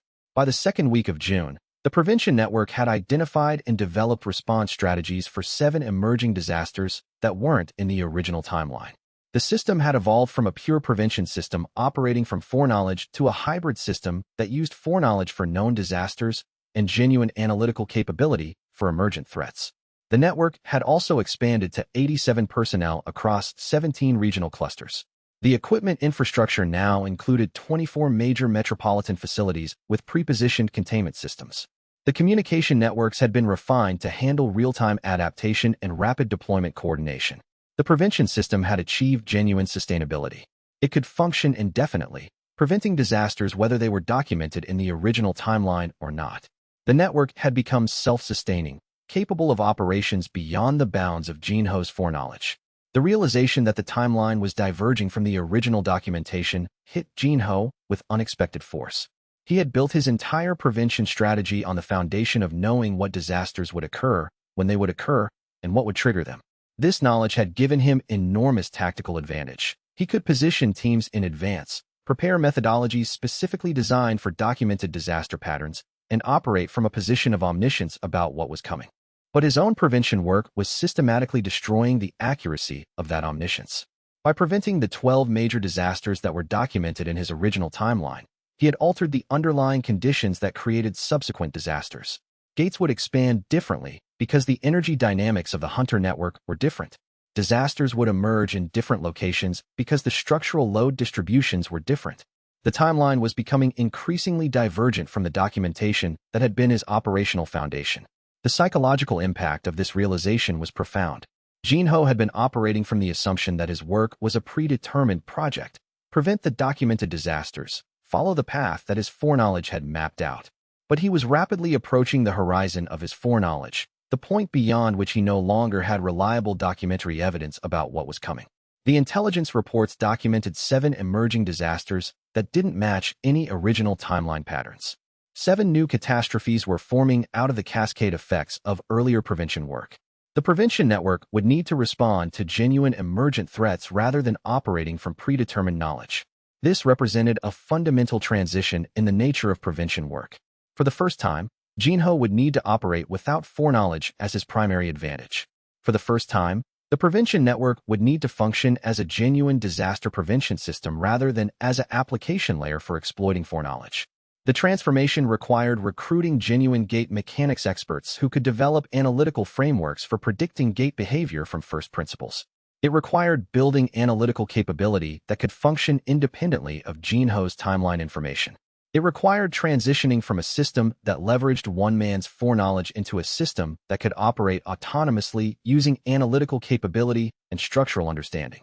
Over the course of 2 weeks in mid-June, Jinho worked with 5 recruited gate mechanics specialists to develop new analytical frameworks for predicting gate behavior based on environmental factors, monitoring patterns, and pressure accumulation signatures.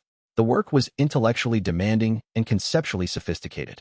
The models the specialists developed were less reliable than foreknowledge-based prediction, but they represented genuine analytical capability that could sustain the prevention network beyond the boundaries of Jinho's timeline documentation. Chapter 28 Methodology Documentation Challenges. The association's ethics committee formally requested documentation of Jinho's prevention methodology. The request came through official channels, accompanied by polite language but unmistakable institutional authority. The committee wanted to verify that Jinho's analytical approaches were sound and that his personnel deployments were justified by legitimate risk analysis rather than other criteria. This was the documentation challenge that Jinho had anticipated but never fully resolved.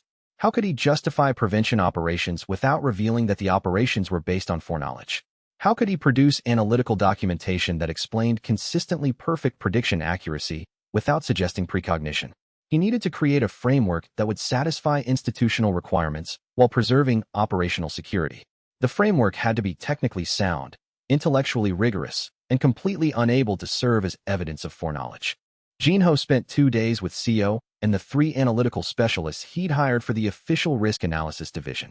They constructed a comprehensive methodology document that outlined Jinho's approach to gate behavior analysis, explained the logic behind his structural reinforcement recommendations, and provided detailed case studies showing how the methodology had produced positive outcomes.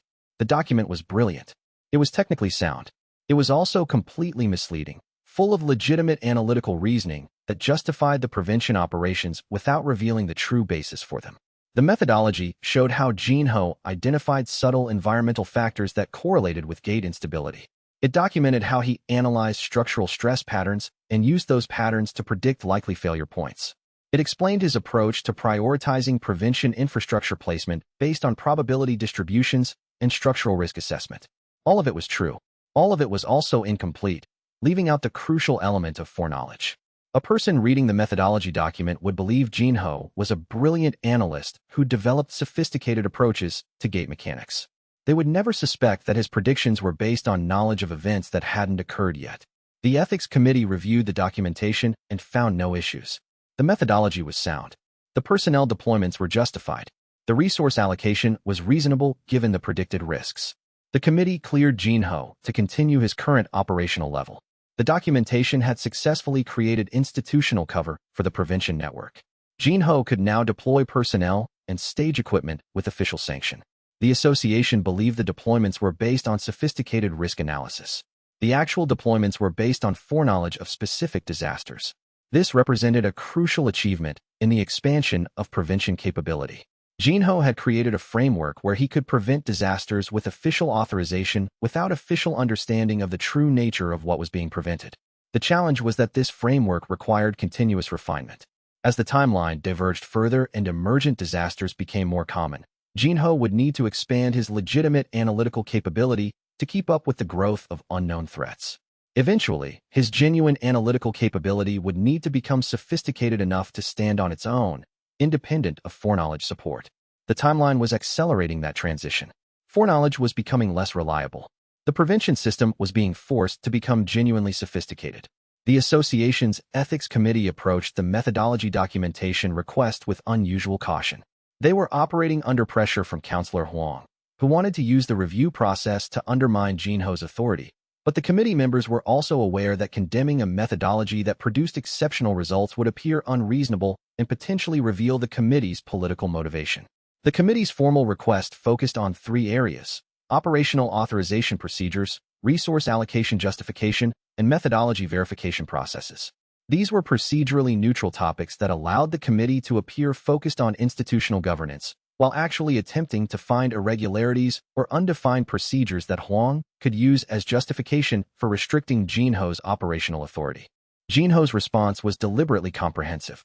He submitted detailed documentation of his authorization procedures, explaining how each prevention operation was initiated through legitimate institutional pathways, despite not revealing that the authorization requests themselves were based on foreknowledge of impending disasters. He documented his resource allocation decisions, explaining the analytical framework for determining how many hunters were needed for specific operations.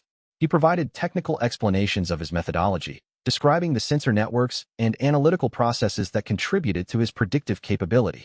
The documentation was technically accurate and institutionally appropriate, but it was fundamentally evasive about the true source of his predictive capability. Jinho had learned to construct explanations that satisfied institutional requirements for transparency while maintaining the security of his most critical advantages. The committee reviewed the documentation over 3 weeks in June and early July, requesting clarifications and additional technical details. With each request, Jinho provided more comprehensive explanation, more detailed analysis, more documentation than had been requested. He was deliberately exceeding institutional expectations for transparency, making it progressively difficult for Huang to argue that Jinho was inappropriately hiding his methodology. By early July, the Ethics Committee had formally certified that Jinho's prevention operations were conducted within institutional guidelines.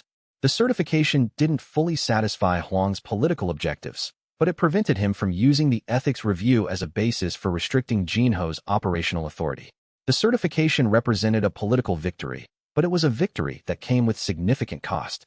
The committee's documentation remained in the association's institutional records. Future scrutiny could reopen the review. If Jinho's foreknowledge ever became exposed, the committee's certification would appear foolish and the committee members would become suspicious of whether they had been deliberately deceived. Jinho had bought operational security, but at the cost of accumulating institutional risk. The more visibility he gained, the more people who possessed knowledge about his operations, the greater the eventual cost when, not if, but when his true advantages were eventually discovered. Chapter 29, The Guangzhou Underground Expansion. The Guangzhou Gate expansion occurred at 9:15 p.m. on a Tuesday evening in mid-June. The disaster wasn't in Jinho's original timeline. It was an emergent threat created by earlier prevention work. The expansion pattern was complex, involving a gate chamber that was simultaneously expanding horizontally and vertically, creating pressure distributions that no previous gate incident had produced. The prevention network had positioned 45 personnel at Guangzhou specifically to handle this threat. Personnel deployed based on Jinho's analysis of the emerging threat pattern, not on foreknowledge of a predetermined disaster. This operation was the first major test of prevention capability operating independently of foreknowledge. The expansion reached critical threshold at 9:32 p.m. The pressure surge that hit the underground infrastructure was more violent than Jinho's analytical models had predicted. The equipment that CO had positioned would absorb approximately 70% of the lateral pressure. The remaining 30% would cause significant structural damage. Cascade pressure exceeding containment parameters at locations 1, 2, and 3, Min-Jun reported. We're mitigating major structural collapse, but secondary damage is extensive. The underground facility is sustaining damage that could affect the surface infrastructure above. Jinho was running real-time analysis of the pressure distribution patterns, trying to identify additional containment points that the network hadn't originally positioned for. The problem was that without foreknowledge of the exact disaster parameters, his containment strategy was reactive rather than predictive. Reposition available personnel from standby positions to secondary support zones, Jinho commanded. We can't prevent all structural damage, but we can limit propagation of the cascade. Focus on preventing damage from extending to the residential areas above the facility. The network members executed the repositioning with practiced precision. By 9:45 p.m., the secondary support zones were reinforced. By 10:12 p.m., the expansion had reached peak pressure and begun retraction. The underground facility sustained significant damage, but the residential areas above remained structurally intact. The casualty count was 12, all individuals who were in the facility during the expansion and couldn't be evacuated in time. The prevention operation had successfully prevented the disaster from becoming a true catastrophe, but at the cost of accepting unavoidable losses. Casualty count is confirmed at 12, Na-kyung reported. The facility above sustained minor damage from secondary cascades. No casualties in the residential zones. The prevention system contained a new disaster type using analytical modeling rather than foreknowledge. The adaptation was successful. Jinho felt the weight of the operation. The prevention network had just demonstrated that it could handle disasters beyond the original timeline's documentation. The system was no longer limited by foreknowledge. It had evolved into a genuine prevention capability. But the operation had also shown the limitations of analytical modeling without foreknowledge. The casualty count was higher than it would have been if Jinho had possessed foreknowledge of the exact disaster parameters. The prevention system was effective, but not perfect. The regression system updated.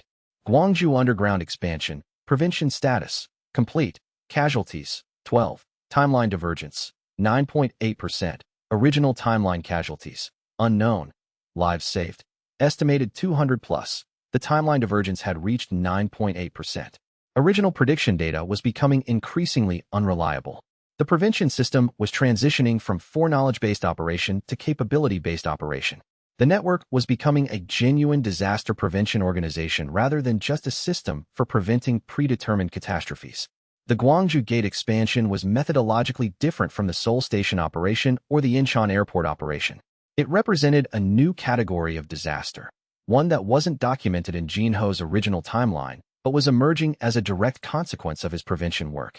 The initial intelligence about the Gwangju expansion came through his network's sensor infrastructure, 17 minutes before the association's monitoring systems registered the threat. The expansion pattern was complex, involving multiple pressure chambers and a cascade formation sequence that didn't match any of the original timeline documentation. Without original timeline knowledge to guide him, Jinho had to rely on the new analytical frameworks that the gate mechanics specialists had developed. The models suggested that the expansion would follow a standard cascade progression with particular vulnerability points at 3 specific structural junctures. The containment strategy would need to focus on those 3 points, distributing prevention resources to prevent the cascade from reaching destructive intensity. The prevention operation required improvisation in ways that documented disasters didn't. The network didn't have pre-positioned equipment optimized for this specific disaster type. The hunters who would be deployed to Gwangju didn't have the preparation time that earlier operations had allowed. The operation would be less efficiently coordinated, more dependent on hunter capability to adapt to unforeseen circumstances. Na-kyung managed the rapid deployment coordination, routing available hunters toward Gwangju through official association channels while simultaneously managing real-time operational adjustment through encrypted network communications.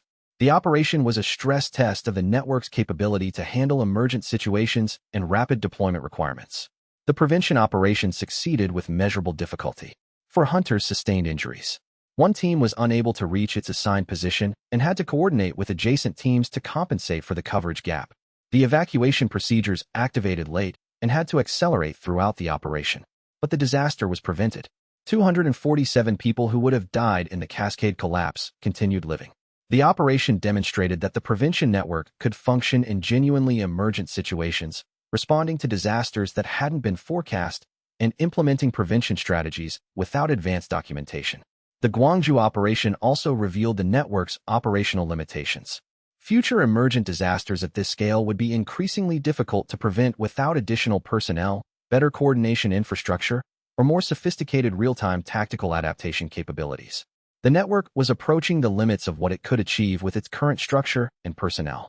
The post-operation assessment concluded that the network needed to expand to approximately 100 personnel, needed to develop automated communication infrastructure for managing large-scale operations, and needed to establish more distributed decision-making capabilities so that individual teams could execute tactical adaptation without requiring centralized authorization. Chapter 30 Organizational Restructuring Initiative. By the end of June, the Prevention Network had grown to 94 personnel across 19 regional clusters. The organization had become complex enough that it required genuine management infrastructure. Informal coordination was no longer sufficient. Formal organizational structure was necessary. Jinho initiated a comprehensive organizational restructuring that created proper management hierarchies, communication protocols, resource allocation systems, and contingency planning frameworks.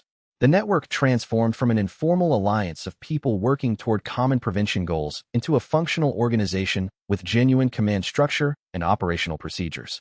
The restructuring also involved expanded integration into the association's official framework. 9 of the network's regional coordinators were moved into official association positions through carefully orchestrated transfers and promotions. This gave the Prevention Network official representation at all levels of the association's operational hierarchy. The association believed they were simply promoting talented individuals into positions where their skills could contribute to official operations. They didn't realize they were moving Prevention Network members into key positions where those individuals could coordinate prevention operations through official channels. By early July, the Prevention Network had achieved seamless integration with the association's official structure. Network members operated as official association personnel. Equipment was staged as official association disaster prevention infrastructure. Operations were coordinated through official association communication systems. The Prevention Network had become invisible within the official system. The prevention operations themselves had become increasingly sophisticated. The network was now handling multiple simultaneous operations across different regions, coordinating resource deployment with real-time adaptation, managing both foreknowledge-based prevention and capability-based prevention simultaneously. The system had achieved genuine operational sophistication. It was no longer a network of hunters working together based on Jinho's instructions. It was an organization with its own institutional momentum, capable of complex operations with minimal direct supervision. Jinho understood that this organization had become too large to control completely. Something this complex would develop its own logic, its own institutional interests, its own momentum that couldn't be perfectly aligned with Jinho's intentions. The Prevention Network was beginning to develop independent agency, but that was acceptable. The goal was preventing disasters and saving lives. Whether those disasters were prevented through Jinho's direct coordination or through the Prevention Network's institutional momentum was less important than whether the prevention work continued successfully. The organizational restructuring of the Prevention Network represented the transition from informal operational alliance to institutional organization. The original structure, a loose collection of hunters working together based on personal relationship with Jinho, had functioned adequately when the network was 47 people. It became inadequate once the network expanded to 94 personnel and was projected to expand further. The new organizational structure created 5 regional command sectors, each overseen by a sector director who reported to an operational commander position. Jinho maintained ultimate authority as the network's strategic director, but the new structure allowed tactical operations to be managed by sector directors with minimal direct oversight from Jinho himself. The restructuring also involved integrating network personnel into the association's official organizational framework. This was the crucial innovation. Instead of maintaining the Prevention Network as a parallel organization that operated secretly within the association, Jinho was systematically placing network members into official association positions. The Prevention Network would become invisible within the official system, indistinguishable from routine institutional operations. 9 network coordinators were deliberately transitioned into official association positions between late June and mid-July. The association believed these individuals were being promoted based on their demonstrated capability. The individuals themselves understood that they were being repositioned to provide the Prevention Network with access to official association resources, communication systems, equipment infrastructure, and operational planning. The dual loyalty structure created complications in individual motivations. A Prevention Network member who was simultaneously an official association personnel might feel conflicting obligations: loyalty to the Prevention Network's mission of preventing disasters versus loyalty to the association's broader institutional objectives. Jinho addressed this complication by carefully selecting which personnel were moved into official positions, choosing individuals whose commitment to the prevention goal was strongest and whose institutional loyalty was least developed. The integration of network members into official association positions required careful timing and institutional coordination. Each promotion had to appear as a legitimate recognition of individual capability and institutional value, not as a systematic repositioning of prevention network personnel into strategic positions. The 9 individuals selected for promotion represented the upper tier of the prevention network's capability. They possessed both strong technical capability and sufficient diplomatic skill to function effectively within official association hierarchies.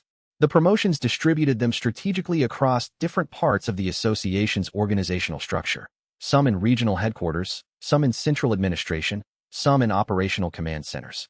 The organizational restructuring required developing standardized procedures that would govern how regional sectors coordinated with each other, how personnel movements were authorized, how equipment was allocated across different operations, and how communication was managed between different parts of the network. These procedures had to appear consistent with normal association operations while actually supporting clandestine prevention work. By mid-July, the prevention network had achieved organizational transformation. The network had expanded to 104 personnel across 19 regional sectors. Equipment infrastructure was distributed across 47 major metropolitan facilities. 9 network members operated simultaneously in official association positions. The prevention network had become sufficiently integrated within the official association structures that discovery was becoming increasingly difficult, not because the network was more secret, but because it had become indistinguishable from normal institutional operations. The integration of network members into official association positions represented a delicate institutional balancing act. The 9 coordinators who were promoted needed to maintain genuine effectiveness in their official roles while simultaneously advancing prevention network objectives. They couldn't appear to be giving preferential treatment to prevention operations, but they also needed to ensure that prevention network personnel had access to official resources and information. The solution was to position the network coordinators in roles where preventing disasters was consistent with their official responsibilities. A coordinator positioned in the Equipment Allocation Office could justify allocating resources to prevention operations as part of normal disaster response infrastructure. A coordinator in the Communications Division could establish dedicated communication channels that officially served general administrative purposes but actually provided secure channels for prevention network coordination. This dual-function positioning allowed the prevention network to operate through official channels without creating the appearance of institutional corruption or inappropriate resource allocation. From the perspective of external observers, the 9 coordinators were simply doing their jobs efficiently. The association couldn't object to efficient resource allocation without appearing to oppose effective disaster prevention. Chapter 31 Political Opposition begins to form. The first serious political opposition to Jinho's expanding authority emerged in late July, 3 weeks into what was supposed to be a 2-week acceleration of prevention operations. The opposition came from within the association's power structure, from members of the Executive Council and higher-ranking hunters who were beginning to notice that Jinho's influence was expanding at an unusual rate. One council member, Councillor Huang, formally raised concerns about Jinho's operational independence. Huang argued that Jinho was deploying personnel and resources without sufficient oversight, that his methodology was inadequately documented, and that his consistent success rates suggested he might be operating beyond the scope of his official authorization. The concerns were legitimate but misled. Jinho was deploying personnel without full association oversight, but the oversight was ineffective because the association's command structure was being bypassed through official channels. His methodology was documented but incomplete because full documentation would have revealed foreknowledge. His success rates were genuinely unprecedented because they were based on prevention of disasters rather than response to them. But Huang's opposition was still politically significant. It marked the beginning of institutional resistance to Jinho's expanding power. It suggested that the window for prevention operations within the association's official framework might be closing. Director Kim defended Jinho against the political attacks. She argued that his success rates were exceptional and justified, that his methodology was innovative, and that removing him from position would damage the association's disaster prevention capability. Kim's defense was effective enough to prevent immediate action against Jinho, but it wasn't enough to stop the underlying opposition from growing. Jinho understood that he was approaching a critical decision point. He could continue working within the association's official framework while facing increasing political opposition, or he could accelerate the transition to operational independence and move the prevention network outside official association structure before political opposition became strong enough to pose actual threat. The question was whether remaining within the association provided more operational advantage than operating independently. Within the association, Jinho had access to classified information, official authorization for personnel deployment, and institutional legitimacy. Outside the association, the prevention network could operate with complete operational independence and without institutional oversight. Jinho chose to remain within the association framework, but to strengthen the prevention network's operational independence simultaneously. He would build deeper operational integration into official structures, while also building parallel systems that could function independently if the association relationship eventually became untenable. By early August, the prevention network had achieved dual system functionality. The official network operated through association channels and under association authorization. The hidden network operated through separate communication systems and used separate funding sources. Both networks coordinated on prevention operations, but they were structured to be operationally independent. If the association eventually turned against Jinho, the prevention network could continue functioning without official sanction. If Jinho was removed from his association position, the network could continue operating and maintaining its disaster prevention capability. The opposition that Huang was building would eventually become serious enough to require action. But Jinho had prepared the system to survive that opposition through structural redundancy and operational independence. Councillor Huang's political opposition emerged gradually rather than as a sudden direct challenge. Huang had spent 23 years in the association, accumulating political relationships and institutional power through careful cultivation and demonstrated reliability. He had earned his council position through conventional progression and institutional loyalty. Jinho represented a threat to everything Huang had worked to build. An outsider who bypassed traditional advancement pathways, who operated without full institutional transparency, who accumulated power at an accelerated pace. This violated the institutional stability that Huang had invested his entire career in maintaining. Huang's opposition strategy was sophisticated political maneuvering rather than direct confrontation. He began raising procedural questions about Jinho's prevention operations. How were prevention operations authorized? Were they being conducted within normal institutional oversight? What documentation existed for resource allocation decisions? Did the prevention operations violate any established institutional guidelines? These were procedurally neutral questions that made Huang appear focused on institutional governance rather than political opposition. But the implied message was clear. Jinho's operations were insufficiently transparent, potentially unauthorized, and possibly conducted outside established institutional procedures. Huang also began organizing informal discussions with other council members, expressing concerns about the precedent of allowing individual hunters to accumulate significant authority and influence without traditional institutional checks. He framed his concerns in terms of institutional integrity and governance principles, not personal political opposition. The opposition strategy had subtle brilliance. By framing his political challenge as a matter of institutional governance, Huang made it difficult for Jinho to respond without appearing to oppose reasonable oversight and institutional transparency. If Jinho refused to submit to additional institutional scrutiny, he would appear arrogant and institutional loyalty deficient. If Jinho submitted to scrutiny, the scrutiny process itself would become a vehicle for exposing his methodologies and potentially discovering the true source of his predictive capability. Jinho recognized that this represented a critical inflection point. He would need to navigate the institutional politics carefully, maintaining sufficient transparency to prevent Huang from using institutional procedures to restrict his authority, while maintaining sufficient operational secrecy to prevent discovery of his true advantages.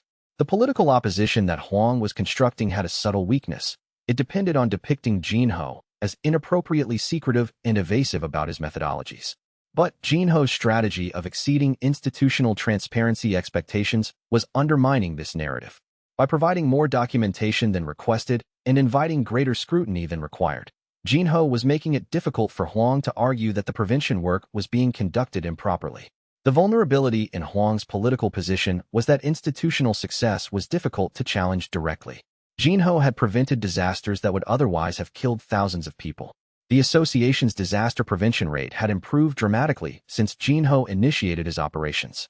These facts were undeniable, and they made political opposition appear petty and self-serving. Huang needed to transform the institutional conversation from one focused on operational success to one focused on institutional procedures and governance principles. If Huang could frame the debate as being about proper institutional oversight rather than about whether prevention operations were effective, the political dynamics would shift. The question wouldn't be, does Jinho prevent disasters? but rather, does Jinho submit appropriately to institutional governance? This reframing strategy had promise, but it required careful political maneuvering and the support of other council members who could articulate governance concerns without appearing to oppose effective disaster prevention. Chapter 32: The Busan Triple Gate Cascade. The Busan Industrial Sector Gate Cascade was the most complex prevention operation Jinho had attempted since taking the association position. 3 separate gates were expanding simultaneously at different locations within the industrial sector, creating pressure distributions that cascaded across all 3 sites. The original cascade pattern would kill 340 people. The prevention network had positioned 127 personnel across all 3 gate locations, with equipment infrastructure staged at 19 separate facility points. This was the largest prevention operation the network had ever attempted, requiring perfect coordination across multiple teams operating in parallel. All positions reporting ready. Nak-hyung's voice came through the encrypted channel at 2:15 p.m. on August 8th. Equipment is staged. Personnel are positioned across all 3 sites. We have green across all major zones. Authorization for full prevention protocol. Authorization confirmed, Jinho said. All teams maintain communication discipline. This operation requires absolute precision. Any deviation from protocol will cascade across all 3 sites. Execute prevention sequence. The first gate began expansion at 2:47 p.m. The pressure surge that hit the primary industrial facility was precisely within Jinho's analytical parameters. The containment equipment activated smoothly, absorbing and dissipating the lateral pressure. By 2:58 p.m., the first gate's cascade had been prevented. The second gate expansion began at 3:12 p.m., 5 minutes ahead of Jinho's calculation. The pressure surge was more violent than predicted, pushing the containment equipment beyond its design specifications. Minjun's team was forced to improvise, using available equipment to create secondary containment points. Primary containment at Location 2 is exceeding capacity, Minjun reported. We're adapting with secondary equipment repositioning. Current status is stable, but we're running at 98% margin. Any additional pressure spike will cause cascade failure. Hold position, Jinho commanded. The third gate expansion will be beginning shortly. The pressure distribution may actually reduce load on Location 2 as cascade effects equalize across all 3 sites. This was the prediction advantage that foreknowledge provided. Jinho knew that the 3 gate cascades would eventually reach equilibrium, with pressure distributing across all 3 sites simultaneously. By correctly timing the prevention operations, the network could manage the entire triple cascade as a unified system rather than as 3 separate incidents. By 3:35 p.m., all 3 gates had reached peak expansion and were beginning retraction. The coordinated prevention operation had successfully managed the triple cascade without allowing any of the 3 sites to reach catastrophic threshold. The casualty count was 4, all unavoidable losses from structural failures that occurred in zones where the prevention network couldn't position containment without creating larger secondary disasters. Triple cascade prevention operation is complete, Nak-hyung reported. All 3 sites sustained controlled damage. Casualty count is 4. We prevented 336 deaths. This is the largest scale prevention operation we've executed to date. Jinho felt the weight of the operation settle. The prevention network had just demonstrated metropolitan scale coordination at 3 simultaneous locations with perfect real-time adaptation. The system had evolved from coordination of multiple teams to coordination of an entire regional prevention infrastructure. The regression system updated with the operation confirmation. Busan Triple Gate Cascade. Prevention status. Complete. Casualties. 4. Timeline divergence. 10.2%. Original timeline casualties. 340. Lives saved. 336. The timeline divergence had exceeded 10%. The original timeline was no longer reliable baseline. The prevention system was operating in genuinely unmapped territory, preventing disasters that were emerging as consequences of earlier prevention work. But the network had proven itself capable of handling this territory. The prevention operations were continuing. The network was expanding. The disaster prevention capability was becoming comprehensive. By the time the Busan operation concluded, Jinho understood that the prevention system had become self-sustaining. The network would continue operating indefinitely, preventing disasters whether Jinho was personally directing operations or not. The system had achieved genuine organizational permanence. The August Council meeting became a focal point for institutional political maneuvering. Huang submitted a formal request for an ethics review of Jinho's prevention operations, framed as a routine procedural audit to verify institutional compliance. The request was seconded by 3 other council members who had been influenced by Huang's informal discussions. Director Kim countered by proposing that the ethics review include explicit acknowledgement of Jinho's operational success and the measurable improvement in disaster prevention rates in regions where his operations were concentrated. Kim's counterproposal shifted the framing from procedural compliance verification to institutional effectiveness assessment. The council debate revealed the extent of political division. 5 council members explicitly supported Jinho's continued operations. 4 council members supported Huang's ethics review proposal. The remaining 4 members remained officially neutral but appeared sympathetic to either position, depending on how the discussion framed the issues. The council ultimately approved an ethics review that was structured as a compromise between Kim's and Huang's positions. The review would verify that Jinho's prevention operations were conducted within institutional guidelines, while also assessing whether his operational methodologies could be documented and potentially transferred to other hunters for broader institutional application. The compromise appeared to satisfy both sides while actually serving primarily Huang's political objectives. An ethics review process, once initiated, would create documented institutional scrutiny that Huang could use to either restrict Jinho's operational authority or discover his methodologies and use that discovery as justification for institutional action.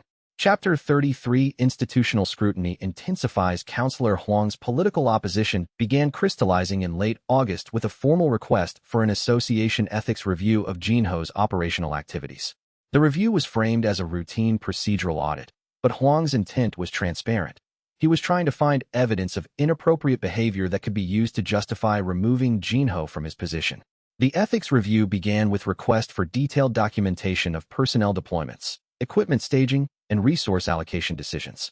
Jinho provided comprehensive documentation showing legitimate risk analysis justifying every deployment. The documentation was meticulously prepared, technically rigorous, and completely unable to serve as evidence of improper conduct. The review continued with interviews of network members, personnel who had been deployed on prevention operations and could potentially provide evidence of inappropriate coordination. But Jinho had prepared them well. Each interviewed network member gave consistent accounts of legitimate security consulting work, preventive infrastructure deployment, and risk mitigation operations. No one mentioned foreknowledge. No one suggested that Jinho had deployed them to prevent specific disasters in advance of those disasters becoming publicly known. The prevention network maintained operational security despite institutional scrutiny. By early September, the ethics review had found no evidence of misconduct. Jinho's operational practices were documented as legitimate, his methodology was sound, and his personnel deployments were justified by his analytical framework. The review cleared him completely. Huang's political attack had failed, but the opposition continued. Huang was now arguing that Jinho had too much authority for a single individual, that his operational independence created institutional risk, and that his success rates were statistically improbable enough to warrant ongoing scrutiny.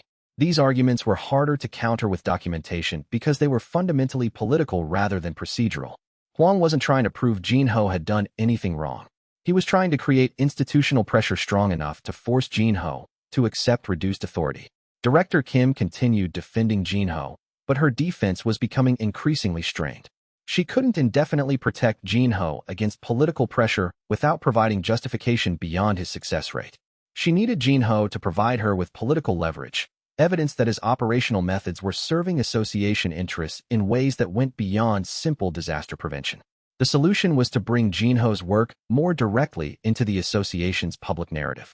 Instead of allowing his successes to remain institutionally invisible, Jinho needed to become visible enough that the association saw him as an asset worth protecting against political opposition. The ethics review formally began in late August with Councillor Huang chairing a 5-person committee. The committee's composition reflected Huang's political influence. 2 committee members were explicitly aligned with Huang's political opposition, 2 members were neutral but leaning toward institutional skepticism, and only 1 member, Director Kim's appointed representative, was explicitly supportive of Jinho's continued operations.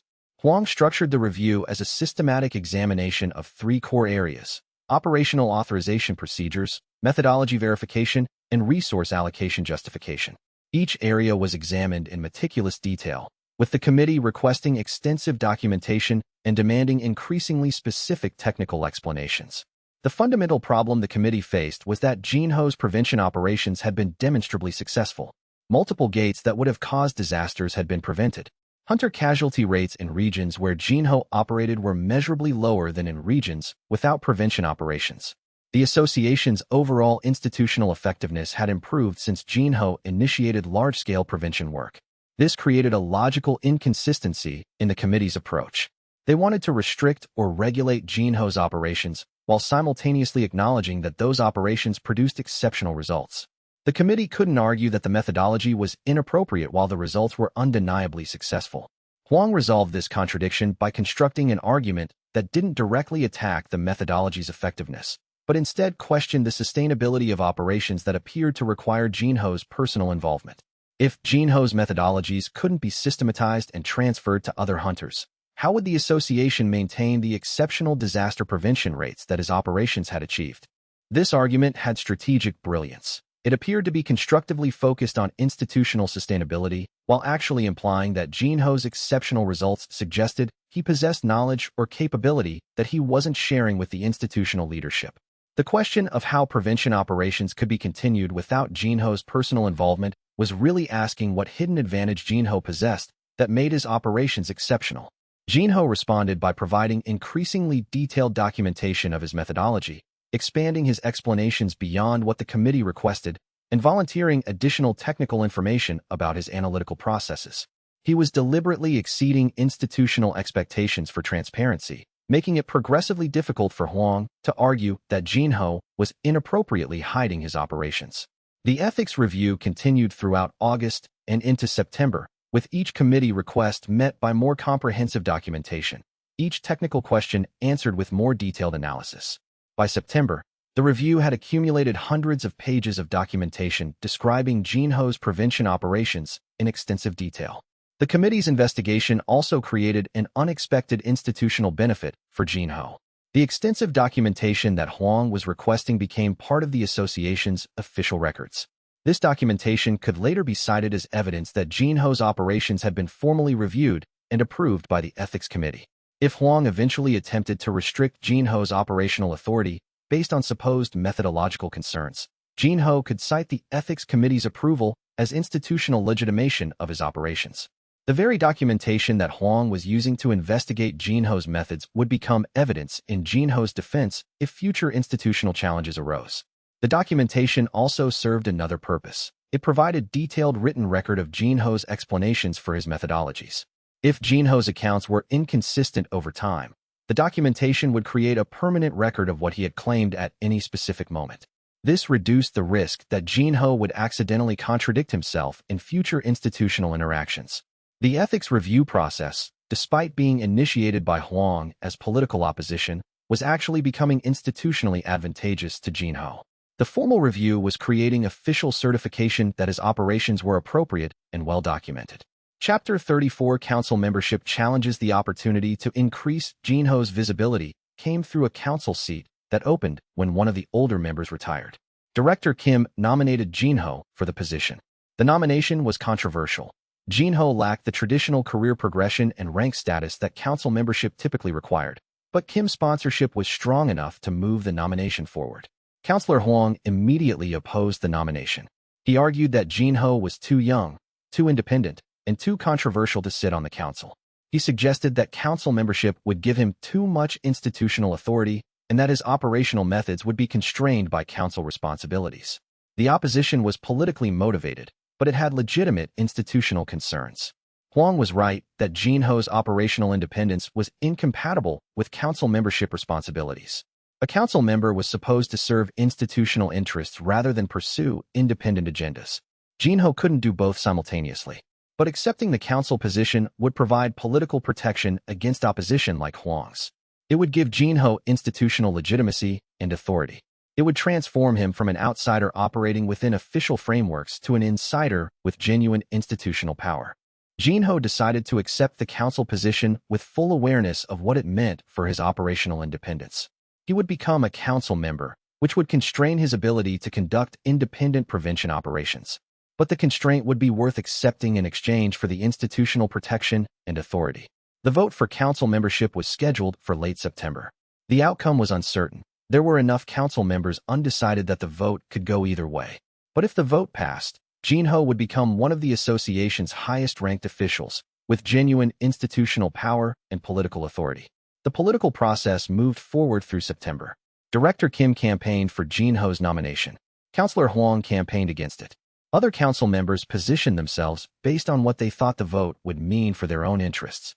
By the time the vote occurred on September 28th, Jinho had already begun transitioning his operational responsibilities to his regional commanders. Whether he became a council member or remained in his current position, the prevention network would need to function with less direct personal coordination from Jinho himself. The network had evolved to the point where it could operate independently of Jinho's direct involvement. The regional commanders understood the prevention objectives. The equipment infrastructure was in place. The operational procedures were established. The network would continue preventing disasters whether Jinho was personally directing operations or not. The council vote passed 6-3, with 2 abstentions. Jinho was elected to the Hunters Association Council. The council seat opportunity emerged when one of the older council members retired in late September, citing his intention to focus on private hunter operations rather than institutional governance. Director Kim immediately nominated Jinho for the vacant position, proposing that his exceptional operational capability and demonstrated institutional commitment qualified him for council membership. The nomination was controversial. Council membership was typically reserved for hunters who had decades of institutional service and had advanced through traditional hierarchies. Jinho lacked this conventional background. His nomination appeared to violate institutional traditions and to represent favoritism toward an outsider who hadn't earned his position through conventional advancement. But Director Kim's nomination also had strategic merit. Council membership would give Jinho direct influence over institutional decision-making processes. It would position him to defend his operations from institutional scrutiny and to influence resource allocation toward prevention operations. It would increase his institutional authority and make it more difficult for Huang to restrict his operational capability. Huang argued vociferously against the nomination, presenting arguments that Jinho was too young for council membership, lacked sufficient institutional experience, and hadn't demonstrated the kind of institutional commitment that council positions required. But Huang's opposition actually enhanced Jinho's case. If Huang was actively opposing the nomination, other council members reasoned, it suggested that Huang felt threatened by the prospect of Jinho gaining additional institutional authority. The council voted in late October. The vote was close. 6 council members supported Jinho's nomination, 4 explicitly opposed, and 4 abstained. The narrow majority was sufficient for approval, but the close vote demonstrated the extent of institutional political division surrounding Jinho's continued rise in authority. Jinho's election to the council was framed by institutional media as a recognition of his exceptional capability and demonstrated commitment to disaster prevention. The internal institutional reality was less celebratory. The election represented an escalation of political conflict between Director Kim's faction and Councillor Huang's opposition coalition. The council's decision to allow Jinho to stand for election was contentious and revealed deep institutional divisions. The 8 council members who supported Jinho's election did so despite acknowledging that he lacked traditional institutional credentials. They supported him because his operational success was undeniable and because they believed his exceptional capability should be recognized and integrated within institutional leadership rather than remaining outside institutional hierarchies. The 4 council members who opposed his election made explicit arguments about institutional tradition and appropriate advancement pathways. They argued that allowing an outsider to bypass traditional hierarchies would establish a dangerous precedent and would undermine the institutional authority of the advancement pathways that had produced the council itself.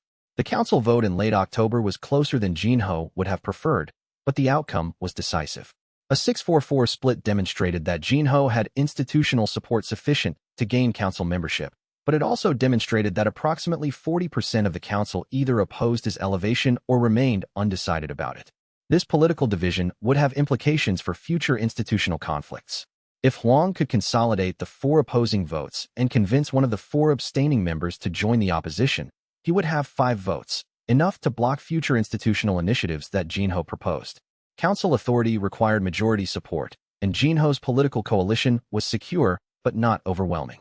The narrow political victory created motivation for Jinho to consolidate his institutional position further. He would need to convert some of the abstaining council members into explicit supporters. He would need to strengthen his relationship with the 5 council members who had supported his nomination. He would need to make it increasingly difficult for Huang to organize opposition to his institutional initiatives. The council membership was a victory, but it was a victory that came with significant ongoing political obligations. Maintaining his institutional position would require continued attention to political relationships and institutional maneuvering. Chapter 35 The Taegu Metropolitan Incident Preparation. The Taegu Metropolitan Gate incident was scheduled for early October, with casualty estimates of 402 deaths in the original timeline. But Jinho's foreknowledge of this specific disaster had been crucial to his planning. Taegu was the event that had triggered the political cascade that ultimately led to his silencing in the original timeline. Preventing Taegu would prevent the regulatory changes that had destroyed him in the First World. As a newly elected council member, Jinho had expanded access to association strategic planning and long-term risk assessment. He used this access to position the prevention network's infrastructure for the Taegu operation while framing it as part of council-approved disaster prevention initiatives. The Taegu Metropolitan Facility had significant gate exposure. Jinho recommended citywide reinforcement and evacuation protocol improvements. The Taegu city government accepted his recommendations because they came through official association channels. Equipment infrastructure was staged. Personnel were positioned. The prevention operation was prepared in advance. The Taegu operation is critical, Jinho told his council colleagues as he presented risk analysis showing the vulnerability of Taegu's metropolitan gate systems. The city is at high risk for significant gate incidents within the next 6 months. I recommend comprehensive reinforcement infrastructure and updated evacuation protocols. The cost is approximately 2.4 billion won. The potential liability reduction is estimated at 350 billion won if a major incident is prevented. The council approved the reinforcement initiative immediately. The association began funding Taegu preparation. The prevention network's equipment infrastructure was installed and staged. The city's evacuation procedures were updated. Everything was prepared. When the Taegu Gate incident occurred on October 8th, the prevention network was positioned and ready. The operation prevented 400 of 402 potential deaths. The city's emergency response was excellent. Credit to the city's preparation and the association's disaster prevention infrastructure. No one realized that a prevention network had orchestrated the entire successful outcome. The incident also served a second purpose. By successfully managing what could have been a catastrophic disaster, the Taegu operation validated Jinho's risk analysis and council membership. Councillor Huang couldn't argue against Jinho's competence when Jinho had just successfully prevented a major metropolitan disaster. Jinho's position on the council became secure. His operational independence was constrained by council responsibilities, but his political authority was unquestionable. He had become one of the association's most powerful officials, while simultaneously running the most sophisticated disaster prevention operation in the world. The Taegu Metropolitan Gate incident was scheduled for early October according to Jinho's original timeline documentation. The casualty estimates were 402 deaths, a major disaster that would trigger significant institutional response and media attention. Taegu was significant beyond its casualty estimates.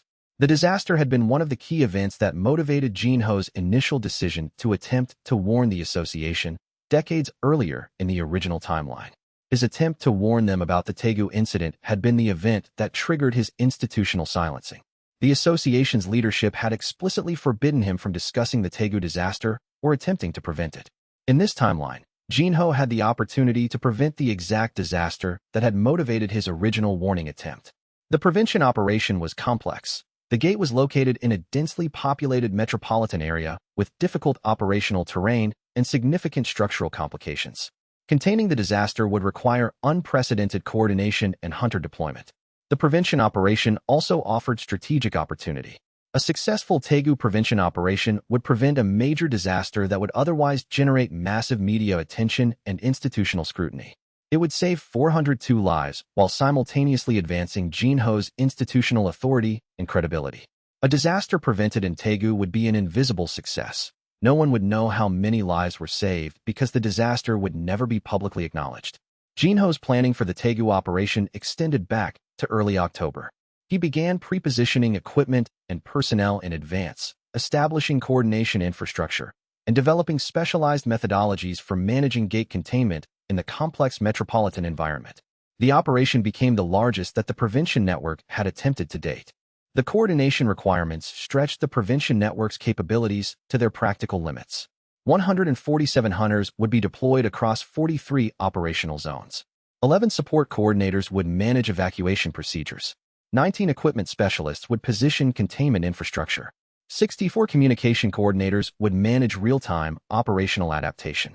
The Tegu operation represented the prevention network's capability to handle the largest-scale disaster prevention operations.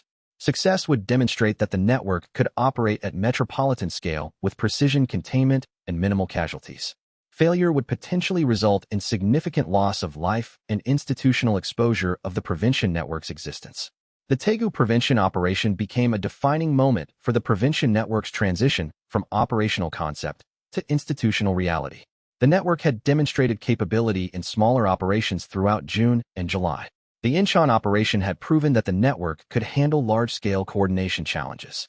But the Tegu operation would be the test of whether the network could execute operations of unprecedented scale with precision and reliability. The preparation for Tegu also represented a moment of reflection for Jinho. The original timeline documentation showed that the Tegu disaster was the incident that had motivated his initial attempt to warn the association. His attempt to prevent Tegu had been the incident that triggered his institutional silencing and his decades of enforced inaction. Now, in this timeline, he had the opportunity to prevent the exact disaster that had motivated his original warning attempt. The prevention operation would be more than a technical demonstration of prevention capability. It would be a symbolic completion of the prevention effort that had begun decades earlier when he first recognized that he possessed foreknowledge of future disasters. The emotional weight of preventing Tegu was significant, but Jinho maintained clinical focus on the operational requirements. The personal significance of the operation was irrelevant to the technical requirements for preventing the disaster. The operation would succeed or fail based on whether the prevention network could execute its methodologies correctly, not based on any emotional connection to the specific disaster location. Chapter 36 Perfect Prevention Execution. By late October, the prevention network had executed 43 major disaster prevention operations across the course of Step 2. The network had grown to 187 personnel across 31 geographic regional clusters. The equipment infrastructure included pre-positioned containment systems at 47 major metropolitan facilities. The communication networks had been refined for perfect real-time coordination. The prevention operations were running with 96% success rate. The casualty count across all Step 2 operations was 87 people. The lives saved across all Step 2 operations was 1,689. The system had achieved operational perfection, not in the sense that every operation succeeded without losses. Casualties were unavoidable in complex disasters, but in the sense that the system consistently achieved the mathematical optimum. Every operation was executed with perfect precision. Every person who could be saved was saved. Every disaster that could be prevented was prevented. Jinho stood in the Association Council chamber as Director Kim presented the quarterly report on disaster prevention outcomes. The report showed that disaster response success rates had improved by 47% since the Risk Analysis Division's establishment. The casualty rates had dropped by 63%. The association's reputation had been significantly enhanced through successful management of recent gate incidents. No one in the council chamber suspected that the success rates were the result of a prevention network that had prevented disasters before they reached the response phase. They believed the association's official response systems were simply exceptional. They didn't realize that most of the disasters they thought they were responding to had already been prevented by hidden operations. Jinho's contribution to this success was acknowledged through promotion and expanded council authority. He was becoming one of the association's most respected and powerful officials. The council valued his input on major decisions. Director Kim considered him a trusted lieutenant. Even Councillor Huang had stopped openly opposing his initiatives because the opposition had proven ineffective. The irony was complete. The Hunters Association had silenced Jinho in the original timeline because his warnings threatened their interests. In this timeline, they were celebrating him as their greatest disaster prevention specialist, never suspecting that every success they celebrated was actually a prevented catastrophe that had never reached the point of requiring official response. The prevention network's execution capabilities had evolved dramatically over the course of Step 2. The organization that had begun in May as an informal coordination of 47 hunters had transformed by late October into a sophisticated operation with nearly 200 personnel distributed across 31 geographic clusters, with pre-positioned equipment at 47 major metropolitan facilities. The network had executed 43 major disaster prevention operations across the course of Step 2. The operations ranged from small localized incidents requiring deployment of a handful of hunters to the massive Tegu metropolitan operation requiring coordination of nearly 200 personnel. The network had developed standardized procedures for operation types, trained hunters in specialized methodologies, and built communication infrastructure that could support real-time coordination across distributed geographic areas. The operational success rate was nearly perfect. Out of 43 operations, only one had resulted in significant structural failure and hunter casualties. The Guangzhou operation that had been conducted with minimal advanced preparation and limited coordination infrastructure. All other operations had been executed with precision, preventing the scheduled disasters with minimal deviation from planned procedures. The operational quality was remarkable given the novelty of the entire system. Jinho had built an organization that could function at metropolitan scale, conducting complex coordinated prevention operations with reliability approaching conventional military-grade operational standards. But the network had also accumulated significant operational fatigue. Personnel had been conducting demanding prevention operations at an escalating pace for 6 months. Equipment infrastructure was suffering maintenance strain from the intensity of operational deployment. The core coordination team was managing organizational complexity that was approaching the limits of human administrative capability. The prevention network had achieved genuine operational sophistication, but it had done so by driving itself toward the limits of organizational sustainability. The organization could continue operating at its current intensity for perhaps another month before experiencing degradation in operational reliability. Scaling to larger operations would require either expanding personnel numbers substantially or accepting degradation in operational quality and precision. This represented the critical inflection point of Step 2. The prevention network had successfully grown from conception to operational scale. But continued growth would require either massive expansion of personnel and infrastructure or acceptance of reduced operational precision. The unlimited growth phase was transitioning into a sustainability crisis. By late October, the prevention network had achieved a level of operational sophistication that suggested continuing growth and evolution. The organization wasn't static. It was developing, learning from operational experience, and improving its capability with each prevention operation. The network's personnel had become increasingly skilled. The hunters who were new to prevention operations in May had, by October, developed genuine expertise in disaster prevention methodologies. The coordinators who had been managing single-region operations in June were, by October, managing multi-region operations with multiple simultaneous preventions. The equipment infrastructure had also evolved. The initial containment systems had been generic disaster prevention equipment, adapted for prevention operations. By October, the network had specialized equipment developed specifically for prevention work, equipment that was optimized for the specific pressure conditions and structural patterns that prevention operations encountered. The organizational development had also created unexpected benefits.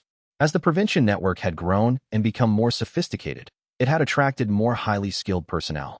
Hunters who heard about the prevention network's reputation wanted to join. Equipment specialists wanted to participate in developing cutting-edge containment systems. Coordinators wanted to manage the large-scale operations that the prevention network was executing. By late October, the operational sophistication of the prevention network had reached a level that surprised even Jinho. The network had evolved from an improvised coordination system to an organization with genuine institutional capability and professional competence.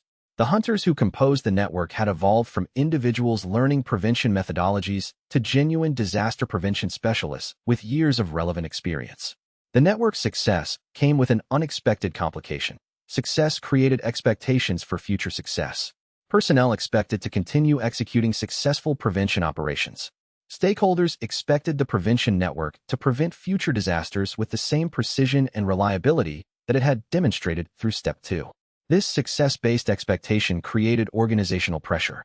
The prevention network couldn't afford failures that earlier operations might have survived.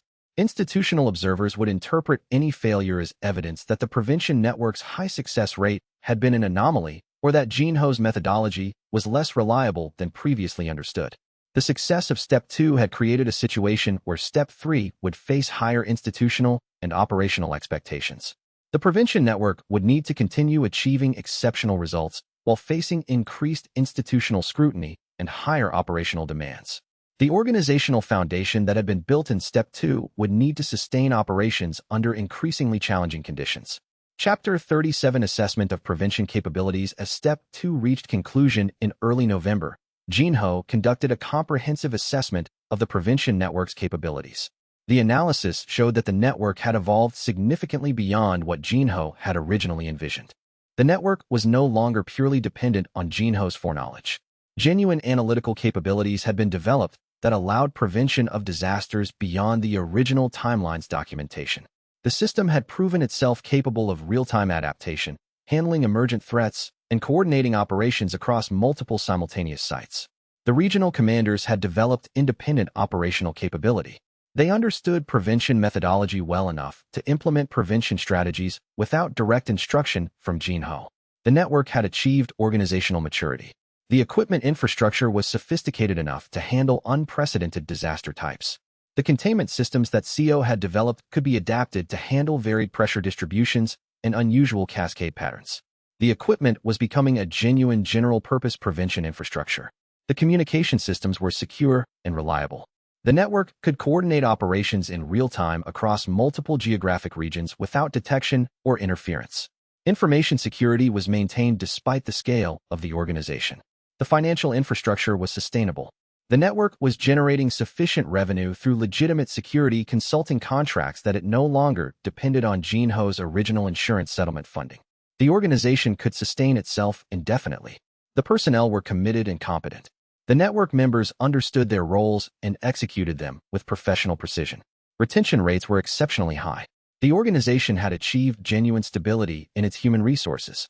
The assessment showed that the prevention network had become a complete organization, capable of sustained operation, expansion of capabilities, and execution of sophisticated operations without dependence on Jinho's personal direction or foreknowledge.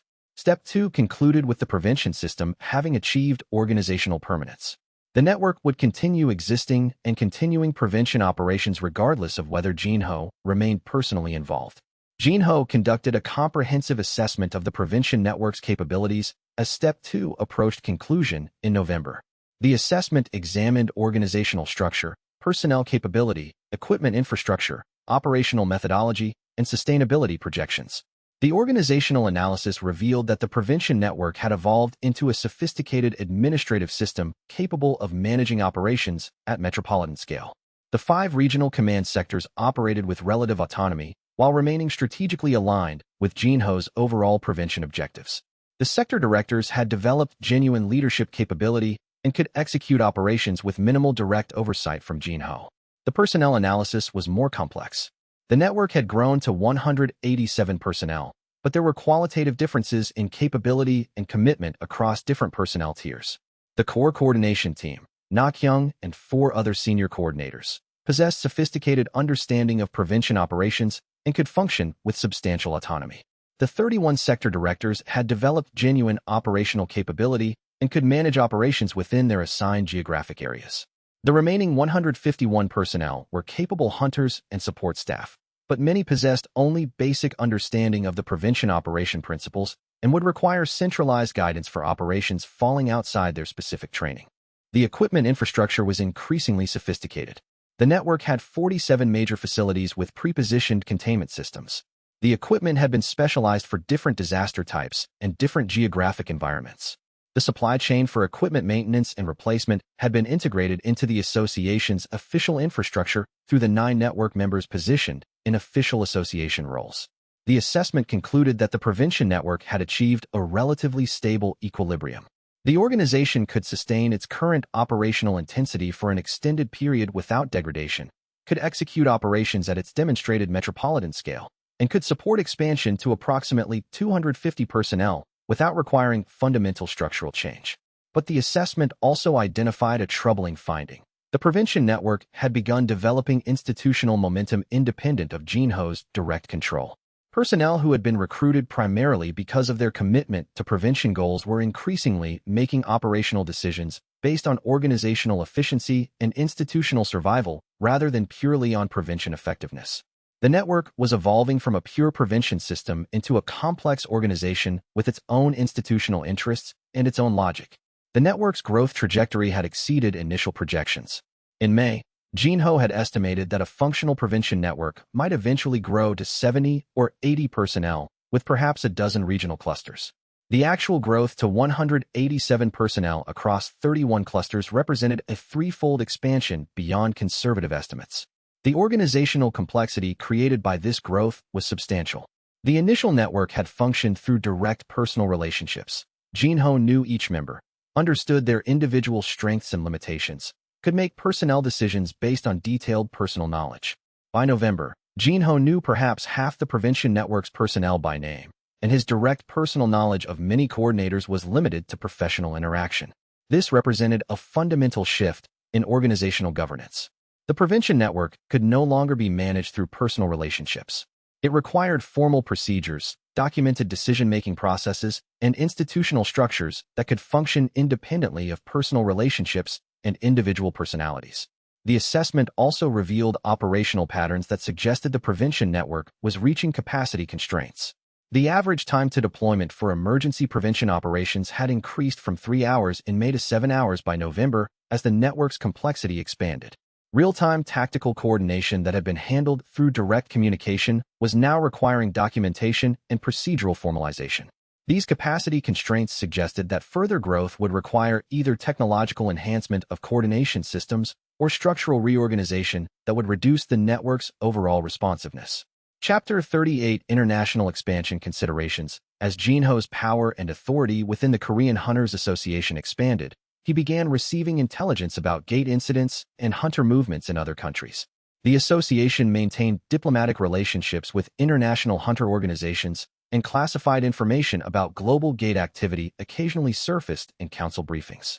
What struck Jinho most was how similar international gate incidents were to Korean incidents. The pattern was the same. Disasters occurred that killed significant numbers of people, official responses were reactive rather than preventive, and no one seemed to be applying the kind of systematic prevention methodology that Jinho had developed. This raised a question. Was Jinho's prevention system unique to Korea? Could it be replicated in other countries? If other regression agents were operating in other parts of the world, would they eventually develop similar prevention networks? The outline he'd read before beginning his work suggested the answer was yes. Step 6 was supposed to involve discovering other regression agents operating in China, Japan, and other parts of Asia. Eventually, according to the outline, Jinho would be dealing with a global network of regression agents, each trying to prevent their own timeline's disasters. But that was future planning. For now, the focus was Korea. The prevention network was strong enough to maintain itself. The network could continue expanding indefinitely. The system could be scaled to handle even greater operational complexity. Jinho set aside international expansion considerations for the moment. Domestically, there was still work to be done. Jinho's awareness of international hunter operations expanded dramatically in October as classified association intelligence about gate incidents and hunter activities in other countries began reaching him as a council member. The intelligence revealed that gate disasters occurred globally with patterns similar to Korean incidents, but international hunters were apparently operating without anything equivalent to the prevention network that Jinho had constructed. The international intelligence suggested that Japan, China, and Southeast Asia had experienced major gate disasters in recent years without the prevention capabilities that Jinho had developed. The casualty rates in international incidents appeared significantly higher than in Korea, where the prevention network had systematically prevented major disasters. This created a strategic dilemma. The prevention network was designed specifically for Korea, leveraging knowledge of the Korean hunter organizational structure and the Korean timeline-specific disaster patterns. Expanding to international operations would require entirely different organizational models, integration with foreign hunter organizations that operated under different governance structures, and modification of prevention methodologies for unfamiliar geographic and institutional environments. But the international intelligence also suggested enormous potential strategic value. If Jinho's prevention system could be successfully adapted for international application, the impact would be global scale, potentially saving tens of thousands of lives by preventing major gate disasters across multiple countries. The strategic considerations were complex. Expanding internationally would increase Jinho's visibility and institutional exposure. It would require revealing more about his prevention methodologies to foreign organizations. It would create institutional complications with Korean government authorities who considered hunter regulation and international diplomacy matters of national security. But the strategic opportunity was compelling. A global prevention network operating across multiple countries would be sufficiently large and sufficiently influential that institutional suppression would become impossible. International expansion would represent the transition from a Korean organizational operation to a genuinely global institutional force. The international expansion opportunity would eventually need to be addressed, but the timing was problematic. The association's institutional structure didn't permit casual international collaboration on hunter operations. Any attempt to establish prevention networks in other countries would require formal diplomatic coordination with international hunter governance bodies. More importantly, international expansion would reveal Jinho's true capabilities and strategic objectives to a much broader audience. The Korean Association might tolerate his activities because they remained within Korean institutional contexts. But international governments and hunter organizations would likely respond with institutional opposition or suppression. Jinho understood that international expansion represented a future strategic goal that would need to be carefully planned and precisely timed. Premature international expansion before consolidating his position in Korea would create institutional resistance that could undermine both the Korean prevention network and any international expansion efforts. The intelligence about international gate disasters remained troubling. Thousands of people were dying in other countries because those nations lacked the prevention capabilities that Jinho had developed. But saving those lives would require accepting risks that might compromise the Korean prevention network's continued existence. The strategic calculation was complex and uncomfortable. Jinho had chosen to build the prevention network in Korea because that's where he possessed foreknowledge and detailed disaster documentation. International expansion would require operating without foreknowledge and without the detailed structural understanding that had made the Korean prevention network possible. Perhaps eventually the prevention network could expand globally. Perhaps eventually Jinho could build an international prevention organization that operated with the same sophistication and capability as the Korean network. But that future achievement would require first completing Step 3 and successfully defending the Korean prevention network against the institutional forces that would inevitably attempt to discover his true advantages. Chapter 39 Step 2 Political Consolidation. By the end of November, Jinho had achieved complete political consolidation of his position within the Hunters Association. He was a council member with Director Kim's support. His operational methodology had survived institutional scrutiny. His success rate was undeniable. Councillor Hwang's opposition had become politically ineffective. The prevention network had achieved integration into the association's official framework at every level. Network members occupied official positions throughout the association's hierarchy. Equipment infrastructure was maintained as official association resources. Prevention operations were coordinated through official association communication systems. The invisible network had become institutionalized. It was no longer a covert organization operating in parallel to the association. It was the association, or at least a significant portion of the association's operational capacity. This represented both achievement and risk. Achievement because Jinho had successfully transformed private prevention operations into institutionalized disaster prevention capability. Risk because the institutionalization meant Jinho had less operational independence and more institutional accountability. But Jinho had prepared for this transition. The prevention network had parallel systems that could function independently if the association relationship became untenable. The regional commanders had independent operational capability. The system could survive institutional pressure by transitioning back to covert operations if necessary. For now, though, the institutional integration served Jinho's purposes perfectly. The association provided funding, legitimacy, and operational authority.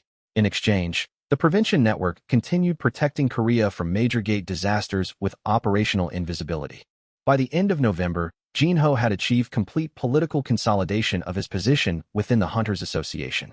He was a council member with Director Kim's explicit support and the support of at least 5 other council members.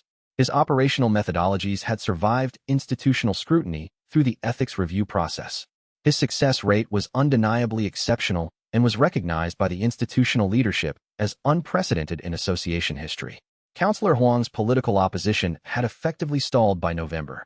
Hwang had been unable to use the ethics review process to restrict Jinho's operational authority. He had been unable to prevent Jinho's election to the council.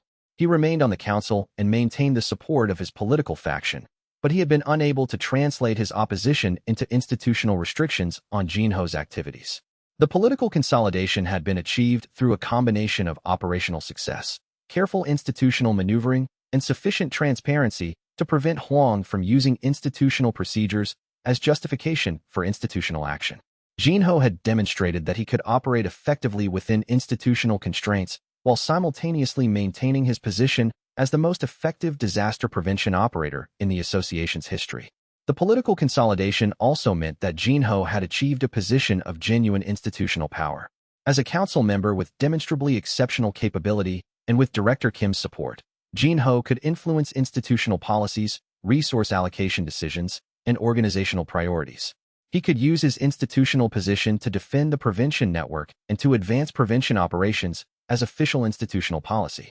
But the political consolidation had also increased Jin-ho's institutional vulnerability. More people possessed knowledge about his operations. More people were investigating his methodologies. More people had institutional motivation to discover how he achieved his exceptional success rates. The institutional benefits of his council position had to be weighed against the institutional risks of increased scrutiny and visibility.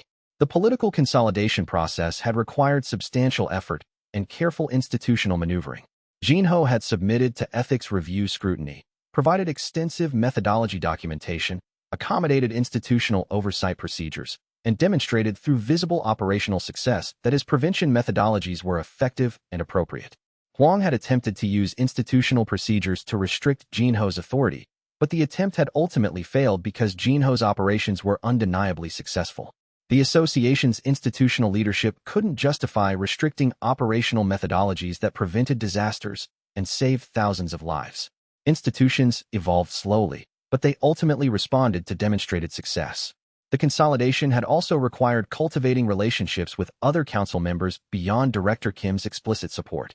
Jin-ho had met informally with 5 other council members, discussing prevention operations, explaining his methodologies, and demonstrating his commitment to institutional cooperation.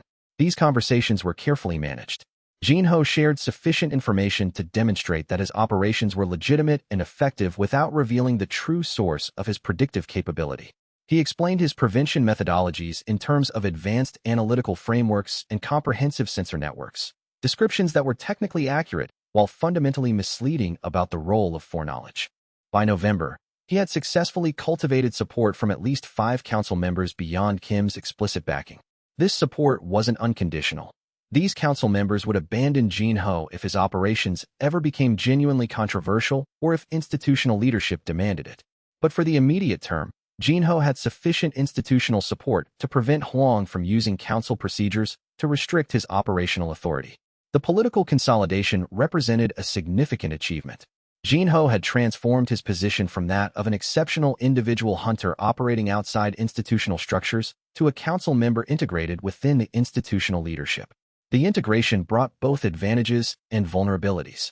Council membership provided institutional legitimacy and decision-making authority, but it also increased scrutiny and exposed him to political challenges from other council members who possessed institutional power and resources. Chapter 40 Conclusion and Status Assessment Step 2 concluded on November 30th with final status reports and organizational assessment.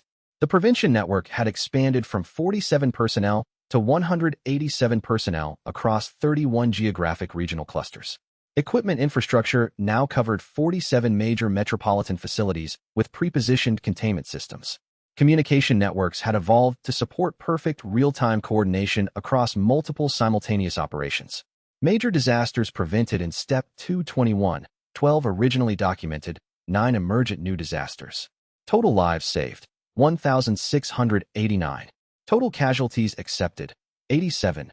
Unavoidable losses from tertiary collapses and unavoidable structural failures. Timeline divergence, 10.2%. Original timeline prediction data was now largely unreliable.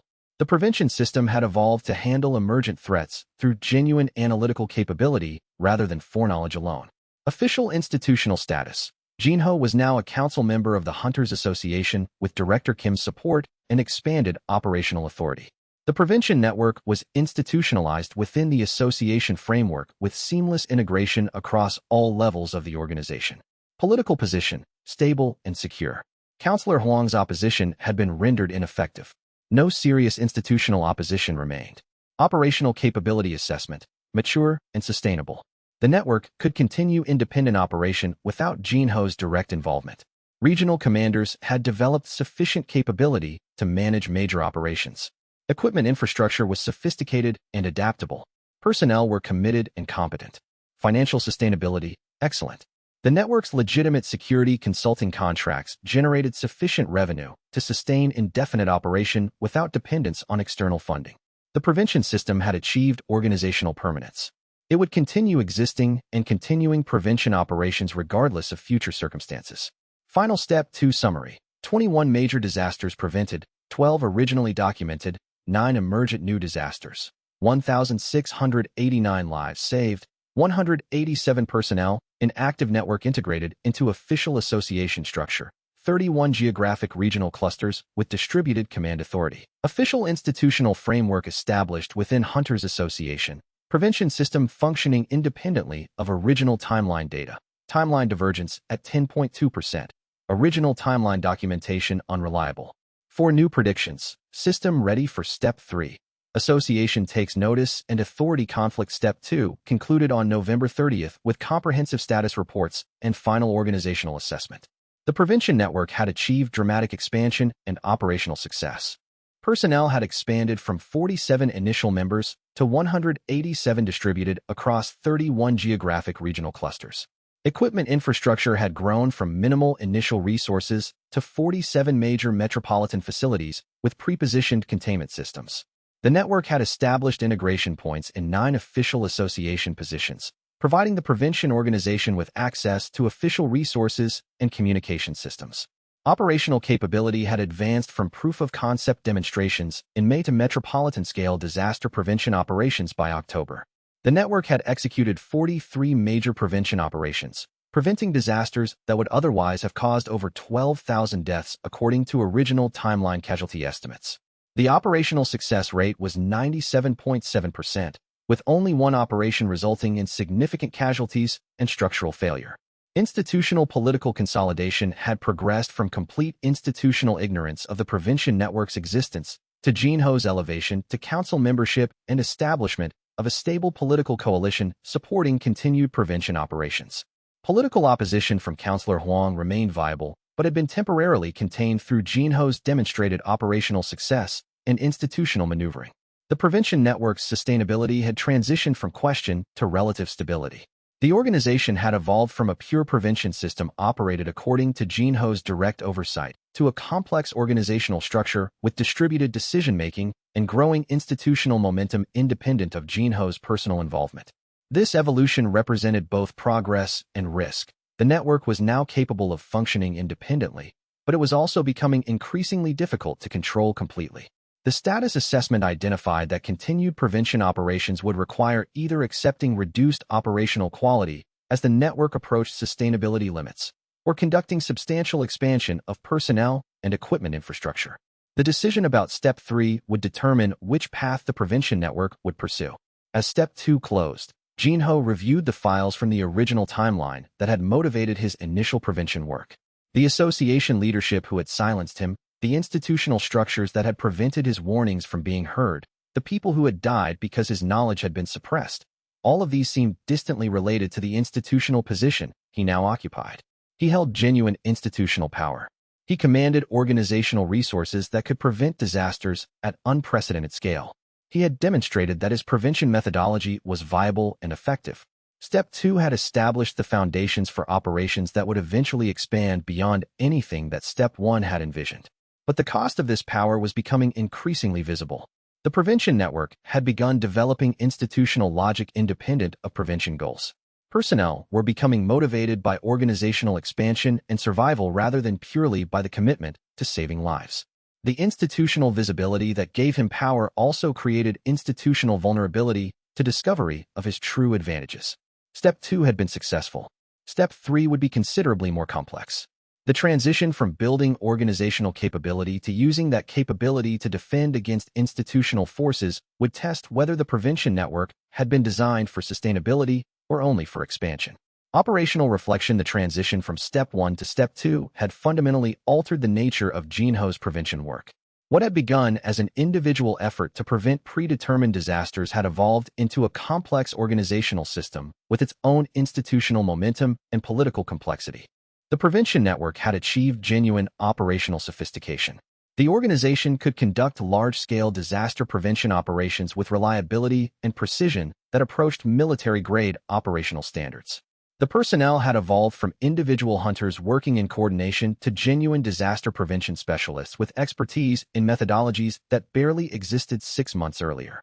But the organizational success had created unexpected complications. The prevention network was developing institutional logic that extended beyond Jinho's direct control. Personnel were making decisions based on organizational efficiency and institutional survival rather than purely on prevention effectiveness. The line between means and ends was becoming increasingly blurred. Jinho understood that this organizational development was both inevitable and problematic. Successful organizations developed institutional interests. The challenge for Step 3 would be managing these institutional interests while maintaining the organization's fundamental commitment to preventing disasters and saving lives. The prevention network had been built. The institutional foundation had been established. The political consolidation had been achieved. Step 2 had provided the structural foundation for everything that would follow. But Jinho also understood that the most dangerous phase was approaching. The prevention network had grown large enough to threaten institutional interests that were opposed to prevention work. It had achieved sufficient visibility that institutional forces would focus increased scrutiny on its operations. The coming months would determine whether the prevention network could survive institutional pressure or whether it would be systematically dismantled despite its demonstrated effectiveness. Step 3 would bring these challenges into focus. The prevention network would need to navigate institutional opposition, manage internal organizational dynamics, and continue executing prevention operations at scale while facing increasing institutional scrutiny and political opposition. The foundations had been built. The network was operational. The institutional position had been established. Step 2 was complete. Step 3 would determine whether the prevention network had a future. Chapter 41. The director's summons. The notice came through official association channels at 9:47 a.m. on a Wednesday morning. Jinho read it once and filed it without comment. Director Park, Chief of Operations, requested his presence at association headquarters at 2 p.m. The message said nothing about the purpose of the meeting. There was no indication whether the summons was routine consultation or institutional concern. Jinho had learned to read the absence of communication as carefully as he read explicit instructions. The most dangerous inquiries often came without warning. When the most powerful people in an organization wanted to talk to you, they usually didn't announce it in advance. He spent the interval before the meeting reviewing his deployment records from the past 3 months. He had positioned hunters near 4 separate gate incidents. The positions weren't accidental. They were the result of his prediction system combined with deliberate placement. But the pattern was exactly the kind of thing that would draw institutional attention if someone was looking closely enough. The odds of his presence at 4 separate incidents could be calculated with mathematical precision. The probability of coincidence was vanishingly small. Someone competent looking at the data would reach exactly one conclusion. He knew where disasters would happen before they happened. Park was looking closely enough. That much was obvious from the summons. She had spent weeks or months analyzing the pattern. She had calculated the odds. She had reached her conclusion. Now she wanted to hear what he would say about it. He arrived at headquarters 40 minutes early and waited in the building's lobby. The association tower was 34 stories of polished concrete and security systems. The lobby was efficiently designed to move people toward appointment areas without allowing unauthorized wandering. Jinho sat on one of the benches and watched other hunters move through the space. Most of them were rank B or lower. A few were rank A.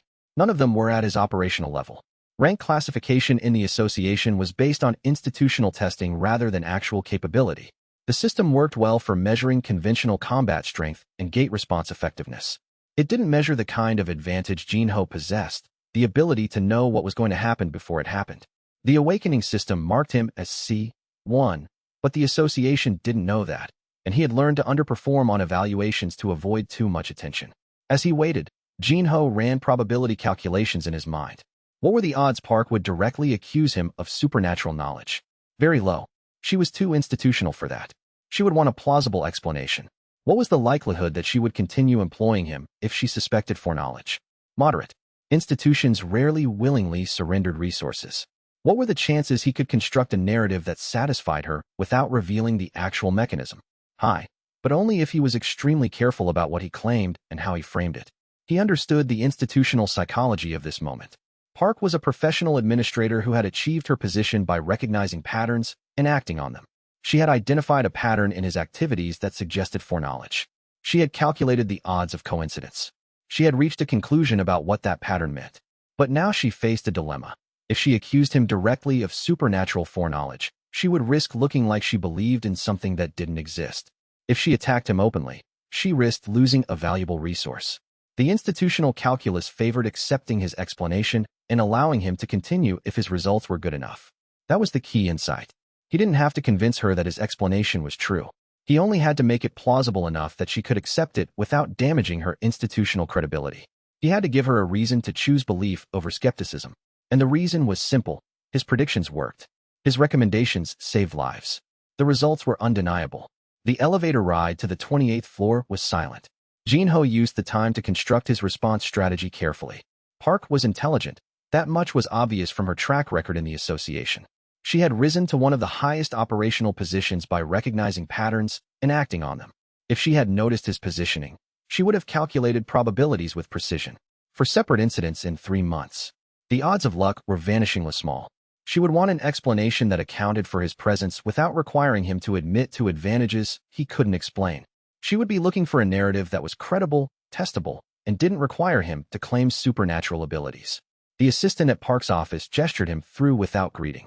Jinho pushed the door open and found Director Park reviewing incident reports at her desk. She looked up when he entered, studying him with deliberate intensity. Her eyes tracked him across the room, assessing, analyzing, looking for signs of deception or weakness. Director Park was a woman in her early 50s with gray-streaked hair and the efficient posture of someone who spent 12 hours a day managing crisis response. Her office overlooked the city. Seoul spread out below them, gate sites marked on a digital map with color-coded threat indicators. Red dots indicated active gates requiring immediate attention. Yellow dots indicated gates showing stress patterns. Green dots indicated stable gates. The map showed the invisible infrastructure of gates that ran beneath the city like a network of geological pressure points. That map represented the hidden reality beneath the city's surface, the constant danger, the eternal threat. "Sit," Park said. It wasn't rude. It was just direct. She spoke with the authority of someone accustomed to giving orders without preamble or social courtesy. Jinho sat. He maintained neutral posture and calm expression. Confidence without arrogance was the most effective presentation in institutional settings. Too much confidence suggested that he thought he could manipulate his way out of this conversation. Too much uncertainty suggested that he had something to hide. The balance was critical, and he had learned to maintain it through years of institutional navigation in the original timeline. "You've been positioned near 4 separate gate incidents in the past 3 months, Park said immediately. Ulsan, Daegu, Mokpo, Gwangju. In each case, you arrived within hours of activation. In 3 cases, your recommendations prevented significant casualties. Your success rate is statistically impossible. I monitor gate activity closely, Jinho said. The incidents I happen to be near, the odds are not supportive of coincidence, Park interrupted. I had the analytics team calculate probability for separate incidents across different regions, with your proximity to each one, with your recommendations being relevant to incident outcome. The odds are approximately 0.003%. You're not lucky, Park Jinho. You're informed. Jinho met her gaze directly. This was the moment where the lie had to be perfect. The entire weight of his operation depended on maintaining the narrative that his success was based on analytical capability rather than foreknowledge. One crack in the story and everything would collapse. The association would investigate him. The Hunters Association Council would question him. His network would be exposed. The weight of it pressed against him like physical pressure. He had lived through 317 days of the original timeline where his warnings were ignored. He had watched people die because no one believed him. He had stood in front of grieving families knowing that he could have prevented the deaths if anyone had listened. That accumulated weight of witnessed death, that burden of knowledge that nobody could save, that shaped every calculation he made now. But he couldn't show that weight. He couldn't let it show on his face. He had to be someone calm, someone capable, someone trustworthy. He had to present himself as a brilliant analyst rather than a man carrying the crushing knowledge of hundreds of preventable deaths. Data analysis. Historical patterns. The gates are more predictable than people think, he said. His voice was calm and confident. He was telling the truth as far as the words went. He was just omitting the part about the regression system that allowed him to know exactly which gates would fail and when. "Show me," Park said. He spent the next hour walking her through the analytical models he had developed. The models were real. He had constructed them carefully over months of work.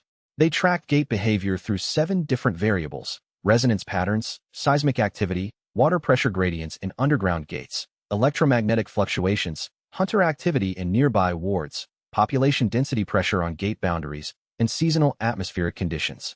The models were accurate because they were based on observations he had made across the original timeline. He had lived through thousands of gate incidents. He had studied patterns across decades of observation. Now he was translating that lived experience into mathematical frameworks that looked like legitimate analytical work. The conclusions he drew from them were carefully edited. He had removed the conclusions that would have required precognitive knowledge. He had emphasized the conclusions that could be derived from real data. He had constructed a narrative where statistical methods and pattern recognition could achieve what only foreknowledge could actually accomplish. The models proposed that sophisticated enough data collection could generate the predictions he was making. It was a lie with just enough structure to be credible. As he explained his methodology, Jinho watched Park's expression shift from skepticism to calculation to something approaching grudging respect. She was intelligent enough to understand the sophistication of what he was showing her. She wasn't stupid enough to believe it completely, but she was pragmatic enough to choose to accept it if the results were good enough.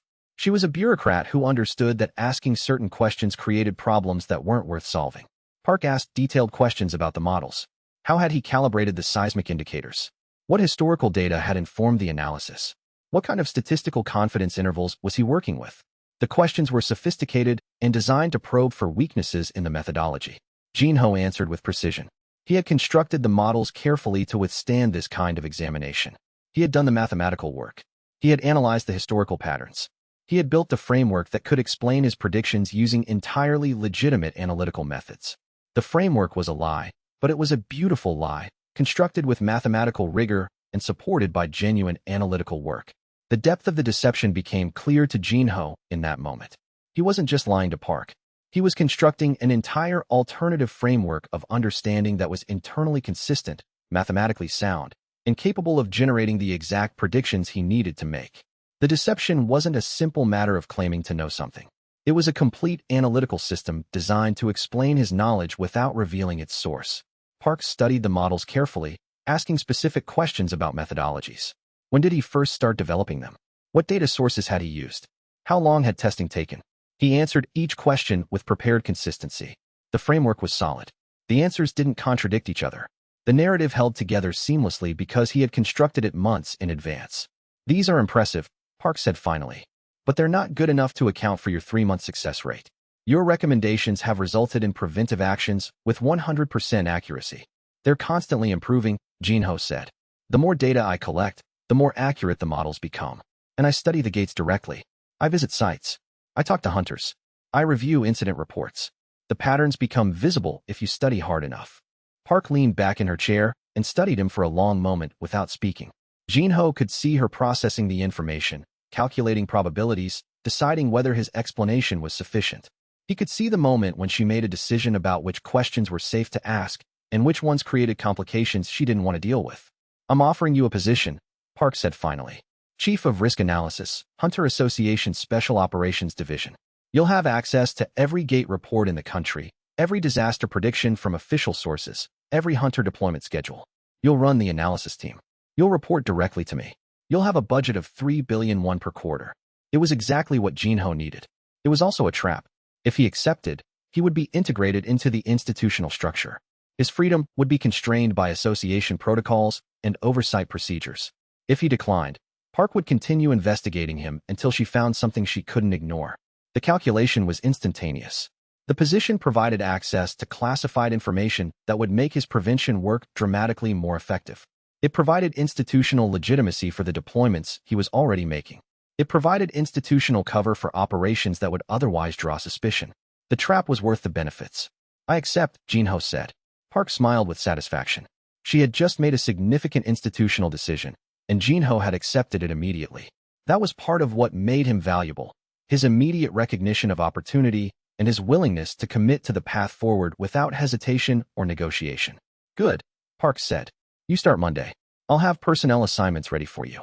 I'm expecting you to integrate your analytical work with the official association systems immediately. Document everything.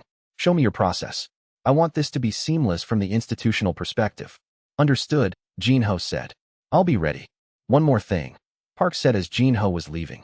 Your success rate is going to draw attention, not just from the association, but from outside. Media, corporate interests, people who profit from disasters. When you start preventing catastrophes at scale, you become a threat to powerful people. I'm telling you this now so you understand what you're walking into. This position isn't just opportunity. It's exposure. Jinho met her gaze. I understand the risks. Good, Park said. Then we can work together. He left the office understanding that he had just been moved from operating outside the system to operating within it. The irony was immediate and complete. The association was now paying him to continue doing exactly what he had been doing as an independent operator. Director Park had given him institutional legitimacy and access to classified information that would make his prevention work dramatically more effective. The system had handed him everything he needed to become dangerous. And Park understood exactly what she was doing. She was making a calculated choice to protect him because his work aligned with her institutional interests. The irony was immediate and complete. The association was now paying him to continue doing exactly what he had been doing as an independent operator. Director Park had given him institutional legitimacy and access to classified information that would make his prevention work dramatically more effective. The system had handed him everything he needed to become dangerous. Chapter 42. The Arranged Deception. The office on the 22nd floor of Association headquarters was larger than Jinho had expected. 6 analysts reported to him directly. A team of data specialists worked on the computational models. Support staff managed information flows from the field. Administrative personnel handled scheduling and resource allocation. The operation looked like legitimate analysis work. The data processing looked like genuine risk assessment. The reports he would file looked like proper institutional documentation. All of it was designed to provide cover for his actual work. The institutional framework would mask his true operations. The official procedures would legitimize his deployments. The bureaucratic processes would make his prevention work indistinguishable from routine institutional activity. Jinho spent his first week learning the systems thoroughly. The Gate Report database contained incident records going back 20 years. The disaster prediction files included everything from association analysts and contracted consulting firms. The Hunter deployment schedules showed where association resources were positioned across the country. Communication archives held records of institutional decisions spanning decades. The information was a gift beyond measure. Combined with his foreknowledge, it allowed him to make adjustments that looked like genius-level analysis.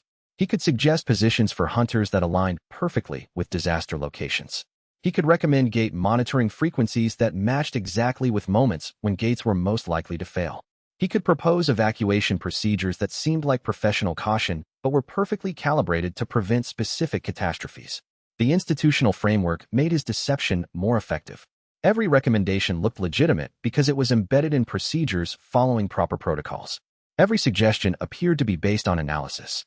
Every intervention could be documented through the official analytical framework. He was learning to hide in plain sight, to operate within institutional structures while using foreknowledge that would have seemed impossible without the cover of legitimate analytical work. His first week was spent constructing the deception infrastructure carefully. He created spreadsheets of gate data analysis. He ran statistical models through legitimate analytical software. He produced charts and graphs showing patterns in historical incident data. He built documentation that looked exactly like what brilliant analytical work would produce. Every report was real in the sense that the data was accurate and the analysis was mathematically sound. The only lie was that the analysis was predictive rather than retrospective. He was looking backward at historical patterns and presenting the results as if he had predicted them forward using analytical methodology. The deception required constant attention to detail.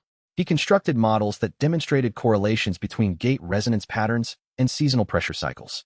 He built frameworks showing how specific combinations of electromagnetic fluctuations preceded structural failures. He documented methodologies that showed how careful pattern analysis could identify risk windows. All of it was technically sound. All of it was designed to explain future predictions using entirely legitimate analytical mechanisms. By Friday, his first analytical report was ready for Director Park's review. It was a comprehensive assessment of the Ulsan Industrial Gate, identified through his foreknowledge as a critical prevention point. The report documented structural vulnerabilities, calculated failure probabilities, recommended reinforcement procedures, and suggested deployment strategies that would position hunters perfectly to contain the disaster when it occurred. The report was 97 pages long. It included mathematical models, seismic data analysis, historical pattern analysis, and detailed recommendations. Every page looked like the work of someone who had studied gate behavior deeply and professionally. The documentation was completely defensible because it was all technically accurate. The only thing missing was the explanation that he knew the exact moment the gate would fail and had tailored every recommendation to address that specific eventuality. Jinho had spent 60 hours constructing the report. He had modeled the gate failure patterns with mathematical precision. He had mapped the stress propagation through the industrial complex. He had calculated exactly where secondary failures would occur if the primary reinforcements failed. He had positioned recommendations for monitoring equipment and structural upgrades at the exact locations where stress would concentrate. The beauty of the deception was that it was constructed on a foundation of absolute accuracy. The report's conclusions about failure patterns were correct because he had lived through them. The stress models were accurate because they matched the failure sequence he had witnessed. The reinforcement recommendations were perfectly calibrated because he knew exactly what kind of structural support would prevent the cascade collapse. The first section of the report walked through the historical data analysis. It showed how patterns of gate resonance correlated with subsequent structural failures. It demonstrated that seismic activity in the Ulsan region created specific stress conditions that had occurred 3 times in the past 50 years, each time preceding a gate incident. It built a framework where careful observation of these patterns could predict future failures. "This is impressive," his new deputy xianxia said, reviewing the draft report before it went to Park. She was a rank A hunter assigned to his team, intelligent and capable. She studied the documentation with professional interest. "How did you identify Ulsan as the critical priority this month?" "Historical pattern analysis," Jinho said. "Seasonal stress factors, combined with structural degradation patterns, create a risk window that opens in the next 60 days. Xianxia nodded, accepting the explanation. She had no reason to question it. She saw sophisticated analysis. She saw competent methodology. She saw the kind of work that a brilliant analyst would produce. She didn't see the underlying precognitive advantage that made the analysis possible. That was the beauty of the deception. Everyone around him was intelligent enough to recognize good analysis. No one was suspicious of good analysis. Good analysis looked like the work of someone talented and dedicated. No one suspected that the analysis was post hoc construction designed to explain a foreknown outcome. Director Park reviewed his first analysis report on a Thursday morning. It was a comprehensive assessment of the Ulsan industrial gate based on structural data, historical patterns, and seasonal stress factors. His conclusions were that the gate required immediate reinforcement and evacuation procedures needed updating. In reality, they were a blueprint for preventing the exact disaster that would occur without his intervention. 89 deaths in the original timeline. The collapse that would cascade through the industrial sector. The inadequate emergency response. All of it mapped out in a report that looked like routine risk analysis. The calculations in the original timeline had been precise. 89 deaths at specific times, in specific locations. Workers in the reinforced sections who would be killed by the cascade collapse. Support personnel in the external zones. Rescue workers arriving too late. The specific individuals who would have died, the families that would have been destroyed, all of it mapped and documented in Jinho's foreknowledge. This time, none of it would happen. Chapter 43. The Chief of Risk Analysis. The Ulsan Industrial Gate reinforcement was completed on schedule 3 weeks after Jinho's initial recommendation. The work involved structural reinforcement of the gate's primary containment field, improved monitoring equipment, and updated evacuation infrastructure. The project cost 2.3 billion won and involved 3 major construction companies. The reinforcement project was Jinho's first test of the institutional system. He had submitted a recommendation. The association had acted on it. The work had been completed. The budget had been allocated. The timeline had been followed. Now the moment was approaching when the disaster would occur or not occur, depending on whether his prevention work was effective. He had positioned himself strategically during the reinforcement project. He visited the site multiple times. He spoke with the construction supervisors. He reviewed the reinforcement specifications. He verified that the work was being done exactly as his recommendations had specified. He was preparing the narrative that would explain the prevention after it occurred. In the original timeline, the gate failure had been catastrophic. It had occurred without warning. It had cascaded through the industrial complex. It had killed 89 workers who had been in the wrong place at the wrong time. The failure had triggered investigations. The investigations had identified inadequate reinforcement as the cause. The insufficient structural support had been the vulnerability that had killed those 89 people. This time, that vulnerability wouldn't exist. The reinforcements would be in place. The monitoring equipment would detect the failure early. The evacuation procedures would move people from danger zones before the surge occurred. The structural support would prevent the cascade collapse. Every one of those 89 people would live instead of die. Jinho sat in his office and thought about those 89 people. He had never met them. He didn't know their names. He didn't know their families. He didn't know what their lives would have been had they lived. But he had memorized the timeline of their deaths. He had studied the sequence of events that would have killed them. He had prepared his prevention operation to save them specifically, and now they would live. and they would never know that he had prevented their deaths. They would never understand how close they had come to catastrophe. They would live their lives without knowing that a man who had lived through a timeline where they died had returned to save them. For days after reinforcement was finished, the gate showed early signs of structural failure. Exactly the type of failure that Jinho's analysis had predicted. The early warning signs appeared in the resonance data first, subtle fluctuations in the electromagnetic patterns. Then the seismic sensors detected shifts in underground pressure. Then the monitoring equipment showed microfractures in the reinforced sections. The failure was occurring exactly on schedule, exactly as Jinho had predicted it would in the original timeline. The reinforcements prevented catastrophic collapse. The evacuation procedures that had been updated allowed workers to be moved from danger zones safely. The additional monitoring equipment provided early warning. 89 people who would have died in the original timeline continued their lives with no idea how close they had come to death. Jinho stood in the monitoring center and watched the containment operations in real time.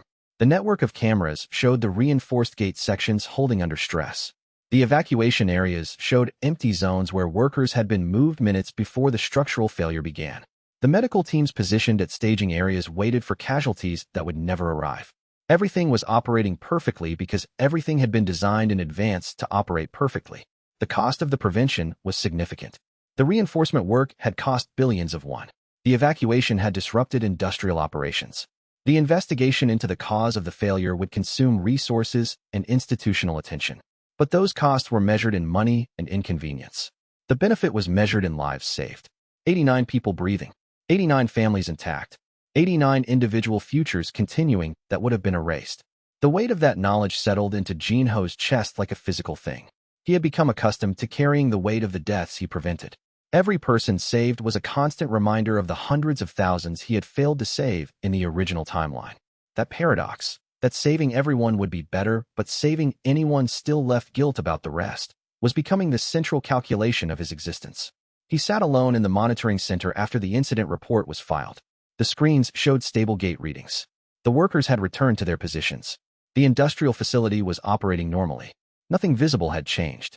To everyone else, this was a gate that had almost failed but had been contained through good emergency procedures and professional response. They didn't understand that they had been saved from death by a man who had lived through their deaths and chose to prevent it. Director Park called Jinho into her office immediately after the incident was contained and officially documented as a prevented disaster. She was reviewing the incident timeline, studying the response coordination, examining the casualty statistics. "Your analysis was correct," she said. "The gate would have failed. Without the reinforcement and procedure updates, we would have had significant casualties, probably over 50 deaths, possibly higher.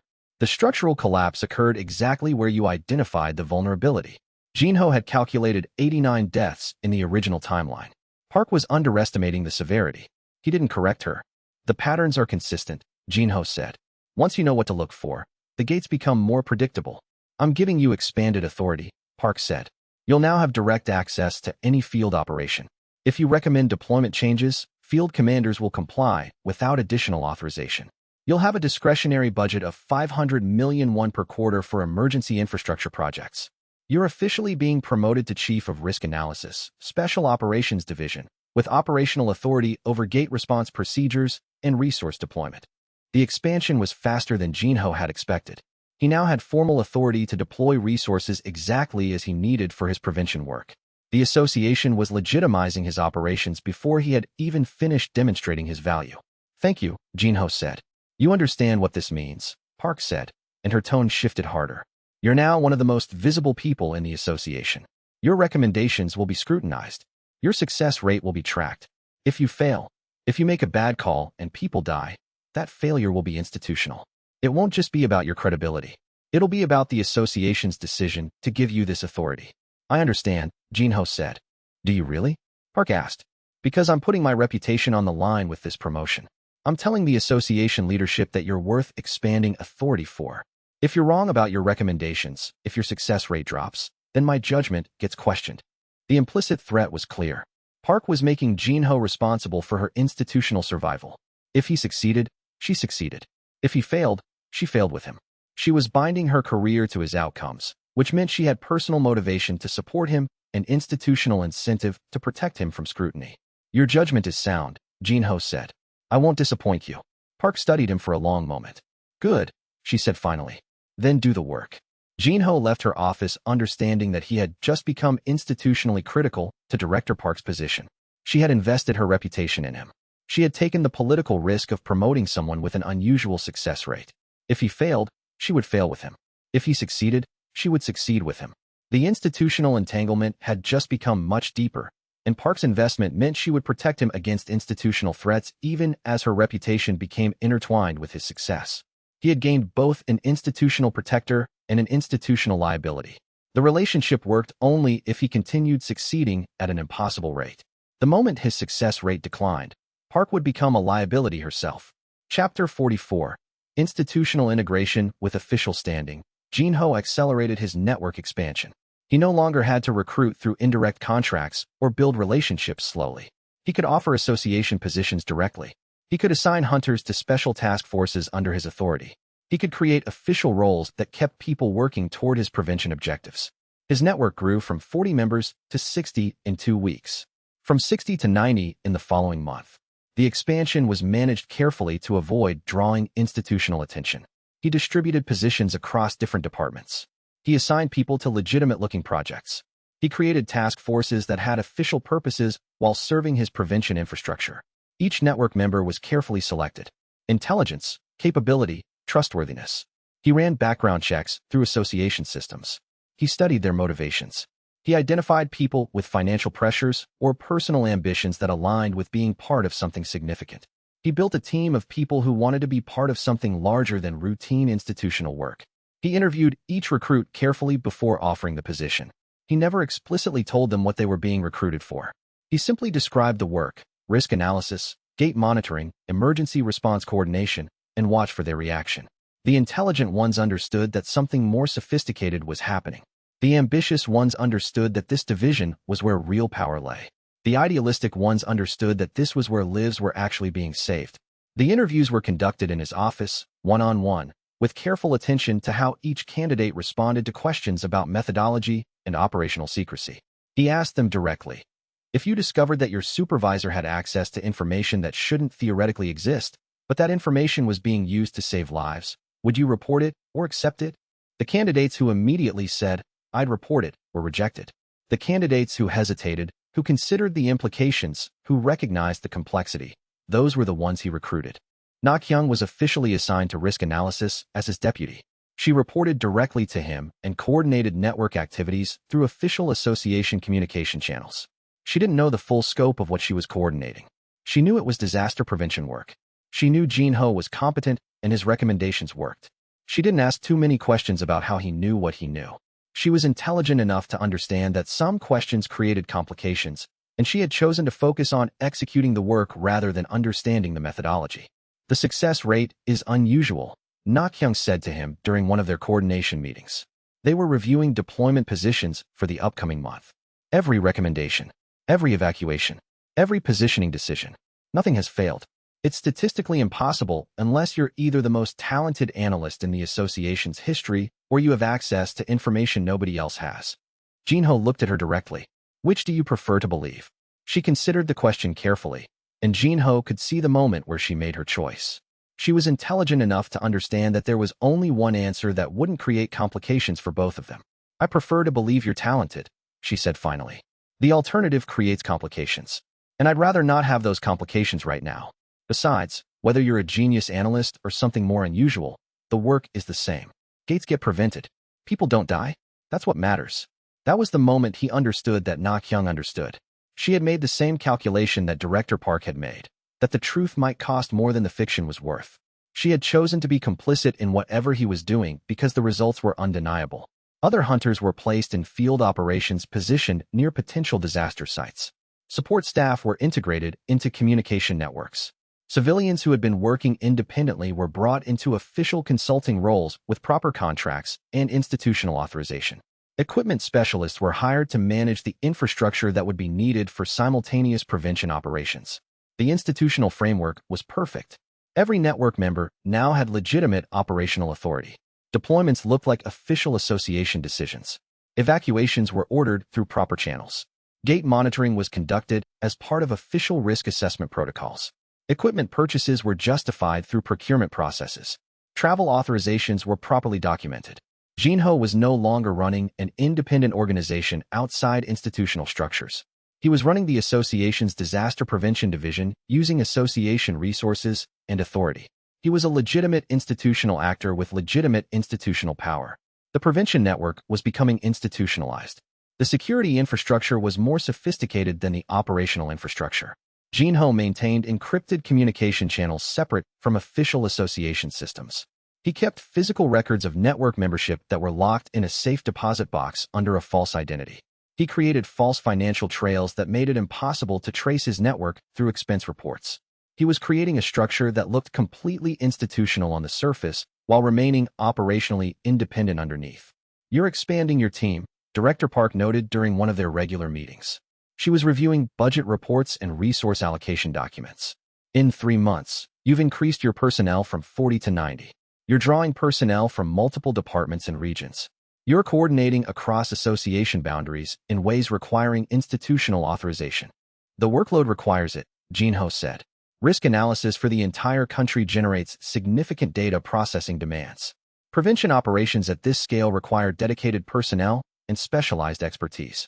The network has to be large enough to handle simultaneous operations across multiple regions. Your recommendations are generating positive outcomes," Park said. "Every deployment has resulted in positive outcomes. Every evacuation has prevented casualties. I'm not questioning your authority. I'm just noting the expansion and the scale of the operation you're building. Should I slow the recruitment?" Jinho asked. He was testing the limits of Park's willingness to support his expansion. "No," Park said. "In fact, I'm increasing your budget again. 500 million became insufficient based on your operations scope. Now you'll have access to 1 billion per quarter. Build your operation. Make it work. Prevent disasters. That's what I hired you for. That's what the association needs from you." The budget increase was significant. It meant Jinho could fully staff his network without hiding the scale of his operation inside other departmental budgets. He could fund equipment purchases through legitimate channels. He could maintain multiple operational centers without justifying expenditures through indirect accounting methods. Director Park had just given him institutional resources at a scale that would allow him to operate openly within the association framework. The prevention network was becoming institutionalized, with official authority, official budgets, and official personnel. What had begun as a covert operation was transforming into a legitimate division of the Hunters Association. The visibility was risky, but it also made his operations more effective because he no longer had to hide them. Jinho was becoming increasingly visible in association circles. He was invited to high-level institutional meetings. His recommendations were sought on major strategic decisions. His analysis was considered authoritative. But with that visibility came vulnerability. The more visible he became, the more people were watching him. The more authority he accumulated, the more questions would eventually be asked about the source of his knowledge. He began considering succession planning, though he understood it was premature. If something happened to him, if he was removed, if he was killed, if he was somehow prevented from continuing his work, the prevention network would collapse. The operations would continue, but without the foreknowledge that made them perfect, they would degrade rapidly. The deception would eventually be discovered. The institutional framework that had protected him would crumble. So he was building redundancy into the system. He was training his deputies, particularly Na Kyung, to continue the work without him. He was documenting his methodologies in ways that could be understood and continued by others. He was building a system that had the potential to survive his absence, even if it would never be as effective. Chapter 45. The Ulsan Prevention. The Ulsan Industrial Gate breach happened on a Tuesday morning when Jinho's prevention network was fully operational. The weather was clear. The seismic indicators were exactly as he had predicted. The structural stress patterns were following the timeline he had calculated. Everything was proceeding according to schedule to the minute. In the original timeline, 89 deaths had been recorded. Cascading structural failures in the industrial sector adjacent to the gate. Inadequate emergency response because the association hadn't predicted with sufficient accuracy. Poor evacuation procedures because the city hadn't been warned about the specific danger. A catastrophe that cost lives and triggered regional economic disruption. A disaster that would have led to association failures and public criticism and institutional pressure to improve disaster response protocols. This time, none of it happened. Jinho's network had pre-positioned specialized containment equipment around the Ulsan facility. The equipment was officially assigned as part of ongoing gate monitoring infrastructure. Hunter teams were stationed at response points with direct communication to association headquarters. The teams were officially assigned for routine prevention operations. Evacuation procedures had been updated based on his recommendations and documented as routine safety improvements. The Operation Command Center was on the 23rd floor of Association headquarters. Jinho stood at a tactical display showing real-time position data of every hunter, every piece of equipment, every response resource positioned at the Ulsan facility. The display updated in real time, color-coded by readiness status. Green meant ready. Yellow meant preparing. Red meant active response. The entire operation was visible to him at a glance. Every position perfectly calculated, every deployment coordinated. He had positioned 18 hunters in the primary containment zone, 12 in the secondary evacuation perimeter, 8 specialists for equipment operation, 6 coordinators for communication management, 30 support personnel positioned at medical, tactical, and resource staging areas. Every hunter knew their exact position. Every team knew their exact trigger conditions. Every coordinator understood their communication protocols. The precision of the positioning had taken weeks to calculate. Every hunter placed exactly where the original disaster indicated they should be positioned to prevent the worst casualties. Every evacuation route calculated for maximum efficiency. Every medical team positioned at the exact locations where casualties were most likely to occur. The operation looked like routine risk assessment, but it was actually a chess game of prevention, played with exact knowledge of where the pieces needed to move. Jinho had studied the original timeline's Ulsan incident with meticulous detail. The gate failure would begin with a cascade rupture in the northern support structure. The rupture would propagate southward at approximately 12.3 meters per second. The surge would hit the eastern industrial zone first, then propagate through the connecting structures. The first casualty would occur 43 seconds after gate emergence, in the basement maintenance facility. The cascading failures would continue for approximately 8 minutes before stabilizing. He had positioned hunters accordingly. The northern team would intercept the initial surge. The eastern team would manage the propagation containment. The basement team would establish evacuation corridors minutes before the surge reached that level. The coordination was choreographed to the second. When the gate failed exactly on schedule, the response was immediate and coordinated. Hunters contained the breach within 7 minutes. Evacuation procedures moved 2,000 workers safely. Emergency medical teams were positioned at multiple locations. The infrastructure upgrades prevented secondary collapses that would have occurred in the original timeline. The response system functioned perfectly because it had been designed perfectly based on foreknowledge. The field reports came in continuously. Alpha Team reports northern surge contained. Beta Team reports eastern zone sealed. Medical confirms no casualties in basement level. Evacuation complete for outer perimeter. Each report was exactly what Jinho had anticipated. Each response was precisely what he had planned for. No deaths. 0 casualties. Complete prevention. The disaster prevented so cleanly that it looked like routine gate management rather than a complex prevention operation. The difficulty of the operation had been hidden by its success. The coordination required had been invisible in the perfect execution. The weight of responsibility, knowing in advance that 89 people would die without the prevention operation, was something Jinho carried alone. No one else could share that burden. No one else had lived through a timeline where those 89 people died, and then watch them continue living in this new timeline. He called out specific commands to the field teams as the operation unfolded. Alpha Team, advance to containment position 3. Beta Team, initiate evacuation protocol on lower level 6. Medical teams, maintain staging positions and prepare for incoming. Every command was anticipated. Every team responded instantly because they had trained for exactly this scenario, though they didn't know they had trained for this specific disaster. This is your work, Director Park said, reviewing the incident report.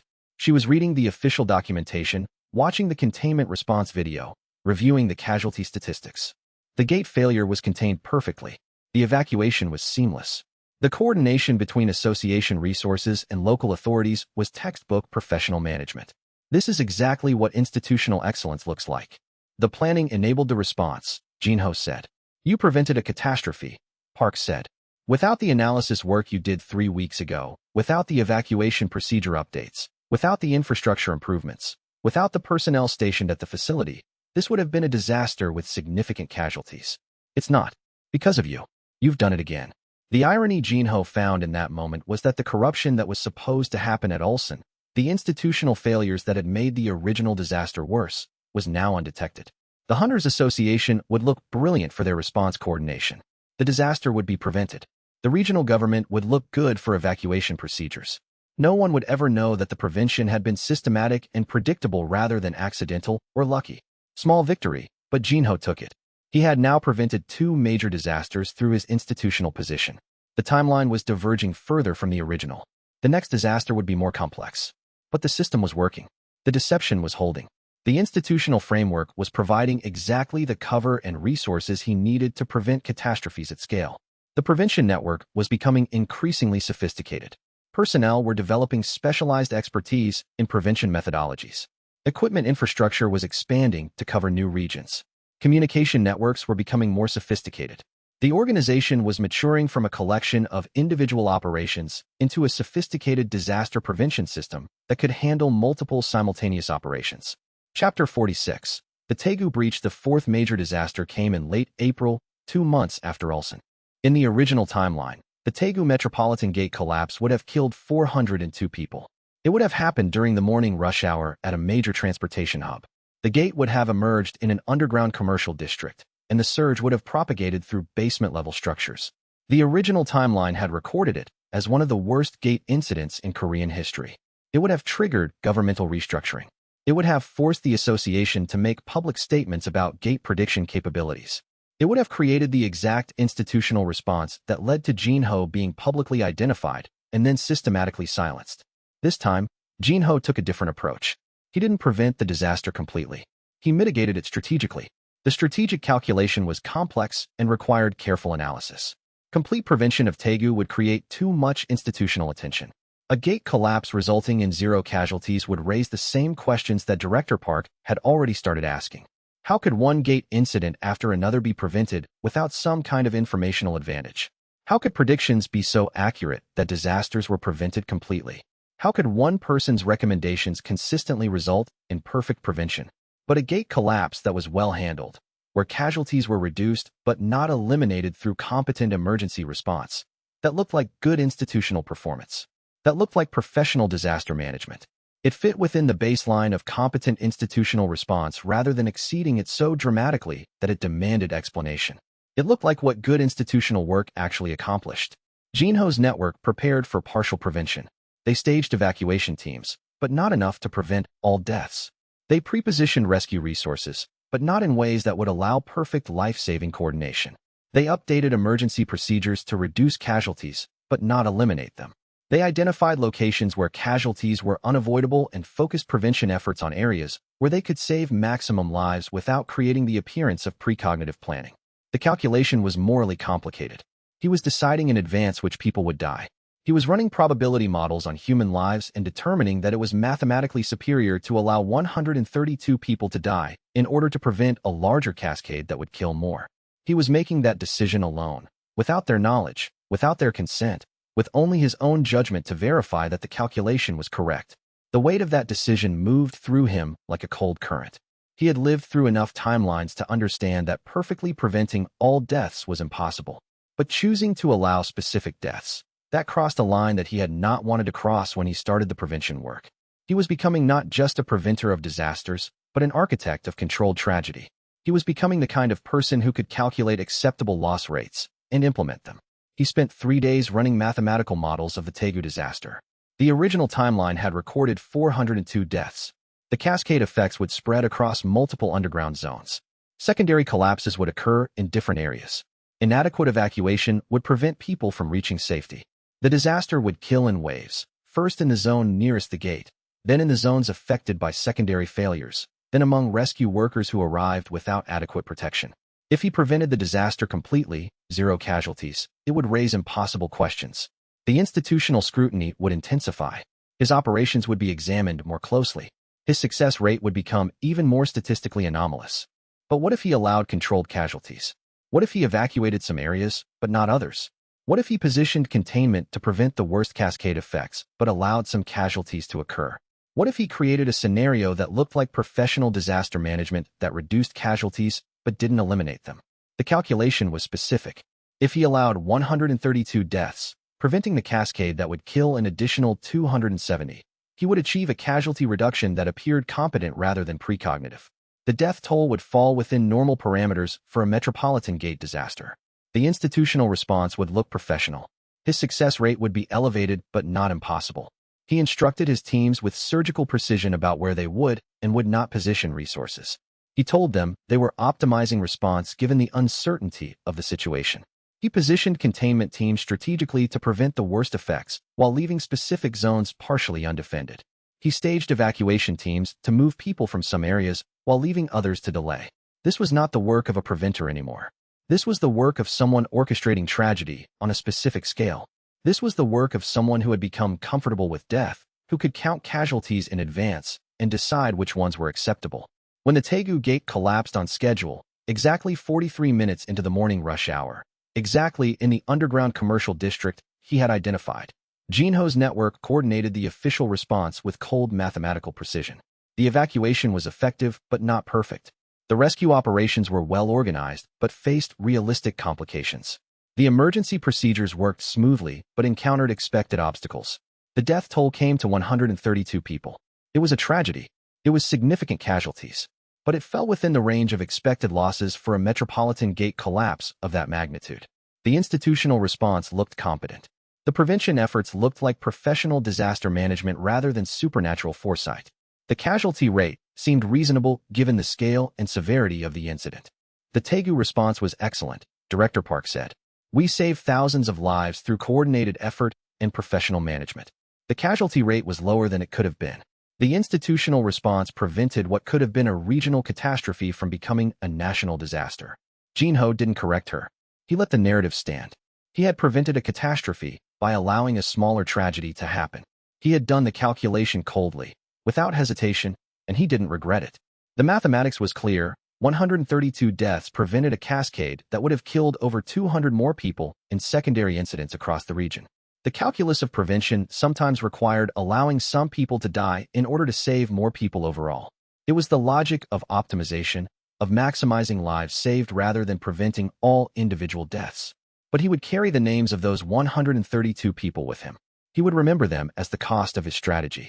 He would understand that his hands were now stained with deliberate death, committed in service of preventing larger catastrophes. He was no longer a pure preventer. He was becoming something more complicated and darker.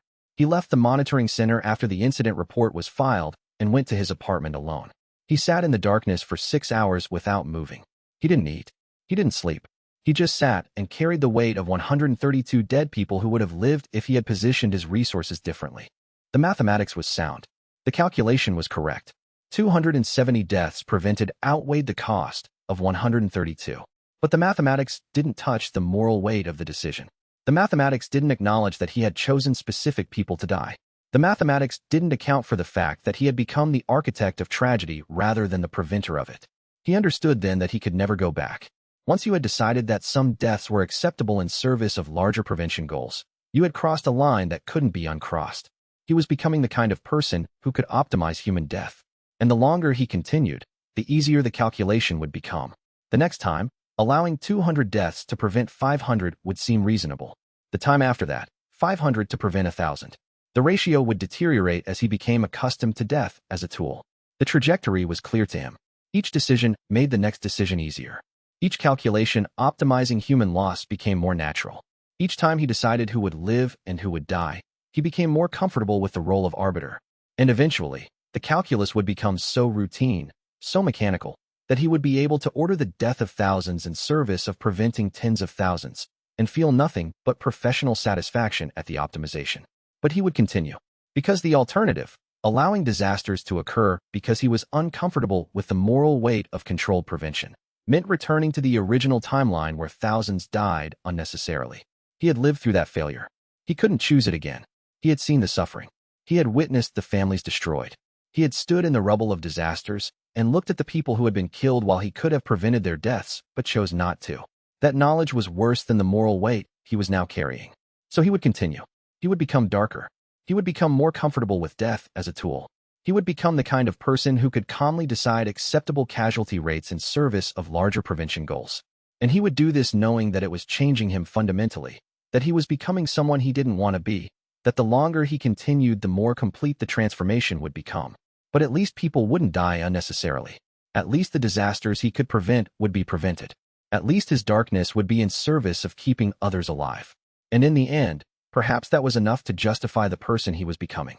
In the morning, He returned to his office and continued his work. He reviewed the incident reports from the Taegu response.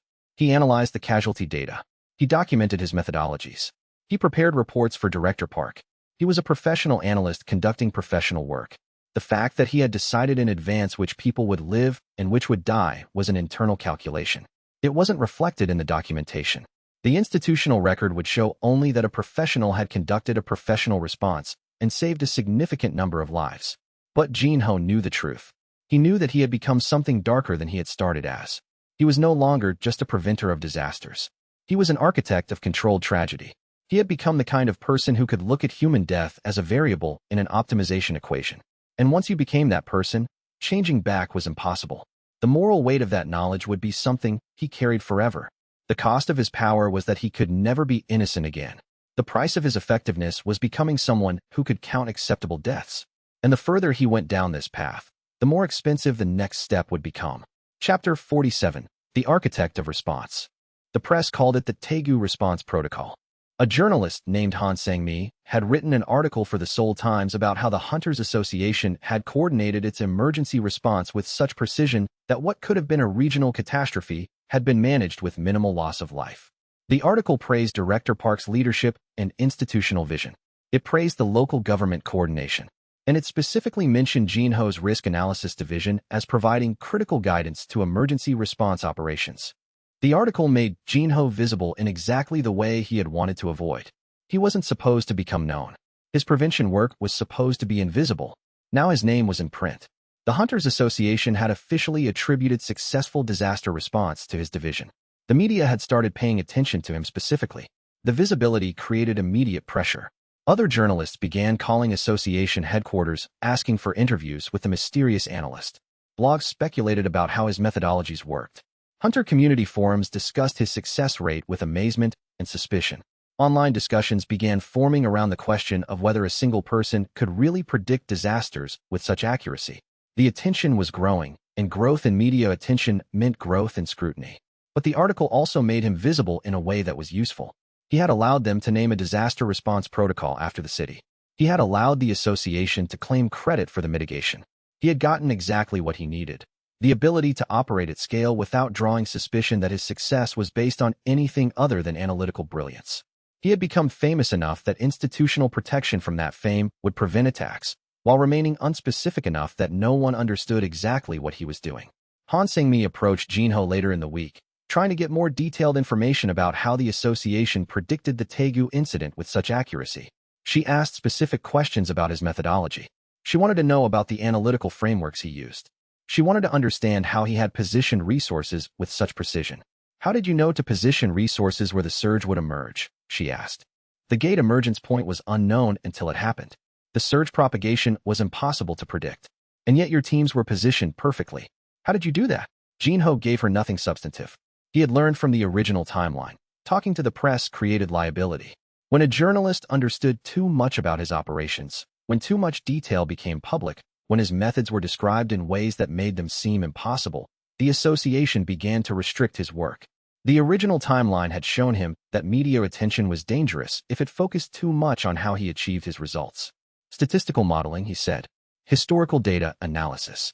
We identify likely emergence zones based on regional gate behavior and resource positioning accordingly. She pressed harder, asking for specifics. But Jinho remained vague, offering generalities and technical jargon that sounded impressive but communicated nothing substantive. He directed Han Sang-mi to the official association communications team. He suggested she request an official interview with Director Park about institutional disaster response protocols. He redirected her toward the narrative that the association wanted to project. He was learning to manage institutional attention the same way he managed institutional scrutiny, by controlling what information became public and what remained hidden. She suspected there was a story there, but she couldn't prove it.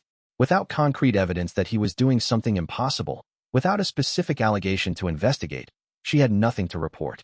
She wrote a follow-up article praising the association's institutional improvement and moved on to other stories.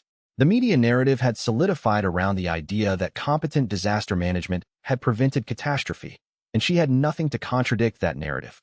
The media narrative solidified around the idea that good analysis and professional response could turn catastrophes into managed disasters. No one questioned where the analytical advantage had come from. No one investigated whether the association had information that shouldn't have been available. The media accepted the official story that competent disaster management had prevented the catastrophe from becoming worse. The prevention had been invisible. The success was undeniable. And Jinho's reputation as a brilliant analyst was exactly the cover he needed to continue operating at scale without drawing the kind of attention that would end the operation. Chapter 48. Director Park's suspicion. Director Park began asking him about incidents before they happened with increasing frequency. And the questions were getting more pointed. The answers she was looking for were becoming more explicit. She was testing his boundaries, pushing to see where the line was between what he could claim to know and what he couldn't. Jinho understood that Park was conducting her own investigation. She was using her position as director to access information about his operations that wouldn't normally be available. She was tracking his recommendations against their outcomes. She was analyzing the patterns in his success rate. She was trying to determine whether what he was doing was humanly possible or if it required something more unusual. And she was getting closer to the truth with every question. She would call him into her office with preliminary gate data and ask for his analytical assessment with unusual precision. The Busan gate shows some concerning pattern indicators, she said, pulling up data on her desk display during a Thursday afternoon meeting. Your thoughts on trajectory? It's stable for another 7 months, Jinho said, examining the data carefully. After that, you'll need to watch it carefully. 7 months. Park asked. What changes after 7 months? Seasonal pressure cycles, Jinho said. The gate's response patterns track with underground water pressure changes. The autumn dry season combined with winter water table drops will create stress conditions. I'd recommend structural monitoring upgrades now, with the understanding that additional interventions will be needed in autumn. It was a lie constructed from real data. The gate would actually fail in exactly 7 months and 3 days, but he couldn't say that. He had to present his foreknowledge as analysis. He had to make his predictions sound like they were derived from patterns in the data rather than from memories of a previous timeline.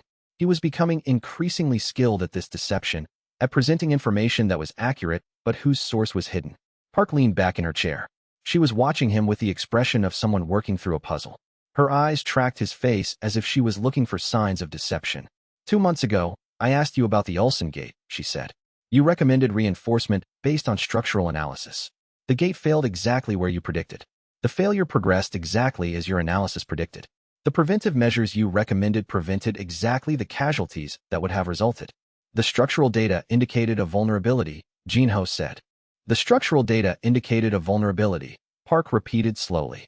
Park Jinho, I've reviewed thousands of structural analysis reports. I've studied gate incidents across 20 years of data. I've worked in disaster response for my entire career. I'm telling you directly, what you're doing is not possible through normal analysis. Your predictions are too accurate. Your recommendations are too precise. Your understanding of gate behavior is too sophisticated. You know something. You have information you're not sharing with the association. This was the moment where Jinho could either lean into the lie or lean away from it. He could double down on the narrative of analytical brilliance, or he could acknowledge that something unusual was happening while still maintaining the deception about its source. The choice he made would determine how Director Park viewed him going forward. He chose to lean away. He met Park's gaze directly and spoke carefully. Director, he said, I study patterns. That's all. The gates are predictable if you study hard enough. I've spent months analyzing gate behavior across multiple incident types. I've developed analytical frameworks that capture subtle patterns in how gates respond to environmental conditions. I've built computational models that can identify stress indicators before gates actually fail.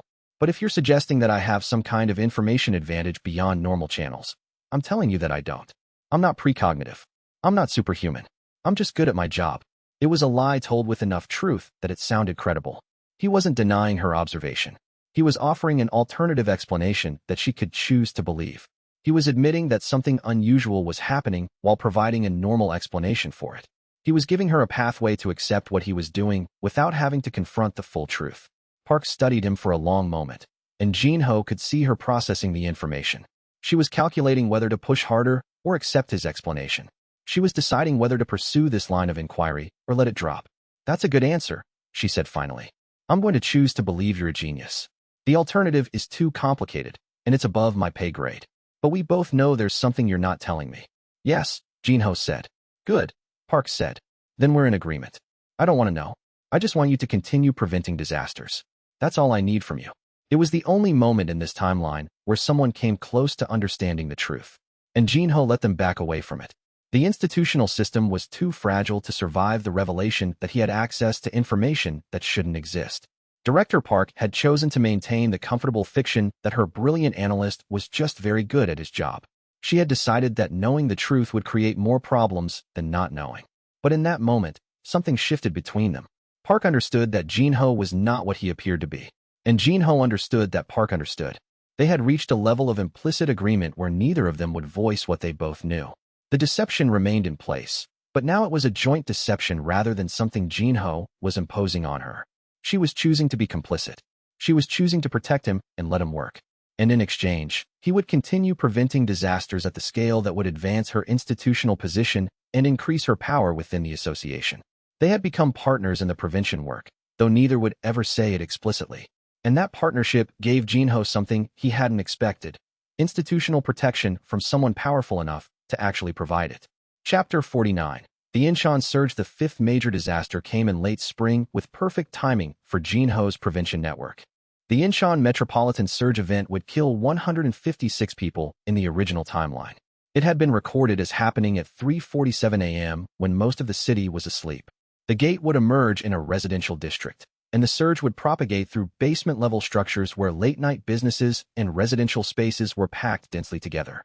The original timeline had recorded it as a major incident with significant loss of life. Jinho's network was now operating at sufficient scale to handle multiple simultaneous operations. He had 90 people positioned across the city. Communication networks were flawless.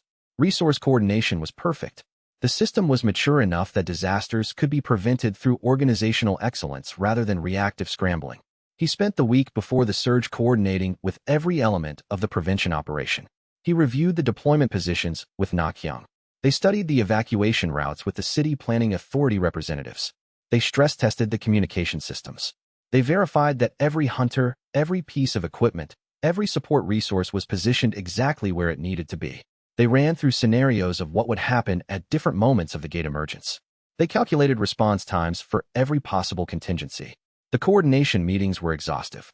Jinho walked through every position and every team's responsibilities. He described scenarios where this equipment failed or that Hunter was injured. He asked his teams what they would do if specific things went wrong. He was training them to handle a disaster that they didn't know they had been trained for. "Why are we positioning teams in those specific locations?" a junior coordinator asked during one of the drills. "Because the gates are predictable if you study the patterns carefully," Jinho said. The lie was becoming easier to maintain. "Based on the structural data and the historical patterns of surge propagation, I project that the gate emergence will create specific pressure zones. These positions optimize our response to those zones." The coordinator accepted the explanation. Everyone always did. They saw the logic in what he was saying. They understood that the positioning made sense if you accepted his prediction of where the disaster would occur. And since his predictions were always correct, the positioning always seemed justified. But what they didn't understand was that the positioning wasn't optimized for a predicted disaster. It was precisely calibrated for a disaster that he had already lived through, whose exact timing and propagation pattern he had memorized across dozens of repetitions in the original timeline. The planning required extraordinary precision. The gate would emerge at 3:47 a.m. in a basement retail area. The surge would propagate through connected underground structures. The surge would last for approximately 90 seconds before containment would become theoretically possible. During that 90-second window, people in multiple basement areas would face lethal conditions. The surge wave would travel at specific velocities through specific pathways. The first contamination effects would manifest in specific zones with specific timing. Jinho had positioned hunters at every point where the surge would manifest. He had staged evacuation teams to move residents from the residential buildings immediately above the underground structures. He had coordinated with city authorities for immediate medical response. He had calculated response times to ensure that every point was covered with optimal coverage. When the gate emerged exactly on schedule, Jinho's network responded before official association resources had even been alerted. Hunters positioned in the area contained the surge at source. Evacuation procedures moved residents from danger zones with precision. Medical teams were staged and ready. Emergency procedures operated like a perfectly executed military operation. The coordination was so perfect that it looked choreographed. The death toll was zero. Not minimal. Not reduced. Zero casualties. Complete prevention. A disaster averted without a single loss of life. "This is the most flawless gate response I've ever seen," Director Park said, reviewing the incident report. She was studying the video of the containment operation, the evacuation procedures, the emergency response coordination. Not a single death. Not even significant injuries. The evacuation was perfect. The containment was perfect. The coordination was perfect. It's like the Incheon response was planned in advance. She was looking at him directly when she said it. She was watching for his reaction. She was testing whether he would correct her if she suggested that his response had been planned rather than reactive. We did anticipate it, Jinho said. The structural data indicated emergence probability in the Incheon zone. We prepared accordingly. Park studied him for a long moment, and Jinho could see the moment when she decided something. She came to a conclusion about him, about what he was doing, about what kind of advantage he possessed. That's a very confident statement, she said. You're not saying, we analyzed the data and prepared? You're saying we anticipated this disaster? You're saying that you knew this disaster was going to happen? Yes, Jinho said. I see, Park said. Then you can anticipate disasters accurately. That's the claim you're making. You can predict exactly where and when gate disasters will occur. You have the ability to see the future. I analyze structural behavior, Jinho said. The gates show patterns. Those patterns allow for prediction. That's a lie, Park said. There was no anger in her voice. She was just stating a fact that they both understood. But it's a lie I'm going to continue accepting because your predictions save lives. So we can both maintain the fiction that this is about structural analysis. But we both know there's something else going on. Yes, Jinho said. Good, Park said. As long as we understand each other. Continue the work. Prevent disasters. And I'll continue protecting you. The institutional protection had just been made explicit. Director Park understood that something unusual was happening, and she had decided to cover for him rather than expose him. She had decided that protecting a man who was preventing disasters was more important than pursuing the truth about how he was doing it. Chapter 50. The political consolidation Director Park called him into her office with a folder of documents. The folder contained budget reports, personnel records, institutional communications, and council meeting minutes. It represented weeks of institutional scrutiny of his operations and his expanding authority. The Association Council is asking questions, she said. Your success rate is unprecedented. They're wondering if we're underutilizing your capabilities. Some are suggesting that we should expand your authority further. Others are suggesting that your methods need more scrutiny. Councillor Huang specifically requested that the Ethics Board review your operations to ensure they comply with institutional standards. What's your position? Jinho asked. My position is that you continue the work and that I maintain your authority, Park said. But I need institutional cover. I need documentation that justifies your positions and your authority. I need reports that show your methodologies are sound. Without that documentation, Huang can use the lack of transparency as justification for institutional intervention. I can provide comprehensive documentation, Jinho said. I can prepare reports showing my analytical methodology. I can document the decision-making process for each deployment. I can explain the reasoning behind every recommendation. Good, Park said. Because Huang is starting to ask if you're operating outside official channels. He's questioning whether you have proper authorization for resource deployment. He's suggesting that your methods lack institutional transparency. If he can't find documentation justifying your work, he'll use that as evidence that you're operating outside proper oversight. I need the documentation to protect you institutionally. The political consolidation that Jinho had been building was starting to solidify. Director Park had become an institutional advocate. Other council members were becoming impressed with his results. The Hunters Association was beginning to see him as a valuable asset worth protecting. But with that protection came political complications. He was no longer an independent operator. He was now a political actor with institutional allies and institutional enemies who would test his methods and authority.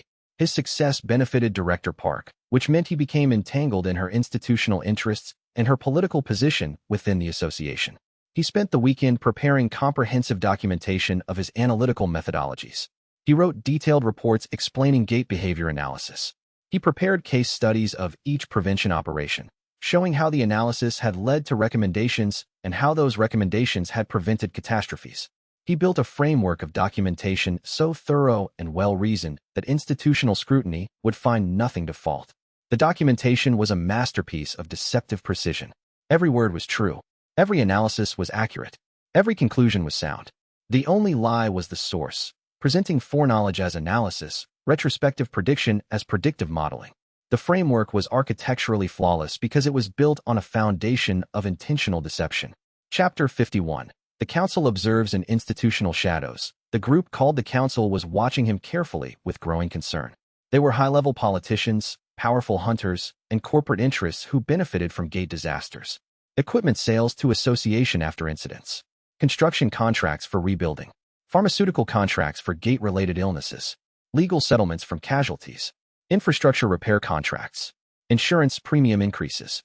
The disaster industry was profitable, and the council had learned how to profit from it systematically through careful positioning and institutional leverage. They had silenced Jinho in the original timeline because his warnings threatened their profit models directly. A prevented disaster was a lost opportunity. Prevention was bad for business. Disasters created opportunity. Preventions created loss. The logic was simple and straightforward. But in this timeline, Jinho wasn't warning anyone. He was preventing disasters silently, using institutional authority and covert networks. The council didn't notice him at first because he wasn't threatening them openly. He was just making disasters happen less frequently, and that decline in incident frequency was translating directly into decline in their profit margins. By the time they understood what was happening, he had already prevented for major catastrophes and was positioned to prevent many more. The pattern had become obvious to anyone analyzing the data carefully. One council member, powerful corporate hunter Choi, finally brought the pattern to the group's attention during an encrypted meeting. He presented data analysis showing statistical anomalies in gate incident frequency. The numbers couldn't be explained by natural variation or random chance. Gate incidents are declining, Choi said. His voice was calm, but his tone was serious. I've reviewed the historical data going back 5 years. The baseline incident frequency should be approximately 2.3 significant gate events per month. In the past 3 months, we've seen 0.7 events per month. That's a 70% reduction in incident frequency. Infrastructure improvements could account for some of that, another council member said. The statistical probability of 9 consecutive quarters with below expected disaster frequency is approximately 0.001%, Choi said with mathematical precision. Someone is preventing disasters systematically. Someone with significant power is intervening in gate incidents before they escalate to catastrophic levels. The pattern is unmistakable. If the council doesn't understand who it is and what they're doing, we have a serious problem. The council began investigating Jinho in earnest. They didn't find the regression system. They didn't find evidence of precognitive ability. They didn't find any documentation of supernatural capability. What they found was a man who had been positioned near multiple gate incidents and whose analytical recommendations always resulted in prevented catastrophes. The pattern of prevention was undeniable, but the mechanism remained mysterious. The investigation didn't uncover his true advantage, but it did flag him as a target for future observation and potential intervention. They understood that something unusual was happening, and they understood that it was costing them money. Chapter 52. The council's interest counselor Huang brought the matter directly to Choi in a private meeting at a secure location away from association facilities. They discussed the pattern of prevented disasters and the rise of Park Jinho's institutional power with growing alarm. The meeting took place in a private office building in Gangnam, far from association headquarters. Huang paid for the space in cash, using a shell company to avoid any paper trail that would indicate they had met. This analyst has become a significant institutional problem, Huang said as soon as they were alone. Every recommendation prevents a disaster. Every deployment saves lives. His success rate is unprecedented. And Director Park is becoming his institutional advocate. She's protecting him. She's expanding his authority. She's making him untouchable. Choi nodded slowly. He had suspected this was coming. What's your recommendation? The question is whether we can remove him, Huang said. The ethics complaint was designed to expose his methods. But instead of exposing him, it solidified his position. The ethics board investigation cleared him. The public understood that someone had questioned his authority. The media reported on his vindication. Instead of weakening him, the investigation made him stronger. So we find a different approach, Choi said. He had been thinking about this problem for weeks. The prevention network was costing them money every day. Every prevented disaster meant lost revenue streams. Every early warning system Jinho recommended meant equipment purchases that didn't go to traditional suppliers. Every evacuation order meant economic disruption that couldn't be monetized. The council had built its power on the assumption that gate disasters were inevitable. Prevention had disrupted that assumption. Disasters that should have happened weren't happening. Markets that should have been created weren't forming. Profit streams that should have existed were drying up. But Choi understood something that Huang hadn't fully grasped yet. Fighting Jinho directly wasn't going to work. Any institutional challenge would only strengthen his position. Instead, the council needed to adapt. They needed to find a way to profit from prevention instead of resisting it. This analyst in the risk analysis division, Huang said. Park Jin-ho. He's becoming a problem. Every incident he touches gets prevented. His reputation is growing. He's expanding his authority continuously. Director Park is becoming his institutional protector. The council is starting to see him as valuable. I've been tracking him, Choi said. The data suggests he has some kind of information advantage. Not precognition, not superhuman ability, but something that allows him to predict gate behavior with unusual accuracy. His positioning at incidents is too perfect to be luck. His recommendations are too precise to be analysis. He's knowing things that he shouldn't know. Can we remove him from authority? Huang asked. Not easily, Choi said. He's protected by Director Park. The association sees him as valuable. His success rate is unprecedented. Any direct attack would create institutional resistance. If we try to remove him, Park will defend him publicly.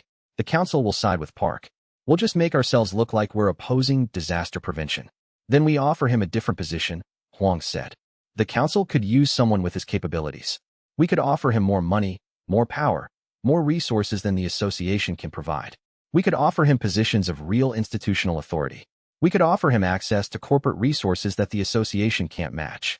We could offer him wealth and influence that would make his association position look small. They approached Jin-ho through an intermediary.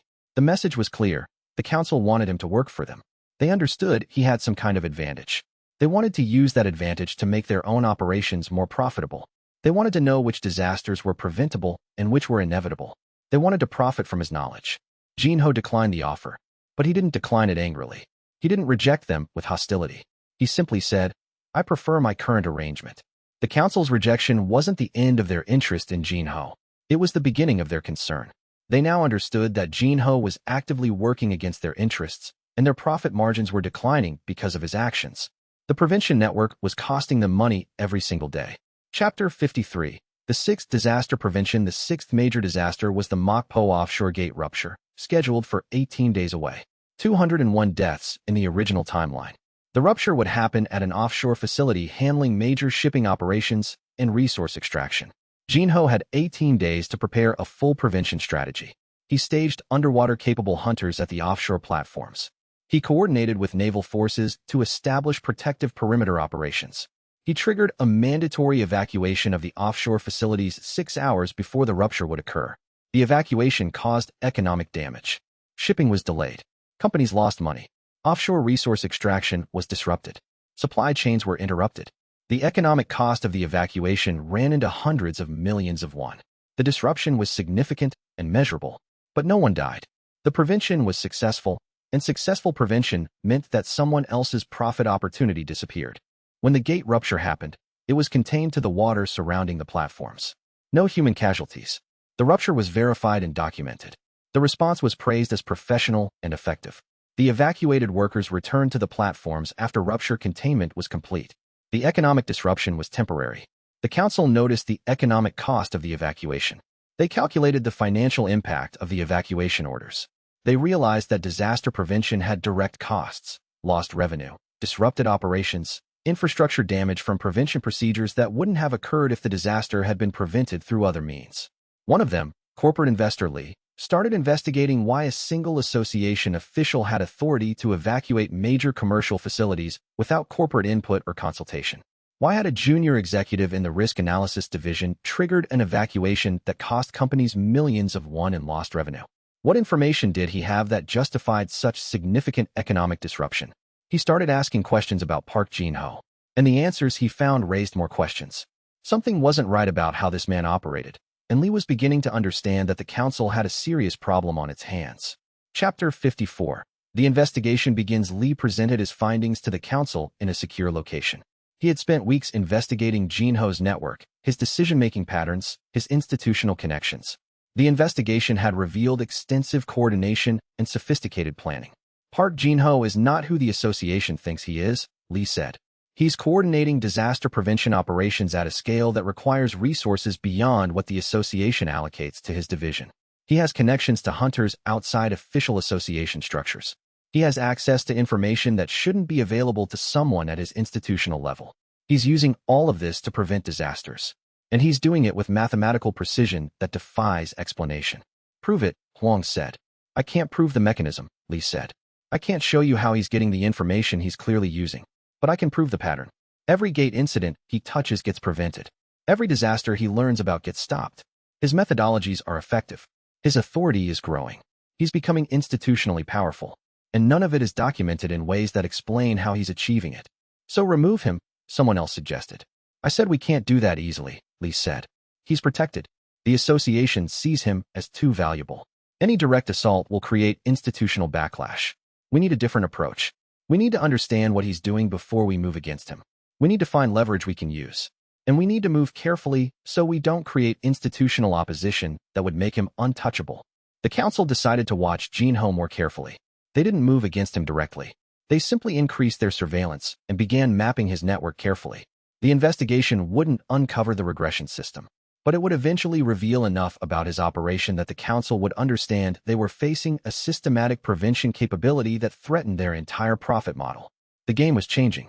The institutional pressure was increasing.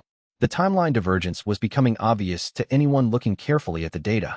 The pattern of prevented disasters was unmistakable and undeniable. Chapter 55. The Risk Calculation. Jinho understood that the council was watching him. He didn't have the exact details of their investigation, but he could read the pattern in association communications and in the subtle changes in how institutional attention focused on his operations.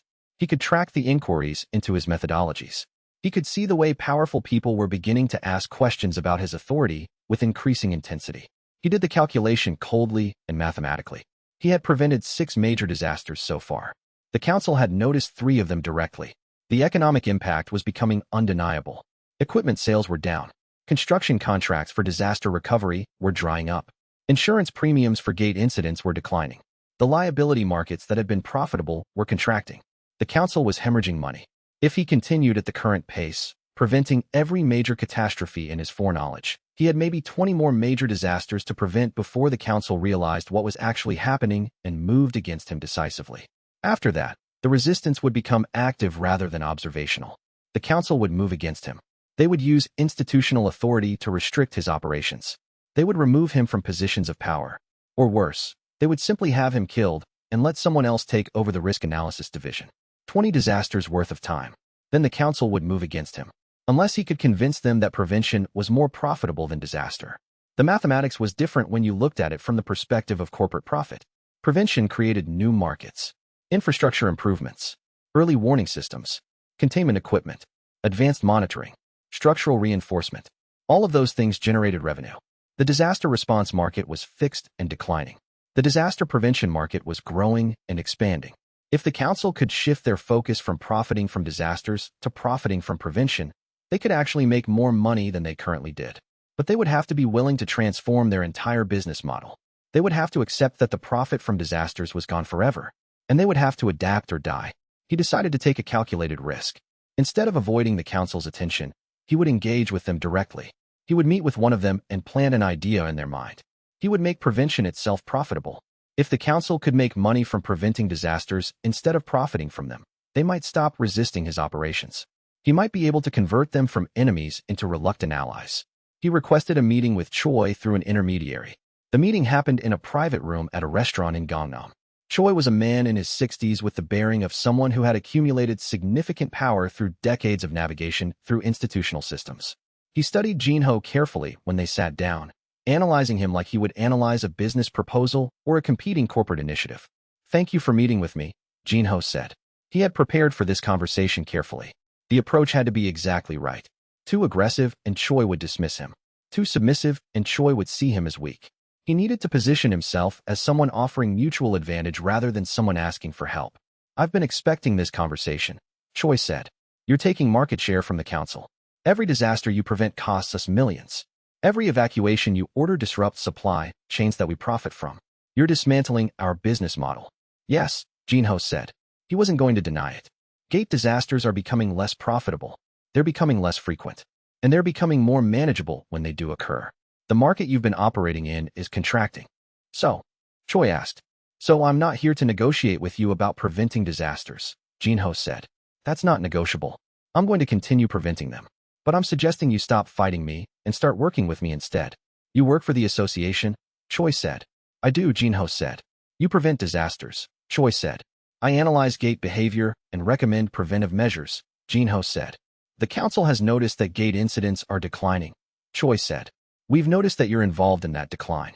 We're wondering what your advantage is. We're wondering how you're achieving your success rate. Data analysis, Jinho said. Pattern recognition. The gates are more predictable than the association initially believed. Choi smiled slightly. That's a good answer. But I'm not going to believe it. I'm going to believe that you have some kind of informational advantage that you're not willing to explain. I'm going to believe that you know things about gates that you're not sharing with the association. He paused, studying Jinho with the intensity of someone trying to read a complex negotiation. I also don't care how you know what you know, Choi continued. If you have precognition, if you have access to future prediction information, if you've somehow developed analytical capability that's beyond human understanding, I don't care. What I care about is the market impact of what you're doing. Every prevented disaster costs the council money. Every gate that doesn't collapse means no infrastructure repair contracts. Every evacuation you order disrupts supply chains that we profit from. You're destroying our business model. Yes, Jinho said. That was the intention. And you succeeded, Choi said. Gate incidents are down 70%. Our profit margins have contracted by 40%. Our equipment suppliers are losing market share. Our construction companies have no rebuild contracts. Our insurance companies have no catastrophic claims to manage. You've dismantled what the council spent decades building. Gates are too dangerous to continue profiting from their disasters, Jinho said. If I have the ability to prevent them, I'm going to use it. Which brings me back to my original question. Choi said, why am I sitting here listening to this? Why haven't the council simply had you killed? Jinho didn't respond to that directly. Instead, he made his pitch carefully. What if instead of letting disasters happen and profiting from them, you invested in prevention? Jinho said, the liability reduction alone would be worth millions. Infrastructure improvements, construction contracts for preventive systems, equipment sales for early warning and containment. They generate substantial revenue. And the market for disaster prevention is growing faster than the disaster response market. The market for disaster response is stable, Choi said. Why would I shift to an uncertain prevention market? Because disaster response is declining, Jinho said. Gate incidents are becoming less frequent. The profit opportunities from disasters are shrinking. But prevention creates new profit opportunities. Prevention infrastructure, prevention equipment, prevention consulting, advanced monitoring systems, reinforcement contracts. The market doesn't disappear, it transforms. Choi leaned back in his chair. He was thinking through the implications of what Jinho was saying. You're not trying to convert me, Choi said. You're not trying to convince me to stop profiting from disasters. You're just trying to make prevention itself profitable. Yes, Jinho said. That's a good strategy, Choi said. I'll consider it. Chapter 56. The Gwangju Prevention. The seventh major disaster came 3 weeks later with scheduled precision. The Gwangju underground expansion would kill 78 people in the original timeline. It was an infrastructure collapse that happened during construction of a new transportation tunnel. The original timeline had recorded it as a tragic accident due to inadequate safety procedures. The incident had triggered reforms to construction safety protocols. It had resulted in significant financial settlements and corporate liability. The disaster had also created significant legal liability for the construction companies. The council had positioned themselves to profit from both the infrastructure repairs and the settlement litigation. This time, Jinho prevented it with perfect precision and careful planning. Every element of the prevention was designed to be completely defensible as professional caution. Every recommendation appeared legitimate. Every deployment seemed reasonable. Every decision fit within the normal parameters of good institutional practice. He had recommended safety procedure improvements based on structural analysis. He had suggested additional inspection protocols. He had recommended temporary work stoppages during periods of highest risk. All of his recommendations were presented as professional caution based on data analysis of the construction site. The recommendations seemed reasonable and appropriate to institutional oversight. The recommendations had been carefully timed. The work stoppages would occur exactly during the periods when catastrophic failures would have occurred in the original timeline. The inspection protocols would identify the structural weaknesses that would have caused the collapse. The safety procedure improvements would address the specific failure modes that had killed 78 people. But from the construction company's perspective, the recommendations just looked like cautious risk management. From the city authorities' perspective, the recommendations seemed like reasonable engineering oversight. From the Hunters Association's perspective, the recommendations were standard professional practice. Only Jinho knew that they were precisely calibrated to prevent a specific disaster at a specific moment in time. When the collapse would have occurred, the construction site was empty. Work had been suspended for routine inspection. No workers were in the tunnel. No deaths. No casualties. Complete prevention. The disaster averted with zero loss of life. Director Park reviewed the report. We prevented a catastrophe, she said. Without your recommendations, that tunnel collapse would have killed dozens of workers. Your structural analysis was correct again. The inspection protocols you recommended identified the structural weakness before it became critical. The structural data indicated a risk, Jinho said. Park Jinho, I want you to understand something, Park said. I've stopped questioning your advantage. I've accepted that you're a genius analyst. But I want you to know that I'm aware you're extraordinary. And I want you to know that I'm protecting you institutionally because of that. The ethics board is going to want to investigate your methodology. Counselor Huang is going to push for oversight of your operations. The institutional politics are becoming complicated, but I will handle it. I will protect your position because your work saves lives. I understand, Jinho said. Good, Park said. Then continue the work. I'll handle the institutional politics. You focus on preventing disasters. Jinho was becoming increasingly aware that Director Park understood more than she was saying. But she had made the strategic choice to protect him rather than investigate him. She had decided that her institutional interest was better served by keeping Jinho operational than by exposing him to political enemies. She had decided to be complicit in whatever he was doing because his work was saving lives. Chapter 57. The Political Shift. The council called a meeting to discuss Park Jinho and the changing profit landscape. The discussion was tense and focused on survival and adaptation. Huang opened the discussion. The prevention operations are expanding. Gate incidents continue to decline. The association's visibility is increasing. Our profit margins are decreasing. We're losing money on every prevented disaster. Our corporate contracts are declining because companies no longer need emergency response services at the same level. Our revenue from gate incidents has dropped by 40% in 6 months. We're hemorrhaging money. What's the recommendation? Another council member asked. We shift strategy, Choi said. He had been thinking about Jinho's pitch for weeks. We stop trying to manipulate individual disasters. We stop trying to prevent prevention. Instead, we invest in the prevention infrastructure.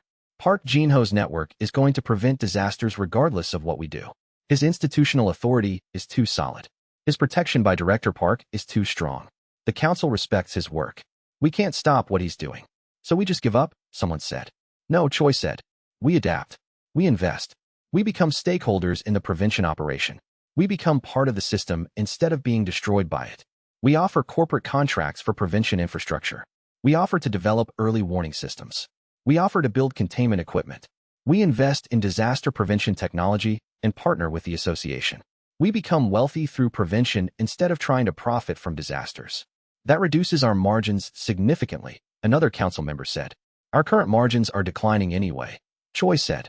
At least this approach lets us remain profitable while adapting to the new reality. At least this way we're not destroyed by Jinho's prevention work. We integrate or we decline. Those are our options. The council voted. 8 in favor of the political shift. 3 opposed. The decision was made.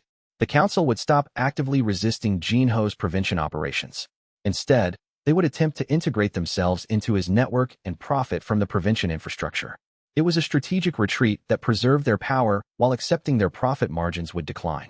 Jinho hadn't known the specifics of the vote. But when Choi reached out with an offer to discuss collaborative opportunities in disaster prevention infrastructure, Jinho understood that his pitch had worked. He had made prevention itself profitable, and the council had decided to become part of the system. Chapter 58.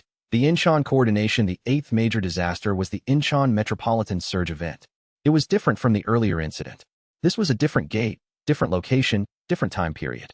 This was a larger event, a more complex incident, a higher casualty disaster. 156 deaths in the original timeline. The highest casualty count of any single disaster Jinho had prevented so far. The operation required coordination across multiple departments and simultaneous prevention actions at 7 different locations spread across the metropolitan area. Jinho's network was now fully integrated into association operations. He had 90 people across departments and regional offices. Communication networks were perfect. Command structures were clear. Resource coordination was seamless. Equipment infrastructure was sophisticated. The organization was mature and capable of executing complex operations with precision. He spent the week before the gate surge drilling every element of the operation. He ran full simulations with his network coordinators. He reviewed contingency plans for every possible failure mode. He coordinated with city authorities about evacuation procedures. He positioned equipment with mathematical precision. He set communication protocols that would allow real-time coordination across all 7 operation sites. The complexity of the operation was staggering. 7 separate emergence zones across different parts of the city. Multiple surge waves with different propagation patterns. Different time windows for evacuation at each location. Different resource demands at each zone. Different casualty patterns if any zone wasn't covered. Jinho had modeled all of it. Every scenario. Every contingency. Every possible failure mode. The gate surge happened exactly on schedule. Jinho's network responded with complete synchronization. Hunters deployed to all 7 locations simultaneously. Evacuation procedures moved residents from danger zones. Medical teams were staged and ready. Support operations coordinated resource deployment in real time. The operation was executed like a military precision drill. The gate surge was contained. 0 deaths. Complete prevention. A major disaster averted without a single loss of life. Jinho sat in the command center after the operation was complete and reviewed the outcome data. The surge had propagated exactly as the original timeline indicated. The containment had occurred at exactly the moment and location where he had positioned the resources. The evacuation had proceeded according to the timeline he had calculated. Everything had worked perfectly because everything had been designed perfectly. 156 people who would have died in the original timeline continued their lives with no idea how close they had come to catastrophe. 156 families that would have been destroyed remained intact. 156 individual futures that would have ended were now still unfolding. And he had done that. He had calculated it. He had planned it. He had orchestrated the operations with the precision of someone who knew exactly what was going to happen and exactly what needed to be done to prevent it. But the operation left him feeling not satisfied but hollow. The prevention was perfect. The success was absolute. But the personal cost was accumulating in ways he couldn't quantify. He was becoming someone who could prevent disasters with perfect precision. But in becoming that person, he was losing something essential about himself. Every operation was making him darker. Every prevention was costing him more than the people he saved could ever repay. Every success was a small step further down a path towards something he didn't want to become. The operation looked like a planned drill. No one outside his immediate circle realized they had just prevented a catastrophe. The Incheon Gate surge was documented as a controlled gate emergence and response. The relief efforts looked like professional disaster management. The coordination looked like institutional excellence that deserved commendation. This response was textbook, Director Park said. Every element worked. Every resource was positioned perfectly. Every procedure was executed flawlessly. It's like we anticipated this disaster and prepared for it in advance. She was looking at him directly when she said it again. She was watching for his reaction. She was testing whether he would correct her if she suggested that his response had been anticipated rather than reactive. We did anticipate it, Jinho said. The structural data indicated emergence probability in the Incheon zone. We prepared accordingly. Park studied him for a long moment. And Jinho could see the moment when she gave up trying to understand the mechanism and accepted the results. That's a very confident statement, she said. You're not saying, we analyzed the data and prepared? You're saying we anticipated this disaster? You're saying that you knew this disaster was going to happen? Yes, Jinho said. I see, Park said. Then you can anticipate disasters accurately. That's the claim you're making. You can predict exactly where and when gate disasters will occur. You have the ability to see the future. I analyze structural behavior, Jinho said. The gates show patterns. Those patterns allow for prediction. That's a lie, Park said. There was no anger in her voice. She was just stating a fact that they both understood. But it's a lie I'm going to continue accepting because your predictions save lives. So we can both maintain the fiction that this is about structural analysis. But we both know there's something else going on. Yes, Jinho said. Good, Park said. As long as we understand each other. Continue the work. Prevent disasters. And I'll continue protecting you. The institutional protection had solidified. Director Park understood that something unusual was happening, and she had decided to cover for him rather than expose him.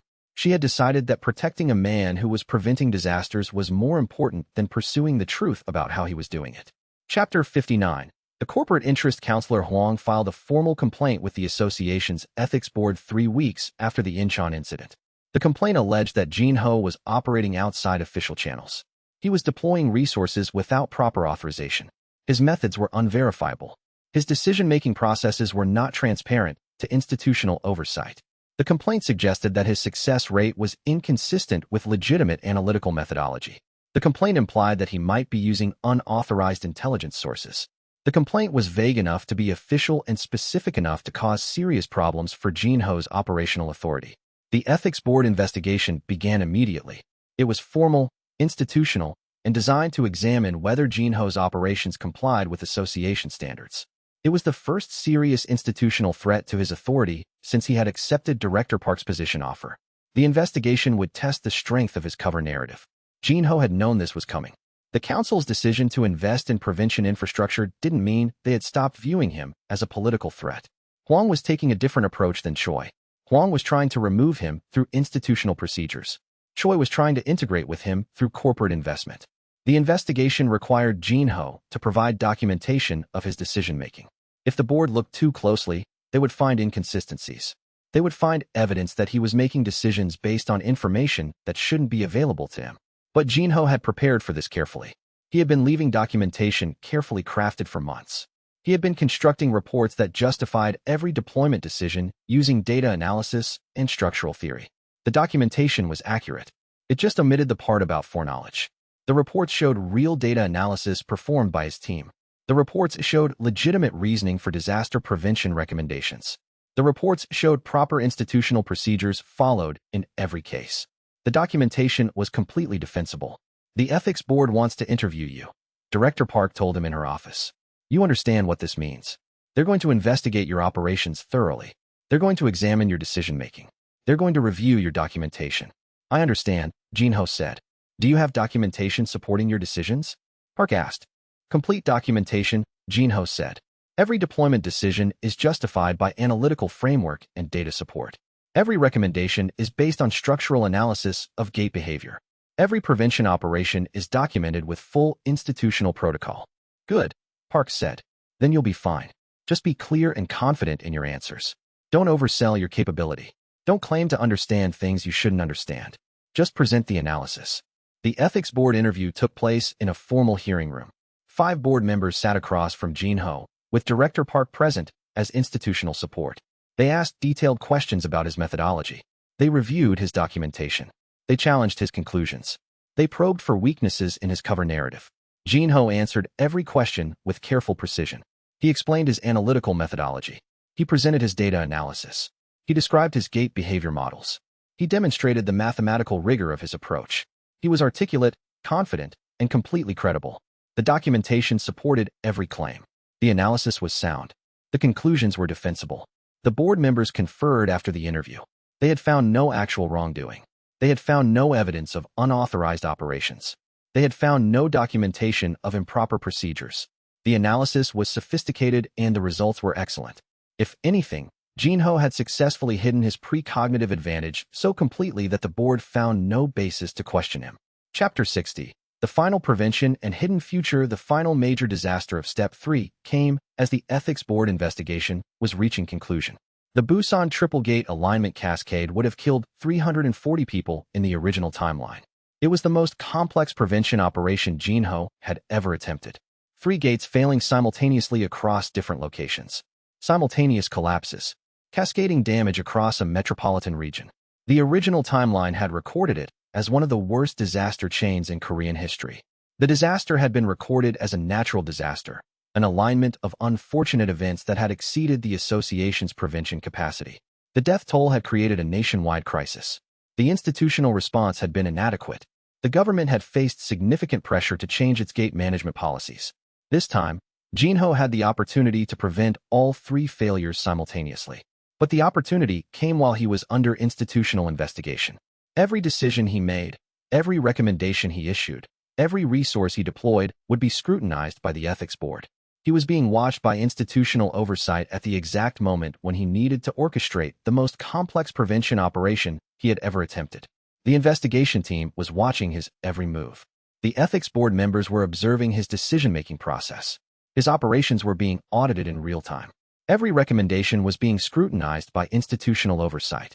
It was the perfect moment to test whether his deception could survive institutional scrutiny.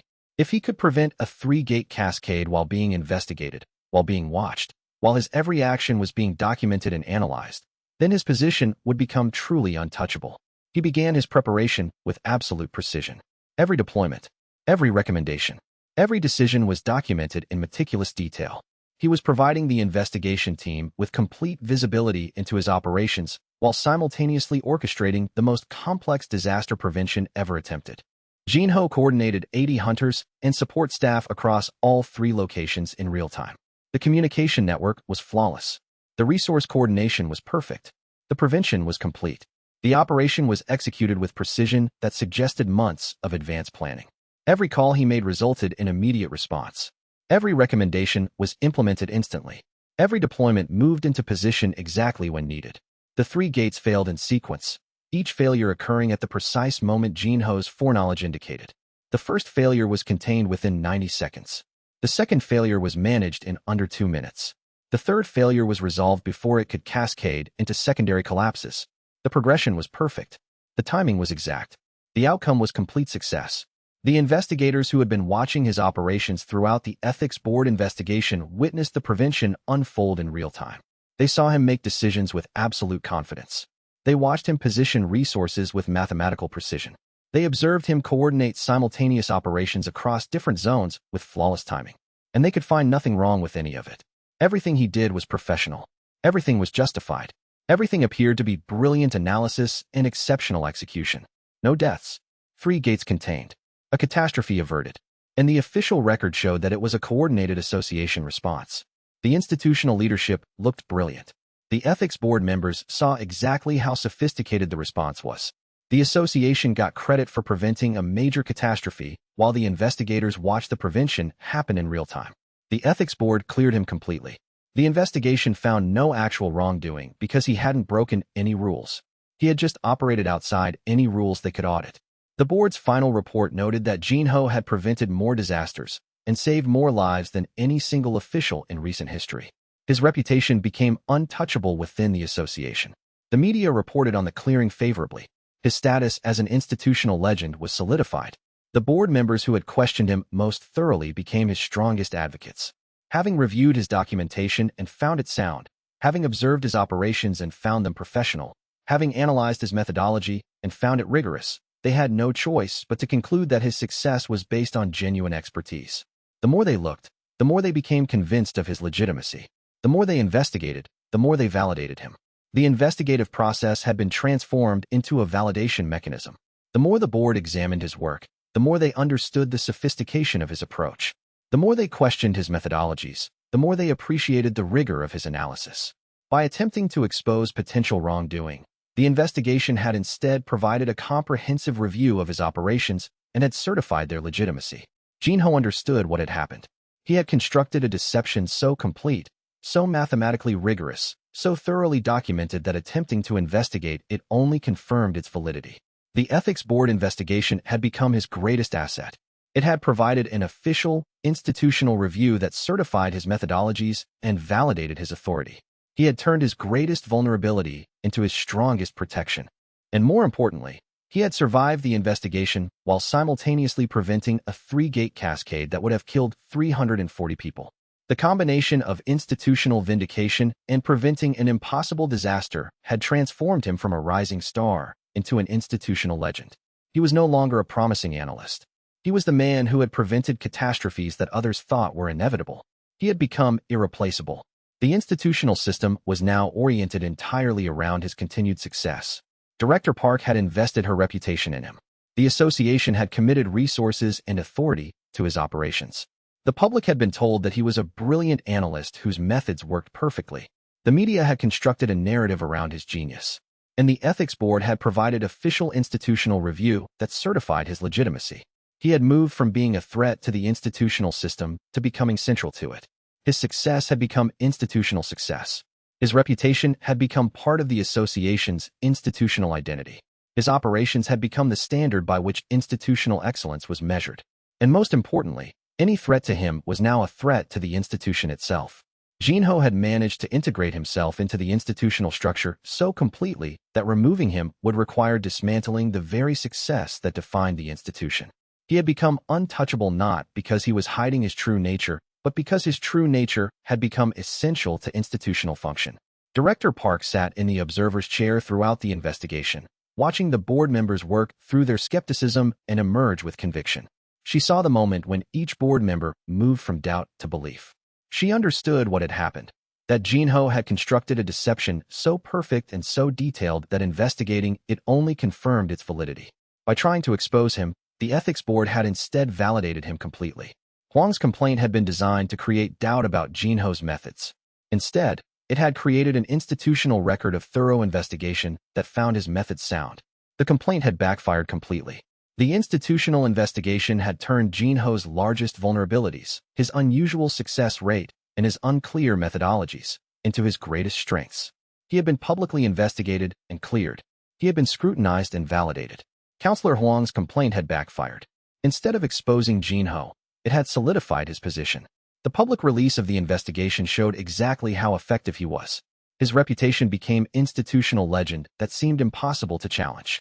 His position became untouchable not because he was hiding his methods, but because the institutional investigation had confirmed his legitimacy.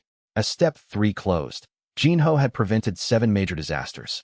His network was integrated seamlessly within official association structures. Director Park trusted him completely. The council had shifted from opposition to investment. The institutional threats had been neutralized. The political complications had been resolved. The scale of what he had accomplished was staggering. 7 major catastrophes prevented. Hundreds of lives saved. Thousands more lives affected by secondary preventions that never occurred. Institutional power consolidated. Political enemies converted to reluctant allies. Media narrative solidified around his reputation as a brilliant analyst. He had built an organization from nothing into something that was now part of the institutional fabric of the Hunters Association. His risk analysis division had become the most respected part of the association's operations. His recommendations were followed without question. His authority was absolute. His success rate was beyond dispute. But the cost of that success was becoming impossible to ignore. He was increasingly comfortable with death as a calculation. He was becoming more adept at deciding which people would live and which would die. He was developing the kind of institutional expertise that would allow him to continue optimizing human casualties forever. He understood now that he had created a system that was almost self-perpetuating. The better his prevention work became, the more power he accumulated. The more power he accumulated, the more capacity he had to prevent disasters. But with each prevention operation, the line between preventing catastrophe and managing tragedy blurred further. And the further that line blurred, the darker his choices became. But Jinho was starting to see new possibilities opening. The disasters he had prevented in the original timeline were becoming less reliable guides to the future. The timeline was diverging significantly. New disasters were emerging. Disasters that hadn't existed in the original timeline were becoming possible because Jinho had prevented the events that would have made them impossible. The calculation was becoming more uncertain with every day. The regression system had shown him the original timeline with perfect clarity. But that timeline was no longer relevant to the present moment. The future he was moving toward was being fundamentally shaped by his interventions.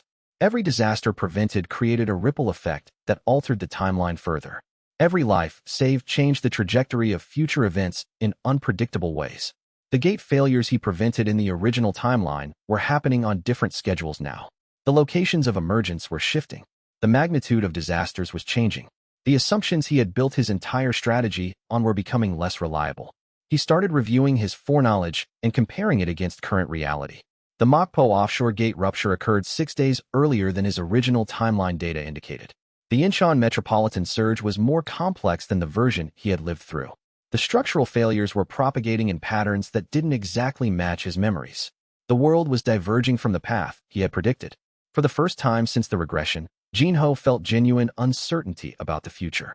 The perfect information that had made his strategy possible was becoming less perfect. The timeline was changing in ways his foreknowledge hadn't accounted for. The divergence was accelerating with each prevention operation he conducted. The future was becoming increasingly impossible to predict based on memories of the original timeline. And with every successful prevention, the divergence grew larger. The farther he moved away from the original timeline, the less reliable his predictions became. The future was no longer predetermined. It was becoming real. And for the first time, Jinho understood that he couldn't prevent all catastrophes by relying on his foreknowledge of a timeline that was rapidly ceasing to exist. He was reaching the limits of his advantage.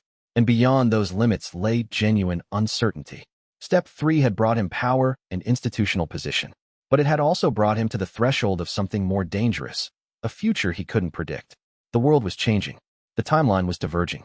And Jinho's advantage was becoming less reliable with every disaster he prevented.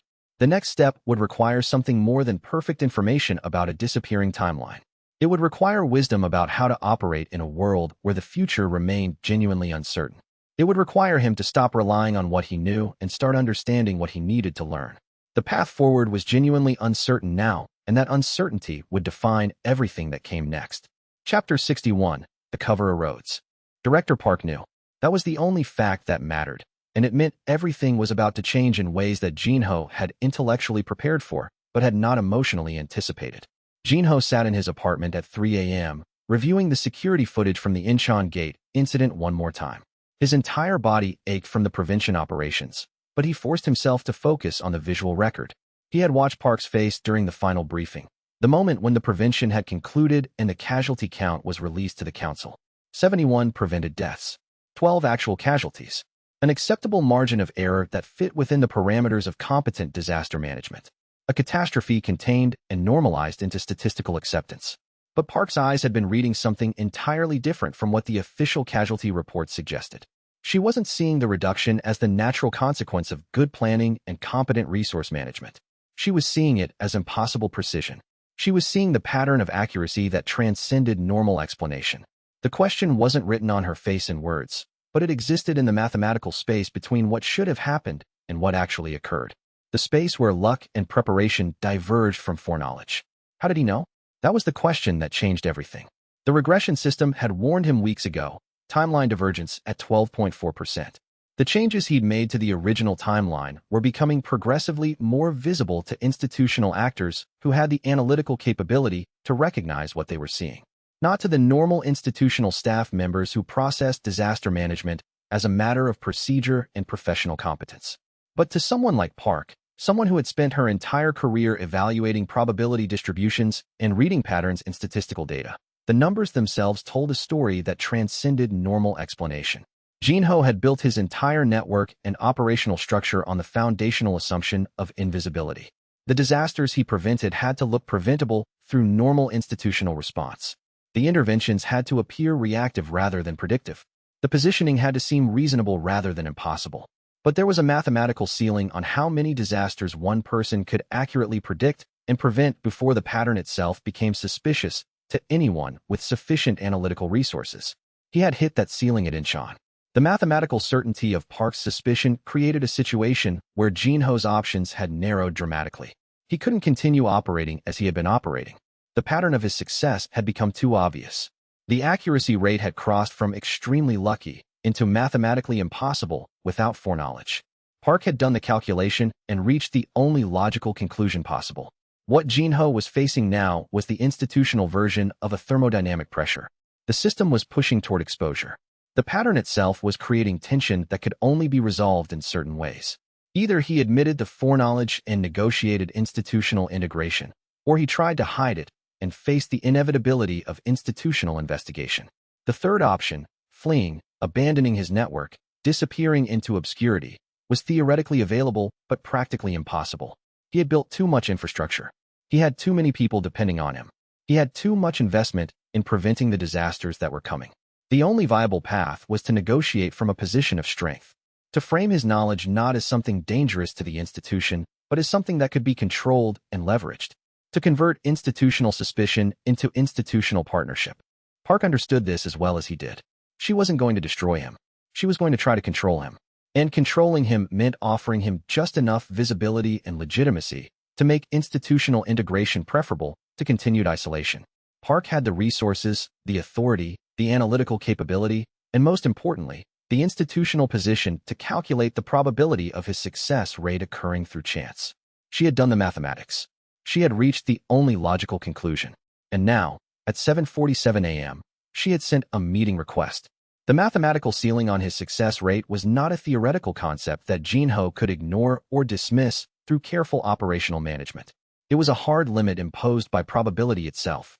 If you prevent enough disasters with enough precision, the probability of that success rate occurring through genuine prediction becomes mathematically indistinguishable from foreknowledge. Park, with her analytical training and her access to the historical records of gate incidents across the entire country, had run those probability calculations. She had worked backward from the results to estimate the likelihood that anyone could achieve this level of accuracy without access to information that shouldn't exist. The answer was probabilistically impossible. The confidence interval was so narrow that it crossed from implausible into impossible. That was what Park's face had been showing him during the briefing. Not suspicion, but mathematical certainty. She had done the numbers, and they had confirmed what the pattern itself had been screaming. Jinho had known this would happen eventually. The system wasn't designed to be invisible forever. It was designed to accumulate resources and build networks until the moment of exposure, at which point the institutional structure would shift to accommodate the foreknowledge rather than exposing it to wider scrutiny. Timing was everything, and Park had forced his hand by reaching the mathematical certainty threshold months ahead of when he had projected it would occur. The regression system's divergence calculation had been conservative. The timeline was changing faster than the system's models had predicted, which meant Jinho's interventions were cascading through the probability structure with greater impact than anticipated. Each prevention created secondary effects that were larger and more widespread than the simple absence of the original disaster. Each intervention positioned resources and changed relationships in ways that created new possibilities that hadn't existed before. This was actually progress, even though it was accelerating his exposure timeline. The system wanted him visible eventually. The system wanted institutional integration. The system wanted him to move from individual prevention to network coordination. What Jinho had been doing in the shadows was only the first phase of a larger operation. The question was whether he could control the exposure sufficiently to protect the essential elements of his operation. The message contained no context, no explanation, just a time and location. The strategic ambiguity was intentional. It was Park's way of signaling that she knew something significant but wanted to hear it from him first, before taking institutional action that would be irreversible. Jinho showered, changed into his standard uniform, black tactical gear with association insignia, and prepared his story. The central question that would determine the outcome was how much truth to use. Complete honesty would be institutionally catastrophic and would require revealing the nature of the regression system itself, which was impossible. Absolute deception was now unsustainable given Park's analytical capabilities. There had to be a middle ground where he admitted something specific and true while protecting the larger and more dangerous structure of his operation. He arrived at Park's office exactly on time, which was itself a tactical choice to demonstrate consistency and reliability. She was sitting behind her desk reviewing digital reports on multiple screens, not looking up as he entered. The intentional delay in acknowledgement was strategic. She was establishing the dominance of the conversation before it began. "Sit," she said without preamble. "Close the door." He did both. The office was soundproof, designed for discussions that needed absolute privacy and protection from external monitoring or institutional surveillance. The walls were lined with dampers that prevented even advanced listening technology from penetrating. Park finally looked at him, and in that singular look was the accumulation of her entire analytical investigation. "You knew about Incheon before the incident occurred, not through intelligence channels, not through the association's normal intelligence networks. You knew in a way that allowed you to position resources with exact precision. You knew the gate emergence point would be at coordinates 127.0963, 37.4419. You knew it would occur at precisely 1443 hours. You knew it would expand specifically to the northeast at a rate of approximately 2.3 meters per second. You knew it would create a secondary rift exactly 47 seconds after primary emergence. You knew the entire sequence in advance. And the only way that kind of precision knowledge is possible is if you have a source of information that doesn't exist within our current institutional frameworks." Jinho didn't respond immediately. Silence was a tactical choice, a way of forcing Park to continue speaking and revealing more of what she had deduced. "I'm not going to pretend anymore," Park said. "I'm not going to let you hide behind operational compartmentalization or institutional protocols. I have the security clearance, the authority, and the analytical confirmation to know that something about you doesn't fit normal parameters. You can either tell me the truth, or I can begin an official investigation that will compromise everything you've built. You have people to protect. You have operations that depend on secrecy. Choose what you want to reveal, but understand the choice is between controlled admission or forced exposure." He had always known this moment would come, intellectually understood it was inevitable. The mathematics of prevention made exposure a certainty. Eventually, success at an impossible rate would draw institutional attention from someone smart enough to see it. The only question had always been whether he could control how much of the truth emerged and to whom. "I can't tell you everything," Jinho said carefully. "What I'm going to tell you will violate every institutional protocol, every security clearance parameter, and every legal framework you operate within. If I tell you, you become complicit. You become someone who knows information that could undermine the entire structure of the Hunters Association. You become someone who carries knowledge that could be used as leverage against you. Are you prepared for that level of institutional risk? Park's expression didn't change, didn't show uncertainty or hesitation. I'm prepared for whatever truth is necessary to understand what's happening in my organization and what you're actually doing within it. Speak. I have access to predictive modeling systems that operate beyond the scope of normal association intelligence and conventional analytical frameworks. These systems provide me with advanced notice of gate emergence patterns with extremely high accuracy. The source of these systems is information I cannot share without creating institutional problems I cannot manage. But the models themselves allow me to anticipate disasters with accuracy that appears near certainty. That's why my positioning is accurate. That's why my preventions are precise. That's why the casualty mitigation rates exceed normal institutional expectations. It was not a lie. The regression system was absolutely predictive modeling in the most literal sense. It was just predictive modeling that operated through temporal anomaly rather than through conventional data analysis and probability computation. Park leaned back in her chair, processing the admission and its implications. How accurate is your system? Within the margin of error established at Incheon, 71 prevented casualties out of 12 acceptable losses across the entire incident spectrum. The system operates at roughly 85 to 90% accuracy for major incidents with foreknowledge. The remaining 10 to 15% is inherent uncertainty in complex systems and unpredictable human behavior variables. Is this system available for association use? No. The system is proprietary and operates only within my specific network. If it enters the broader institutional structure, if too many people gain access to it, then it becomes compromised. Too many people would need to understand the methodology. Too many people would start asking questions about how it works and where the information comes from. The moment the system becomes institutional knowledge, it becomes a target for analysis. And careful analysis would reveal information I cannot afford to have revealed. Park was quiet for an extended moment, calculating implications and strategic options.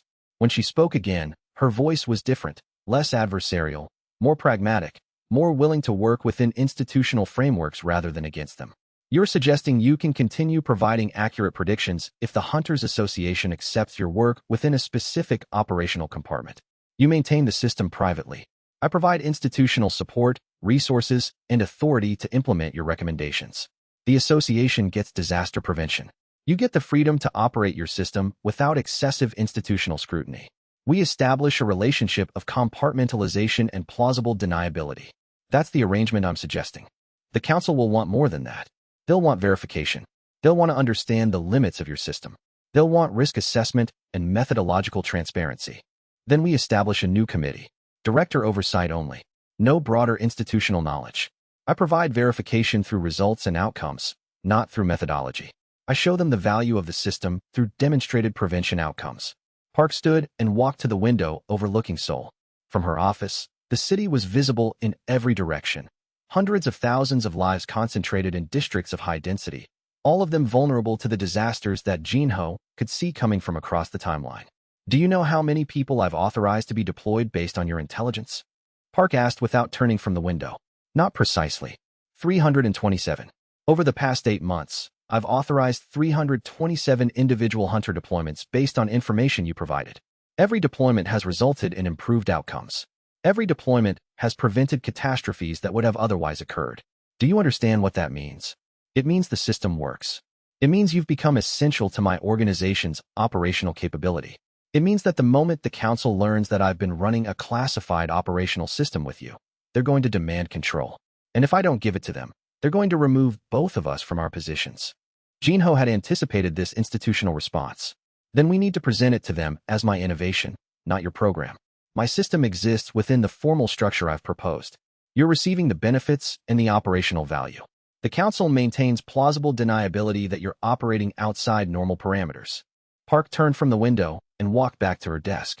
You're suggesting institutional compartmentalization with me as the only connection point between your system and the association's formal structure. Yes. That's either extremely clever or extremely fragile. Let me think about it. She sat back down and opened a new file on her display. Your cover is compromised now, so we need to move quickly. I'm going to begin releasing information about your consulting firm and your infrastructure recommendations to the council. I'm going to frame you as an independent contractor with exceptional predictive analytics capability. I'm going to suggest the association begin funding your operations through official consulting contracts. When the council questions why your predictions are so accurate, I'm going to tell them you have proprietary models that produce results.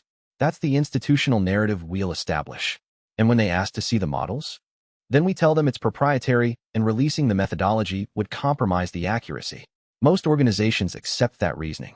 Successful prediction systems rarely disclose their methodology. Transparency creates vulnerability. Secrecy creates power. It was logical institutional reasoning. It was sound from a strategic perspective.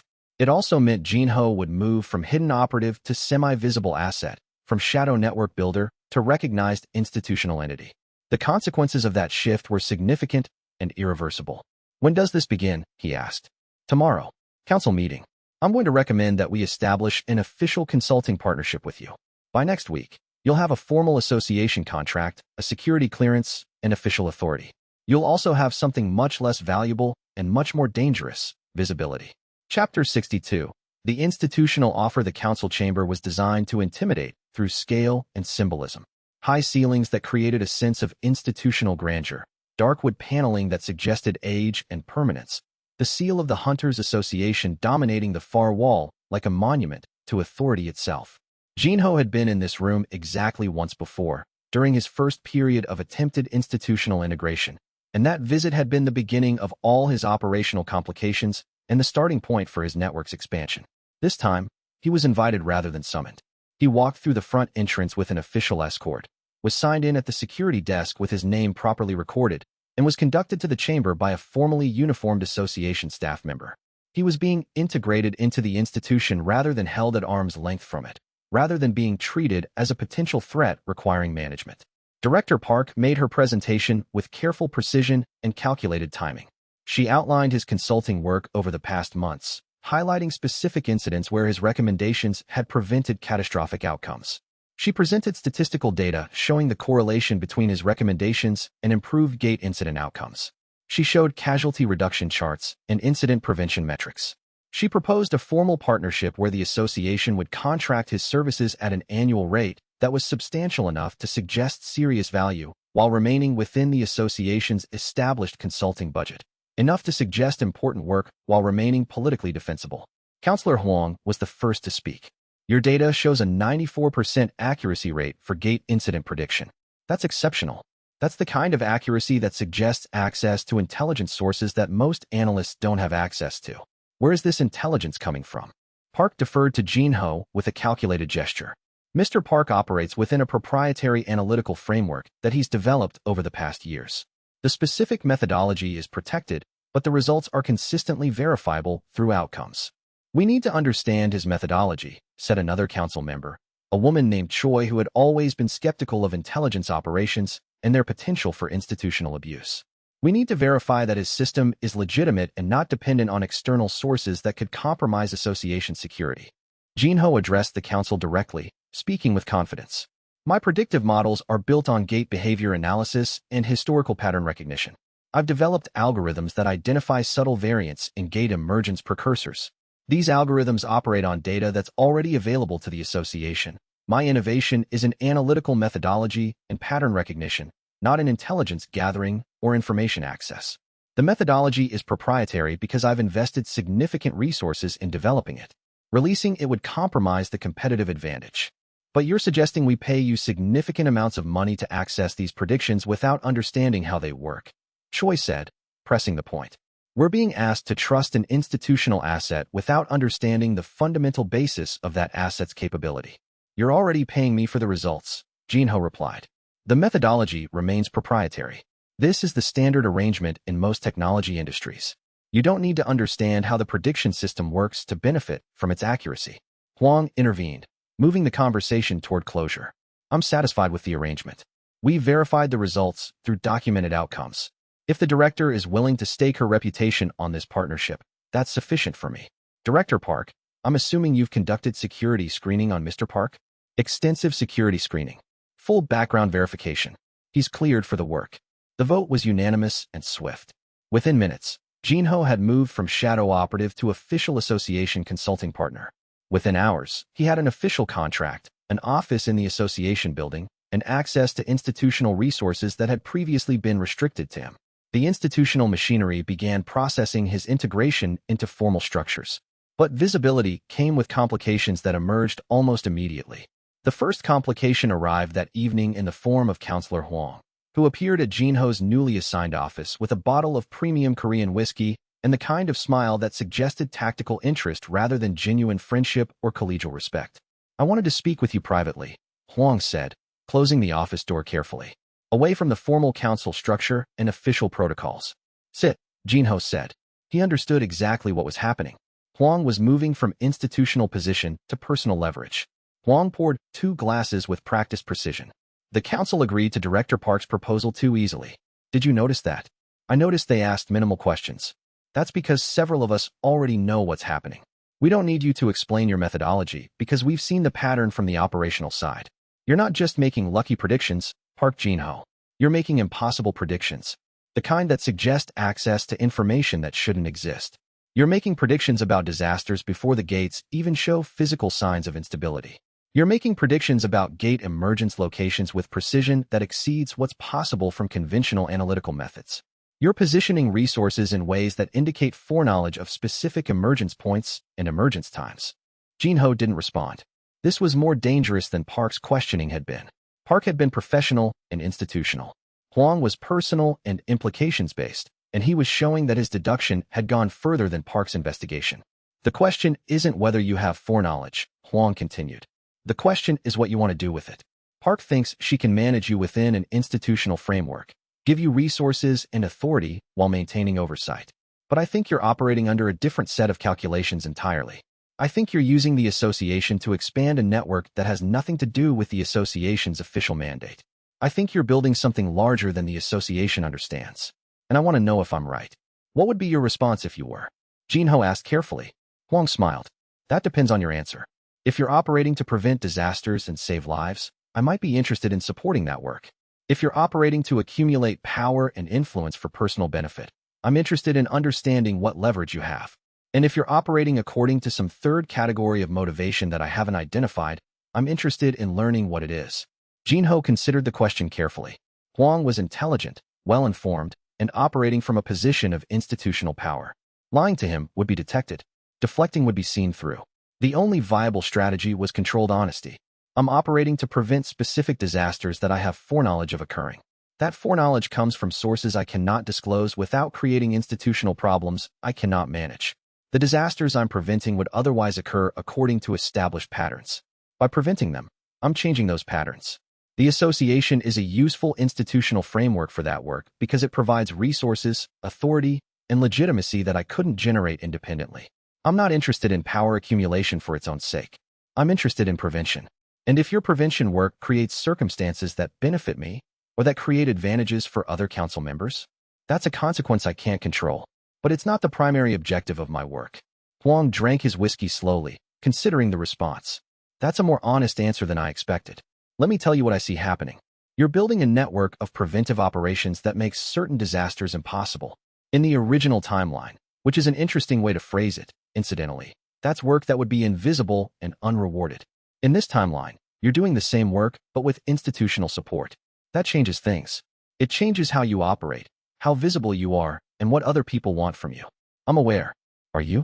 Because I think you're about to discover that institutional integration has cost you haven't calculated. People will want things from you. People will try to leverage your capabilities. People will want you to prevent disasters that benefit them specifically, not disasters that save the most lives. Are you prepared for that?" "No," Jinho said honestly. "But I don't think I have a choice." Huang stood. "No, you don't. Welcome to institutional politics, Mr. Park. It's considerably more dangerous than preventing disasters, and considerably more complicated." Chapter 63. The price of visibility. 3 weeks into his formal position with the association, Jinho had received 47 requests for specialized consultation from private corporations, government agencies, and individual hunters with specific concerns about gate incidents in their jurisdictions. Each request came through different channels, each with slightly different framing, but the underlying ask was identical. Most of the requests were ostensibly legitimate. A construction company wanted guidance on how to prepare for a potential gate emergence near their project site in the Gangnam district. A local government in Incheon wanted to understand their vulnerability to specific disaster scenarios. Independent hunters wanted his analysis of their mission planning for upcoming gate operations. On the surface, each request appeared to be a legitimate consultation that he could address through his official position. But underneath the legitimate requests were implicit asks for something entirely different from professional analysis. Information about what was going to happen. People weren't asking for his analytical methodology. They weren't asking how to improve their disaster response systems. They were asking for predictions. They were asking him to tell them when disasters would occur in their specific regions, at their specific facilities, affecting their specific interests. Jinho began receiving offers that made the actual motivation explicit. A CEO of a major construction company offered to pay him 200 million won for advance notice of a potential gate emergence near a major development project, allowing the company to complete certain work before evacuation became necessary. A politician from Daegu offered him a consulting position worth 500 million won annually for infrastructure analysis, with clear implications about what kind of information would justify that payment.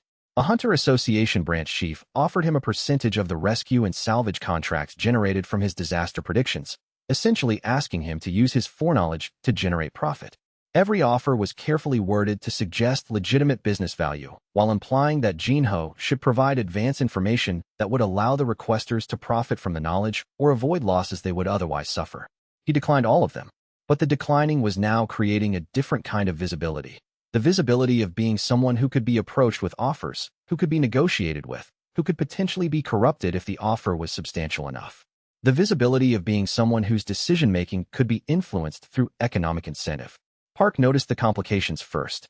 She called him into her office one afternoon with a stacked folder of communication logs and request summaries.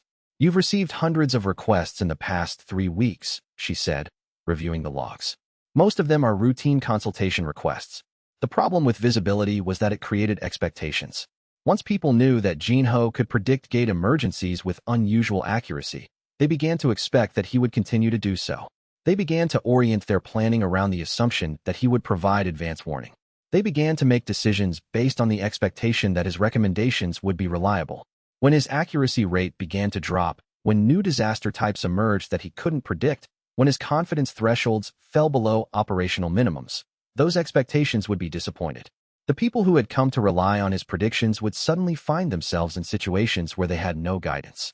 Institutional actors who had reorganized their operations around his recommendations would discover that those recommendations were no longer reliable. The institutional reaction to that disappointment would be significant. It might be understanding and accepting. It might be angry and accusatory. It might be an institutional investigation into why someone had been making claims of predictive accuracy that turned out to be less reliable than promised. But whatever the reaction, Jinho's position would become significantly more vulnerable the moment his prediction accuracy rate started to decline. And if the new disaster types were as unpredictable as the regression system's flagging suggested, that decline would come sooner rather than later. The clock was ticking on the entire institutional arrangement. But some of them are inappropriate. Some of them are bordering on explicit bribery. Why didn't you report these? Because reporting them would create investigation cascades that would eventually lead back to questions about my methodology and my actual information sources. Institutional investigation into corruption attempts would require documenting the specific nature of what people are trying to corrupt me about. That documentation would create a record of the predictions, the accuracy, and the pattern. You're suggesting that institutional protocols are compromised by your operational requirements. I'm suggesting that visibility creates opportunities for people to leverage my capabilities in ways I can't control. Declining offers privately is manageable. Declining offers through official institutional channels creates a record of people trying to corrupt association assets. That record becomes dangerous. It creates vectors for investigation. It creates institutional interest in understanding why people think I have this specific capability. Park closed the folder. Then I'll handle it. Your new position includes official authority to decline requests that fall outside your consulting scope. I'll establish that scope carefully. It includes association-authorized disaster prevention work, nothing else. Anyone trying to leverage your capabilities for personal benefit is attempting to corrupt an association asset, and that becomes an institutional enforcement issue. It was a clean solution that addressed the immediate problem. Park was creating institutional protection while maintaining plausible separation between Jinho's consulting work and his actual operational objectives. She was also beginning to understand that Jinho's position required specific institutional structures to protect its integrity. But protection required the appearance of boundaries, and boundaries required visible structures that would reshape how people understood his role. That same week, the association established an official department, the Advanced Predictive Analytics Division. Jinho was appointed as its director. He was given 3 assistants, a budget for equipment and research, and access to association databases and classified intelligence.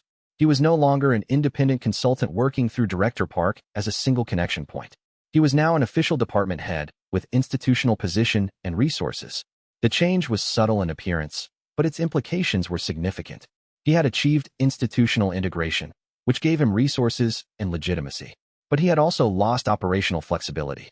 Every action he took now had to be explainable within the context of his official position. Every resource he used had to be justified through department budgets and institutional protocols. Every network contact had to be manageable within official frameworks. The regression system flagged the change, timeline divergence at 14.7%. His interventions were becoming progressively more visible, more institutional, more constrained by the requirements of operating within formal hierarchies and bureaucratic structures. The system also indicated that his organizational complexity was increasing at rates that might eventually exceed his management capacity. It also flagged something else: new disaster pattern detected. His institutional integration had created new opportunities for gate phenomena that didn't exist in his original timeline. The structural changes he'd made to prevent old disasters had altered vulnerability patterns in unexpected ways.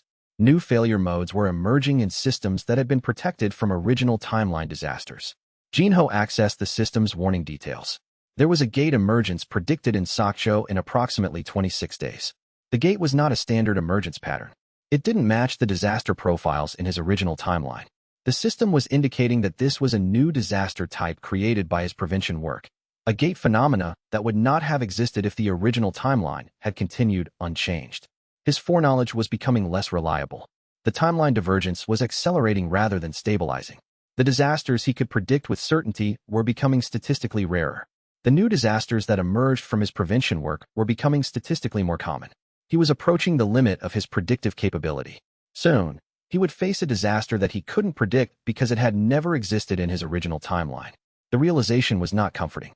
The fact that new disaster types were emerging faster than Jinho could analytically process them had profound implications for the entire prevention operation. In his original timeline, the disasters had been predictable because they followed mechanical patterns established over decades. Gate emergence mechanics were consistent. Environmental factors were constant. Human behavior was predictable based on historical precedent. But as Jinho prevented disasters, as he changed the sequence of events, as he altered the probability landscape through his interventions, the system itself was adapting. Gates were behaving differently because the conditions that would have produced standard emergence patterns were no longer present. Environmental factors were changing because he had redirected resources and people in ways that altered the landscape. Human behavior was becoming unpredictable because the historical precedents no longer applied. He was essentially running an experiment in which each intervention produced 2 new variables. Preventing disaster A meant that the resources previously consumed by disaster A were now available for other purposes. It meant that the people who would have died in disaster A were now alive and making different choices. It meant that the economic consequences of disaster A's prevention were cascading through the system in ways that created new instabilities. He was like someone trying to hold back a tide by removing water from one location. Every time he succeeded in diverting the water, it found a new path around him. The tide of disasters wasn't diminishing. It was becoming more complicated. The regression system would call this timeline divergence acceleration.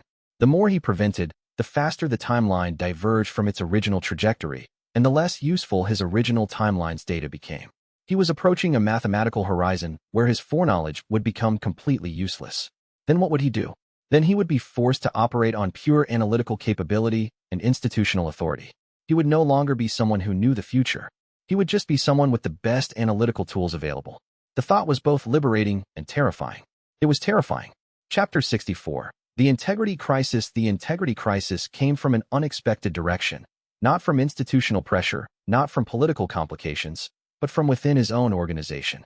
One of his 3 assistants in the Advanced Predictive Analytics Division, a young analyst named Kang Min-jun, who had been selected by the association for his exceptional analytical skills and classified security clearance, discovered a pattern in the division's operational history that Jinho had not anticipated being discovered. Kang requested a meeting with Jinho privately. They met in an observation room at the Gate Monitoring Center, away from the main office where they could speak without being overheard by administrative staff or recorded by institutional monitoring systems. "Your predictions are wrong sometimes," Kang said. It wasn't framed as a question. "Your accuracy rate is 94% according to the official statistics that we've reported to the director. But your actual hit rate for predictions, where we have complete data, is 87%. That 7% discrepancy exists because sometimes your predictions trigger preventive operations that change the predicted outcome. You predicted a gate emergence at coordinates 127.1147, 37.5238 in the Gangbuk district. You deployed prevention teams. The gate never emerged at the predicted location. On the official record, that's counted as a successful prediction. But it was actually a failure of your model to account for the complexity created by your own intervention. This was considerably more dangerous than Kang's apparent intelligence level would normally suggest. He had done the kind of deep analytical investigation that took obsessive focus and mathematical precision. "You understand the implications of what you've discovered?" Jinho asked carefully. "I understand that you have a system that creates false positive validations through self-fulfilling intervention.